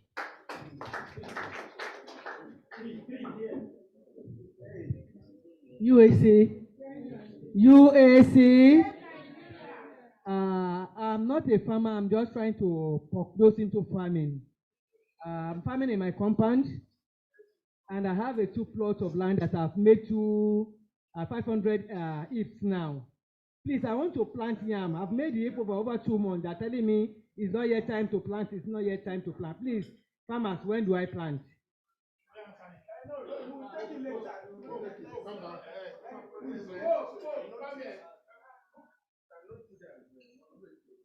My name is Tajuddin Ablasis. I'm from Osun State, Ifon precisely. Yes, I've been participating in UAC program virtually, but I decided to come when it comes to climate and agriculture. Yeah, there are challenges as it has been established, but our experience, we have to advise the government to review the CBN Anchor Borrower Program. Let me give you an instance, which is very viable. Between 2015 to 2022, the highest money given to the state in northern part is 139 billion naira. Over 139 billion naira given to a state for a Greek project for farmers. The lowest in the north is 34.5 billion naira. The lowest state that's, I mean, the state that has lowest amount loan. In the south, the highest is 11.3 billion naira. In the south, the lowest is 1.7 billion naira. There are problems for us because if you are just shouting government or farmers or youth are not interested in agriculture, it's not so. There are youth that are passionate. The CBN will not ask you for your land as collateral. That is why we are working for these people. I don't want to be sectionist. Every household eats rice, maize, sorghum, beans, so on and so forth. We are working. We are paying them. So now I think there's an advantage for us in the south to review that through CBN. Yes, Central Bank of Nigeria, please. Yes. No. Just the USC can just write and. So there are some instances that when you travel abroad, you see hectares of thousands, hectares of farm left and right. So when you go to north, why not in the south?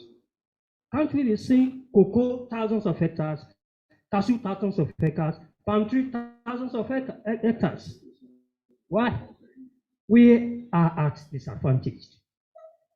So, cashew production and value addition. My state, my community particularly holds a boundary with Oyo State. People are planting cashew there massively, but no single person that is adding value to it. We made mention of juice. There are ways we can tap the juice and pay farmers. We bank it, and it will be sold around the year. So we don't need government to do that for us. We just need an investor to tap into the opportunity. Now, food security. When we remove security from food, we just continue to be talking. How can we have security? How can we secure our food? In the Southwest, we have DAN Commission. Through that DAN Commission, I mean Western agenda, can't we have a Western agricultural development platform or agenda? What is the impact? So we can advise them. This honorable commissioner that is so vibrant, I don't know, maybe others are vibrant as she is, but if they are holding a meeting and the project is piloted as a PPP, you shouldn't just leave the politician and people alone. They will jeopardize the idea. So in the western part of the country, we should be able to do something in that regard. Thank you.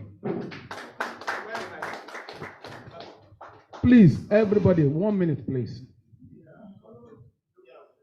I want to mention something quickly about monitoring of our banks. I was aware some times ago that the government that left, Buhari's government, had lots of money voted for tree crop farmers.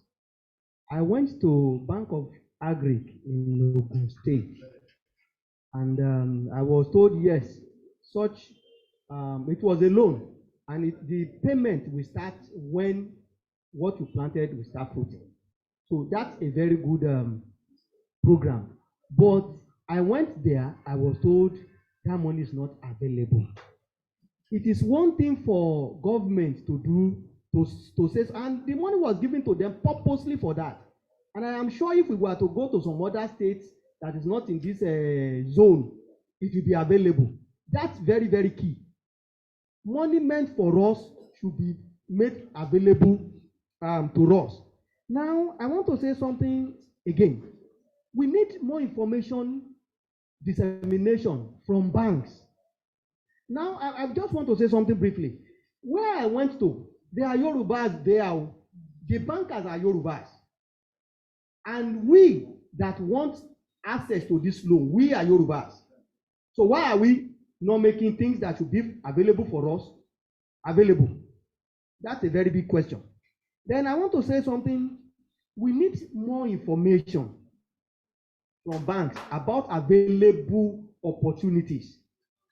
Years ago, I just happened to listen to NTA News, and they mentioned, and it was mentioned that there is a loan available for farmers called animal traction.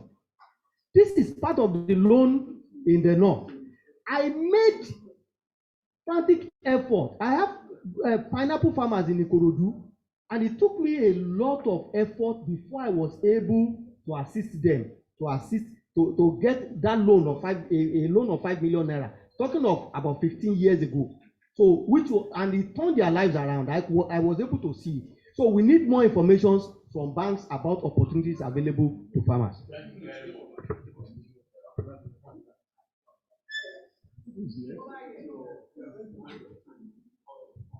Yeah, thank you very much. I just simply want to respond to the issue of the security. I know that LNSC, because when I was in OTC, I consulted for LNSC. They have almost concluded plans to expand some of their departments to include what was just mentioned about forest, guard, and all of that. I wouldn't know where exactly the thing is now, but I think as part of advocacy of UAC, we can dig deep into that and find a way to help activate it so that they can quickly implement. And in addition to that, I know there's a network of the LNSC and the Amoteku in the Southwest. When Amoteku was going to start, it was an initiative of John Commission, like he mentioned, and there was an effort to coordinate that. So if there's a way we can nudge LNSC and also in our subsequent plan, find a way to expand it, it is very, very much possible would create that security for farming.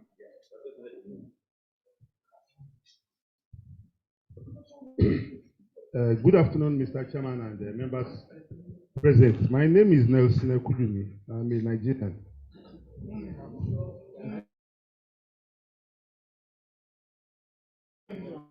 I want to commend the UAC for this wonderful program. I was pained that I came late and I felt that, oh, I had missed.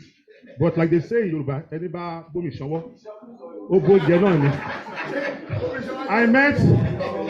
met the meat of the discussion with the last presentation, which the convener called the most important. And for me, one thing, some things stand out. One is that this issue of community policing, I hope, thank God we have journalists in our midst, those that always ascribe every criminality in our villages to Fulani herdsmen. We have heard from the people themselves that this criminality is being perpetrated by our people themselves. And we have also benefited from the idea of a participant here that they solved it themselves. And I believe that this forum has also given us a leeway that the only way to solve this issue of policing or security in our domain is for us, even farmers, to come together and form vigilante groups and try to finance it and interface with the security agencies that this is what we are doing. Because when we are talking of government does not exist anywhere. We are the government wherever we are domiciled. Then in response to the Deputy Chairman Afan, yes, in response to him, I want to ask that he talked about dry season farming kicking off today, and he was asking about weather. I want to ask, is it that when farming process is incubated, that weather considerations is not sought from experts? I want to believe that shouldn't be the case. I want to advocate that. Don't you take, don't you liaise with the weather authorities to be able to guide you properly with regards to weather conditions for farming? Then thirdly, no, please, just one. Thirdly, the issue of land, he also talked about land title. If a farmer has a land, I don't think it will be easy for you to access loan using that land if you don't have any document, portraying that you have a right to that land. So I want to advise that, people should get title to land. Thank you very much. Congratulations, USC, once again.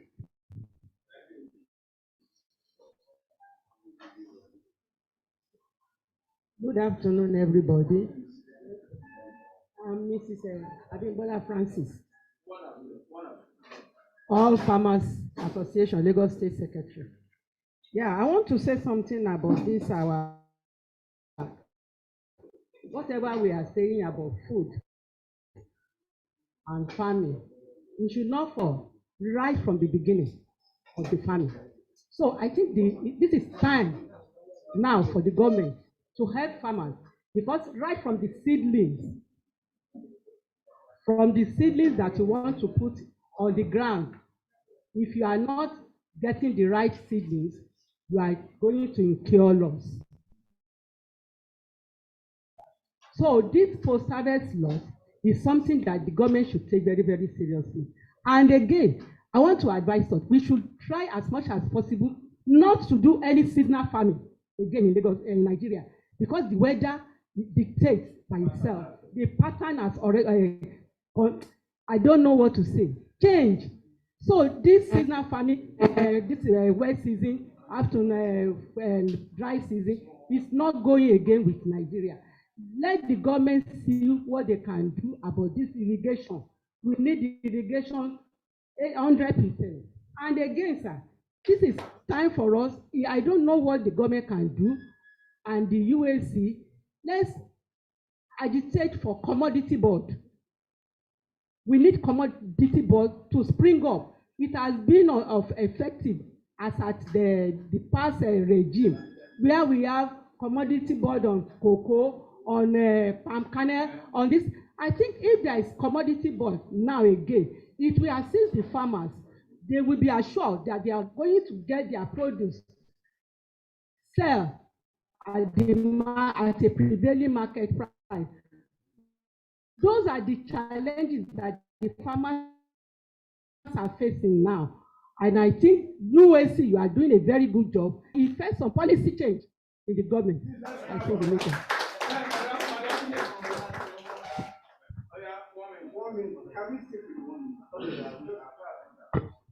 Good afternoon.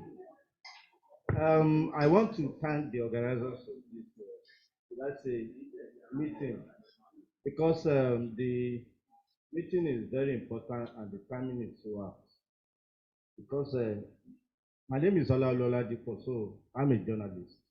Of course, by virtue of what I do, I hear what people say on the streets. The country, as we speak, faces serious food challenges. Initially, very sure. Initially, it was the case of having farmers who are aging, but thank God that I can now see people who are much younger. Essentially, what I want to urge the House to do is to, the commissioner said something very similar to that, how to get the youth involved in agriculture. Because apart from the fact that there are some structural or institutional challenges to farming in Nigeria, we have this, age disparity gap between those who are leaving and those who are coming in.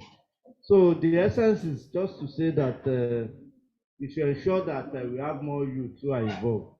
Then three, let's use the second intervention, which is the final one, how to integrate Southwest. I'm sorry if I sound very clannish. I'm a Yoruba. Anything that happens in the Southwest is of utmost importance to me.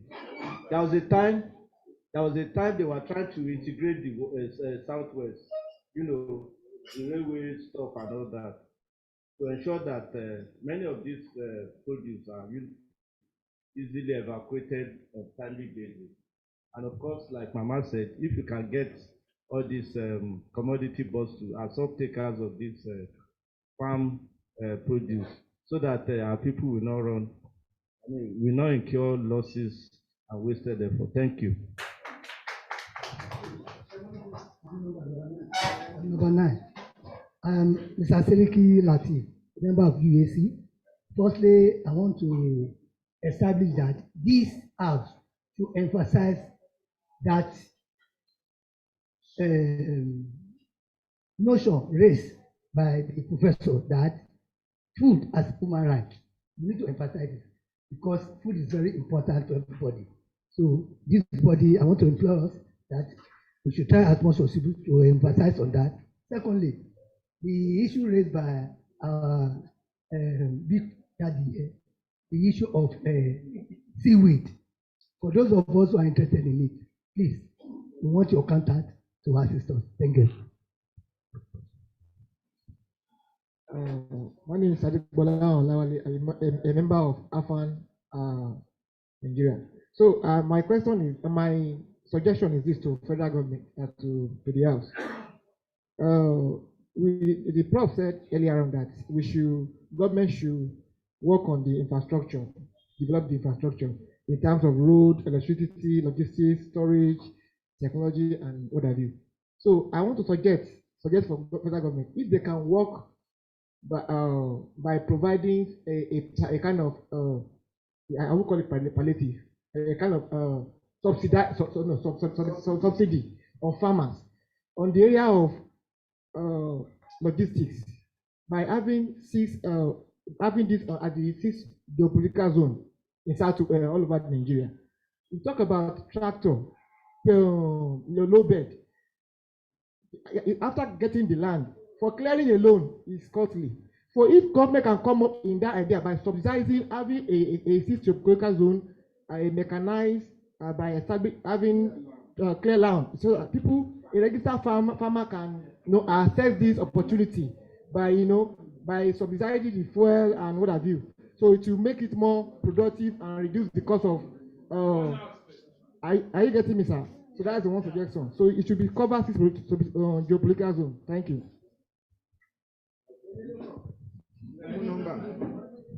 Okay, so quickly, my brother, we don't even need federal government to do that. There's been too much of the federal government in agriculture. We need states to do that. But we need federal government to bring the incentive for investment and spend more money in agriculture. But I have some bad news, which unfortunately, my brother was talking about our cashew being the best in the world. It's not going to be for any possible.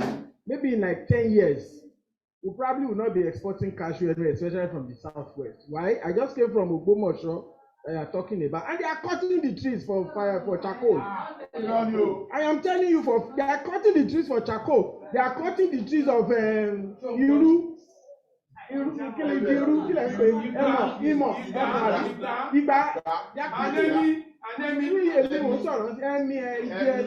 Mango trees, they are cutting it for both charcoal and they are one house, and they are cutting it as hardwood. I even have pictures. I interviewed the farmers. I spoke with a farmer, in Ogbomoso who said, in Okeogun, you dare not do it. The kings there will punish you. But in Ogbomoso, you exist. It's free. People are, so before long, there will be no cashew from Southwest. That is bad news number one. Bad news number two. One house, please. My brother mentioned about the farmers and the states in North getting more. It will be so forever. There is a one legitimate reason, that is the fact that they do a lot of agriculture. You can't compare to here. But the other unfortunate reason is that the Southwest authorities they are not ready to do anything. Yeah, you can monetize the application. They are not ready to do anything. We will take programs, free programs, so they will not receive it from you. The North will embrace. Climate Information Service delivery. I brought NIMET to Lagos to engage with the mission. It didn't happen. And there are so many things. We work together, some of these things. So this is why the North will continue. What if we say federal government money is good? How about development money? How come they are going to the North? Because they are much more ready. And where we fail, sir, also to on the political scene, I don't think it's proper. And I don't think it's proper that we have a problem that is facing the entire nation. And you have 2 ministers of agric, no. 2 ministers of defense, no. I don't think that's proper. So I'll rest my case here. Well, thank you very much. I think with this we have come to the end of the program, and I will only give a summary of all the issues. So many questions yet to be answered, so many queries to be answered. But I think that we will interrogate them further one way or the other at other fora that will come up. I noticed that a lot of people, somebody just mentioned it there now, that most farmers are aging and we need the youth to come in, but we have also noticed that it's not really attractive for now. We have not made farming or agric attractive to the young ones, so as for them to come in.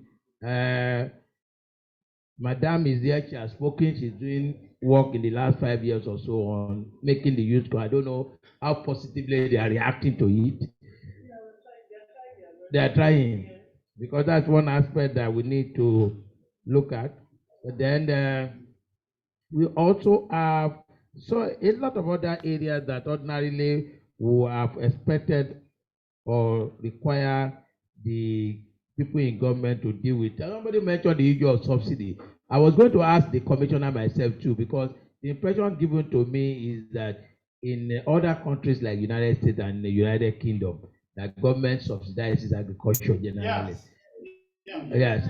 Because if that were so, and you are saving over $1 trillion every month now from subsidy in petroleum, why can't we divert it into food issue?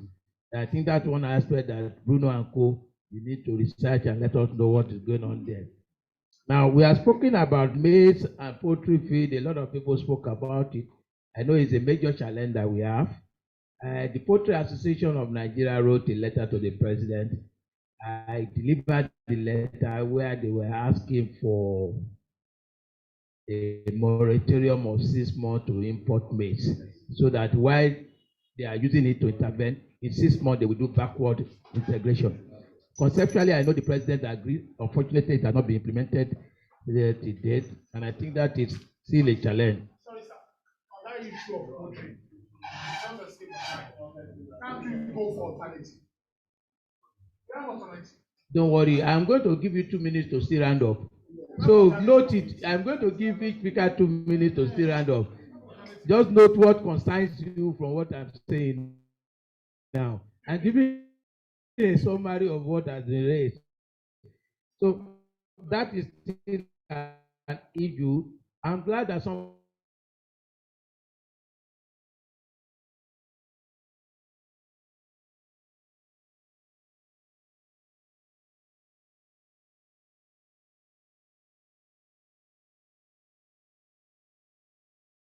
at the end of the day, you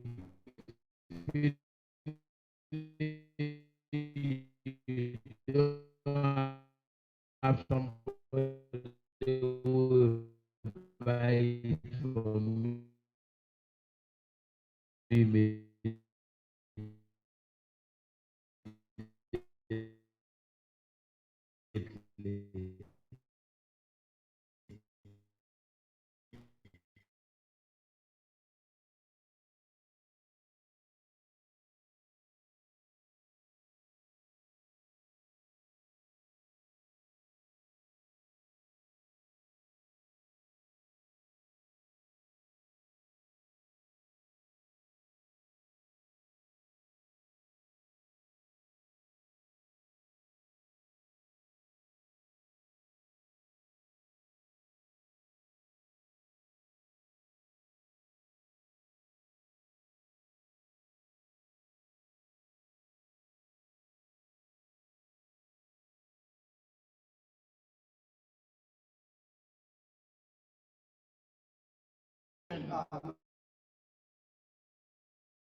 I'm telling you categorically.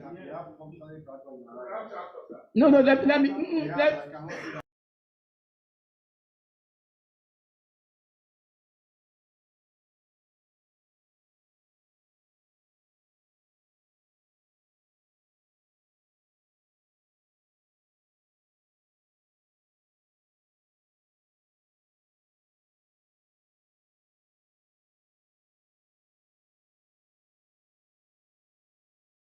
Coming up, private, we will pay to them, they will give us the tractor. She gave me the number of the people that were operating for 6 months. Nothing happened. So I got back to her. She now told me that it's a structural problem, they are still trying to pack it. So for me, I don't know whether it has just happened, but it has not happened. So that is part of the problem of clearing and equipment. And these are little things you can do for farmers. Helping them to clear, tractor.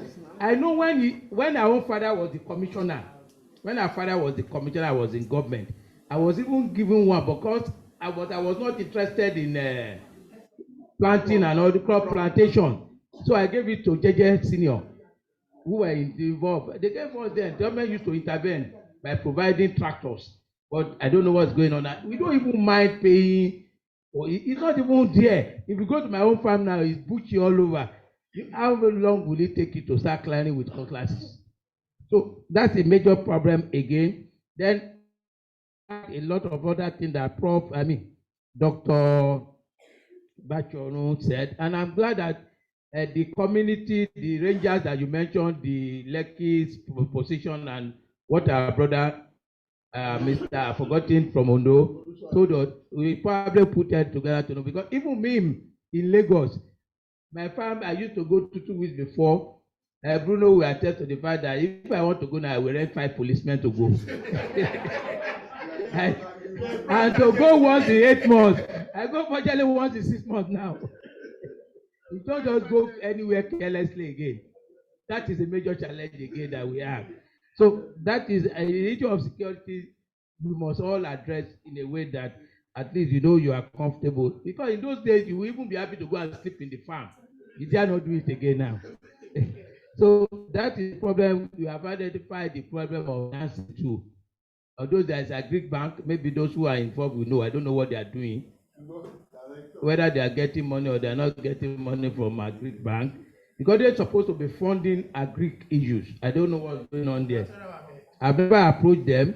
Now the issue, the challenge of energy was also identified, and the commissioner told us that the Greek ministry is working with energy, but I felt that they should work also with Ministry of Environment, because I know when I was in environment, we have waste to energy, which was coming up then. If they have improved on it, they don't even need more from the farms. So that has equally been brought to our attention. And I like all the ideas that, so many ideas have come up, brilliant one. For example, the need to probably legislate Greek land. If we legislate it, nobody will be able to go and tamper with it. For example, when I was Commissioner for Environment, we made a law to say July 14 will be tree planting day. Today they are doing it whether they like it or not. Whichever way they do it, they must do it. So if something like that, they can capture the whole land for a Greek in different parts and put it into a law. So for you to tamper, you need to go to the House of Assembly. That is part of what I've gotten from here. And of course, they mentioned the issue of also the need for clusters, which will bring down the cost.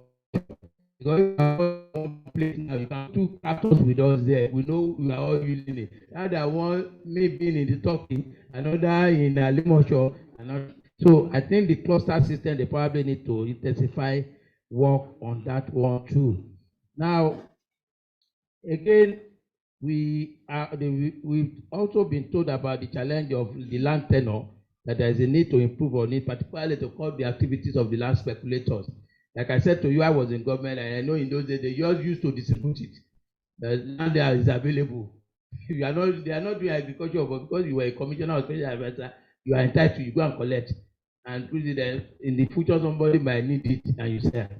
So that is another aspect that needs to be done. The aspect I also enjoy is the harmonization of the policies. I think that's very important because they all work against each other. In fact, my view, very strong view, is that maybe somebody, Dr. Basharu, already moderated that. My own view, extreme, is that federal government will not even dabble to agree again. That's my own extreme view. But doctors seem to have suggested to say that maybe there are some aspects we can leave to them and say this is the only area you should deal with. I think it's a food for thought for all of us to think through it, that whether we should still allow them or they should just move the money to the state and let the state go and face with their government there. So that is another issue for further interrogation. Now, there was an issue raised by, I think, my brother, I'm trying to remember your name, sorry sir. Elaleye, that most people that are still doing this Greek thing are just doing it out of passion. No.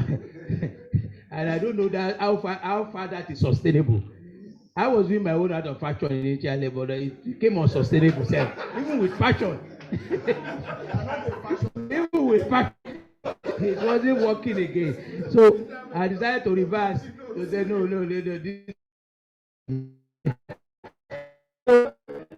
Now, we also had a presentation about the quirks by Mr. Lala, that there are so many scars that also misadvises people on what to do and what to do, that there is a need for regulation, particularly those in that profession, to regulate those.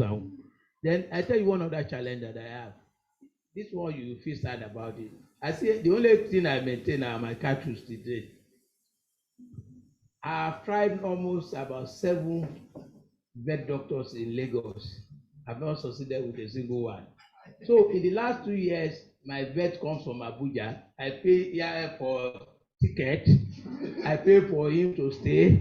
He stays 3 days in the farm, treats them. But even the drug he buys from Abuja, everything, it's expensive. It's terrible. I get results from him. From him, he was the last chief, man, very pragmatic, but it's shameful that I have to spend almost about 300 on flight for him to just come to Lagos every quarter. Then you bring drugs. It's unfortunate. You see, somebody gave me a professor of veterinary medicine from don't let me mention the details. Very nearby. And the day he approached the firm, it's like you can tell them to contact Morgan. Morgan will tell him the story. The day he came to treat all the animals, within a couple of 4 days, we lost almost 27. As Morgan will tell you the story. So, and now, we also have had some other things that the fish farming, of course, a lot of things that we need to be deliberate in the intervention, and we need to convince people, particularly our policymakers, on why they should even they themselves spread the gospel by convincing their constituents that look, all this immediate money will not save your life. Yes, you need to go into something that is sustainable and get them to invest in all those things too. I think that message I also took away from the presenter. Of course, somebody has spoken about seaweed. I can see people showing interest. And strangely, the issue you raised about shrimp, I don't know, is the commissioner that raised that one that you need the federal government license to be able to shrimp? Yes, within the water.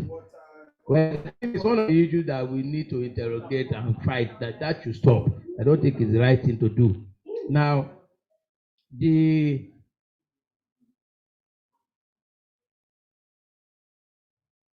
and I like the way, I don't know who put this one, I like the way the person put it the last time. He said, Agric is now seen as a career for the hopeless. Where you don't have work again. Well, let me just see. I think it's Madam that probably gave that one. That is very interesting. Now, Prof is no more available. How he intends to enforce his right to food, I don't know. Maybe Bruno will help us. And how do we want to enforce it?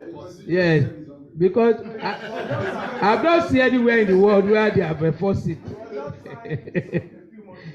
Okay, so we are waiting, Bruno, for how you people will enforce that one.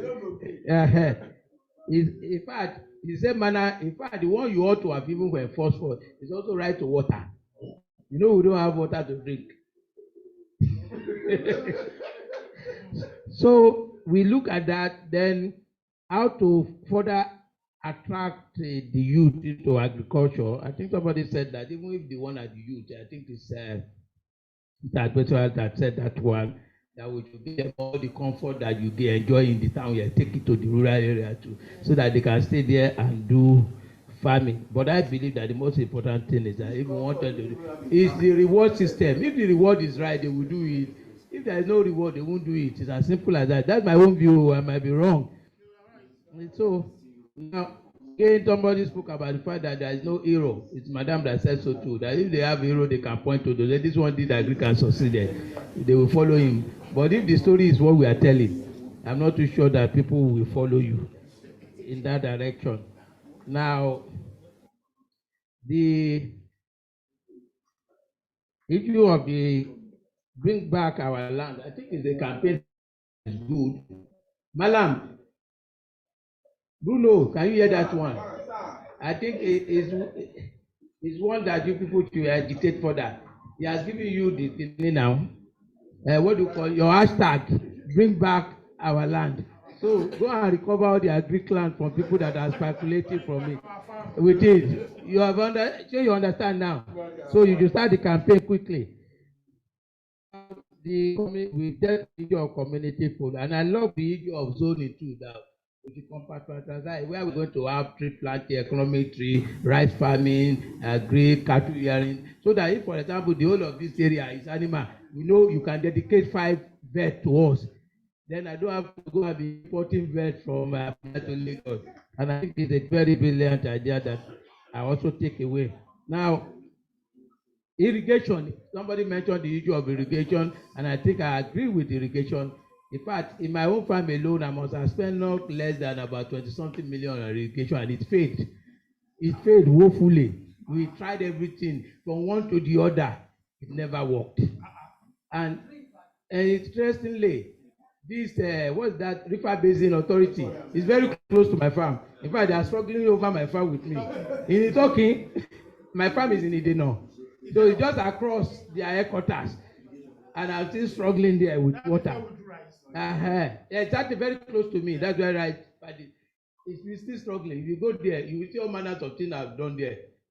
No water. So that is the kind, and I think that is their job under the Ministry of Water Resources. If that is the only one Federal Ministry of Agri can concentrate to provide water for farmers, it's sufficient. Let them concentrate and leave the rest. Not looking for fertilizer to buy for people. So that is one. Then I know the issue of the aquaporers that my brother from Oshun mentioned. I think it's not only that one alone. All the schemes relating to agri need to be reviewed in a very pragmatic and equitable manner that everybody will be better. I used to even say that I've not seen a single farmer in Lagos that are taking aquaporers. Nobody even I never saw it. So that one also we have noted.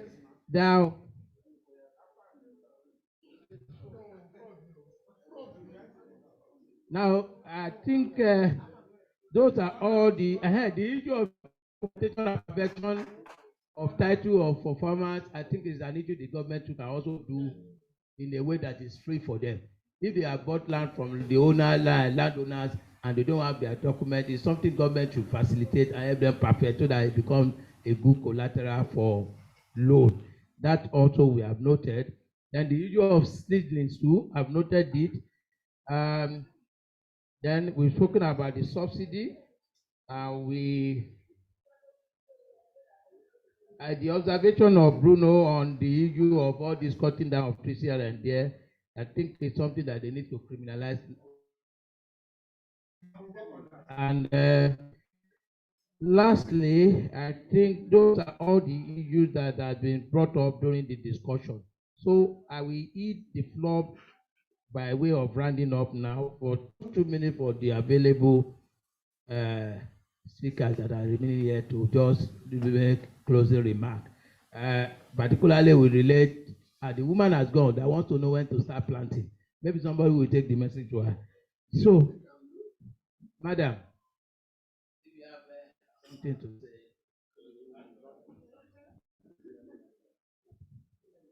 Okay, thank you so much, sir. We will take up to 2 minutes. I just want to say that agriculture is our thing, and we really need to pay attention to it. We might have different things that we do apart from agriculture, but some of us are sold into agriculture already, and we are willing to take agriculture to the next phase. Please, as our own for government to come, just in our own community, the little we can be able to give back to ensure that agriculture becomes very attractive. Please, let's try to put them in place. And I am sure when we have this kind of guidance, we have a better story. Thank you. Thank you very much, and by your question, Mr. That's my prof. Well, on the final note, I say something about poultry. There is alternative to this. Sorghum is alternative to this.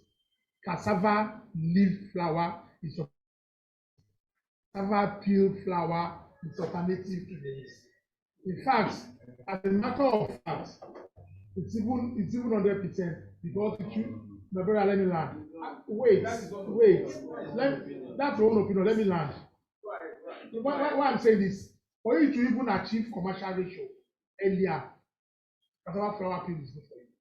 And it has been tested. In fact, it's being used right now in Holland, Poland, even in the UK. And people are beginning to use it here. All you just need to do is make sure you attain between 8 and 10% moisture content to avoid E. coli. Once you're able to do that, you can use it to replace maize in your food meal. That's just the truth.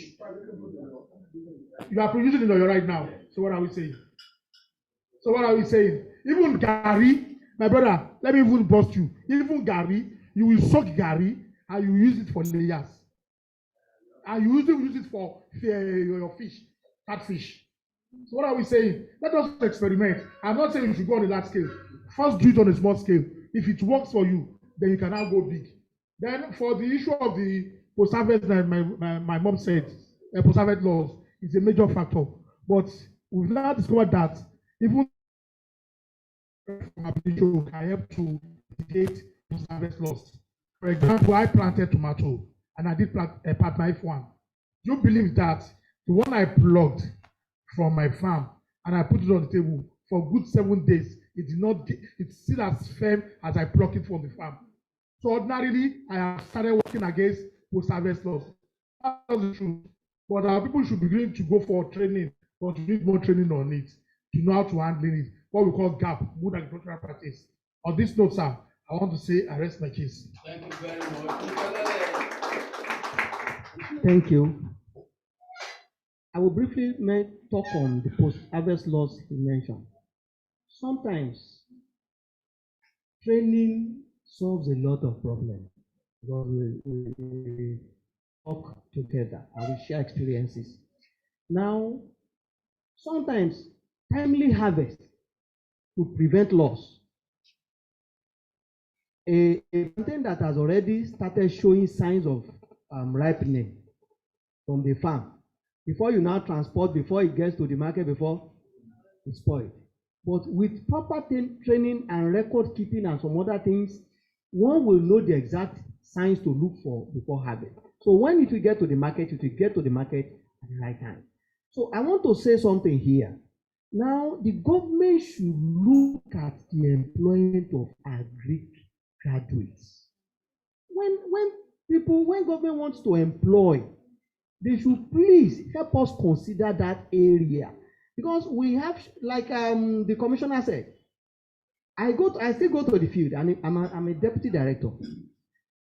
There are times, yes, we should have younger officers that are disseminating information to farmers, but we are really short of staff.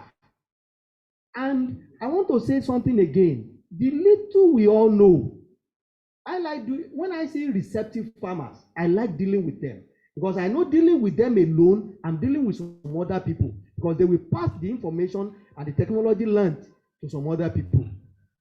That is why I volunteered myself at AFAN. Whenever we have our monthly meeting, I volunteer myself and I train farmers. And when I finish with crops, I have pleaded with my other colleagues that please, I want you to take fisheries after crop. Because we deal with specialization. So let us all look at ways by which we could also help disseminate technologies that we know. Thank you. Thank you very much. On that note, may I, on behalf of the UAT and everyone, appreciate all our distinguished presenters. Oh, Mr. Jamio. Mr. Jamio is there. He's here. I sent him down to blue economy. Yeah, blue economy. Blue card. Very blue card. Let me just take one question about the CV. Yeah, it's something that will come up, but not something that we normally do. No, we have already discussed it. Okay,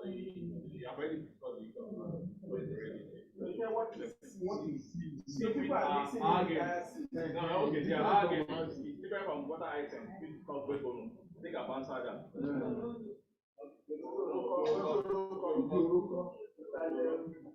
So, a lot of things need to be done in trying to get the sites where we are along the coastal area. On the second one of the issue of extension officer, about 7 years ago, I was the deputy ambassador of Federal, and we tried to do an initiative of the PPP arrangement, where the government come in and the private sector, the farmers, and funding yes come along. And how does it pay? What I suggested then was the extension officers. Well, okay. The extension officers not being directed by. The other idea is that if we are attaching an extension officer to farmer, their output proud to the employer. requirement of the extension of the site will be 1 hectare, 1 ton per hectare of a particular crop, and they're able to take it to 5-7 hectares, then the extension officer must have a take in that one. So within the period of planting, harvesting, and everything, who provides the logistics to be the government part. So we try to do that. We brought in people from Abuja, but it just died a natural death. So I think maybe it's something that can be revisited. So that have a platform where more people can come in as session officers on part-time on a PPP arrangement. Thank you.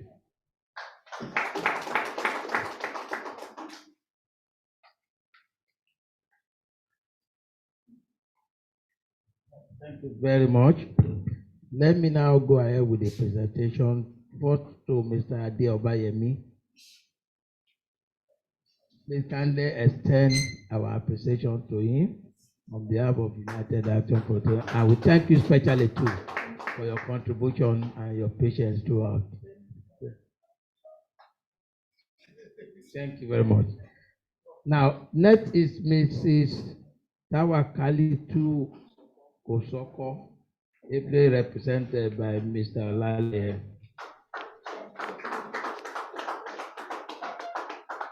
Mr. Lale, is money for drug in the farm I'm transferring, you can see.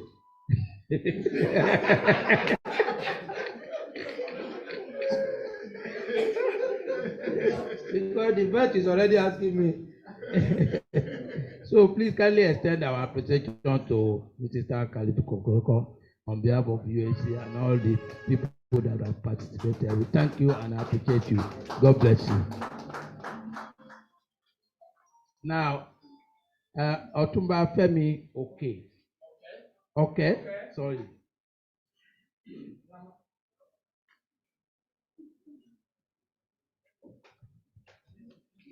I wish I could share this one into two ways. So that you take part of it, and Otumba will take the other one.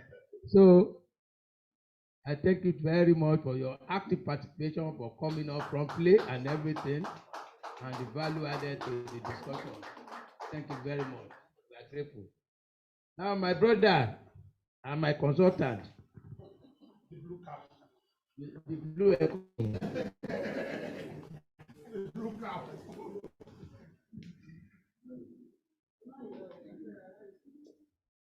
Now, it's my pleasure to present this to Engineer Nuruddin Tobati Amil. He has contributed to the success of this program by way of his knowledge, sacrifice of time, and everything. So we want to appreciate you and thank you very much. We will continue to rely on your availability to us and accessibility. Thank you very much. I appreciate it.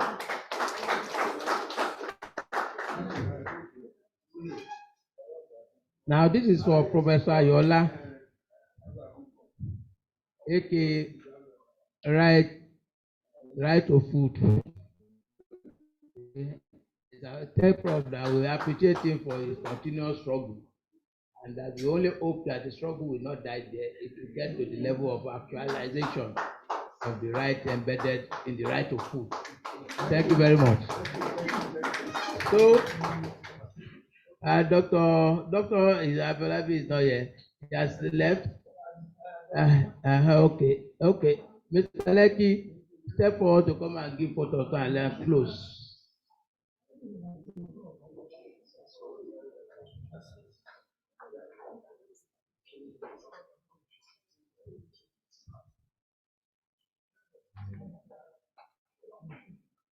Yeah, thank you very much. On behalf of United Action for Change, our convener, and all our members and volunteers, I want to thank everyone, most importantly the facilitators and the discussants who have largely enriched our conversation here. Most of us took notes, and we are indeed very happy. Some of us are backyard farmers, and we are encouraged to, from the depth of this conversation, we're encouraged to want to go seriously more into farming. I want to thank you so much, and we hope very soon when we also invite you for our further engagements, you will join us. UAC, we meet every fortnight. We have your numbers, we have your email addresses. We will send you invites so that you can join us in this advocacy. We also have our quarterly roundtable, and we also have our annual public lecture, which we hope you will join us as we continue to advocate for a better Nigeria. Thank you so much, and God bless you. Thank you. So we cannot take the opening closing prayer. UAC, Change Nigeria. That's the second stanza of the national anthem. O God of creation, direct and noble cause, guide our leaders right, help our youth the truth to know, in love and honesty to grow, and live in just and true. The lofty height attain to build a nation where peace and justice shall reign. USA, Nigeria, Nigeria. So you are most welcome. I hope when you invite you will not deny us.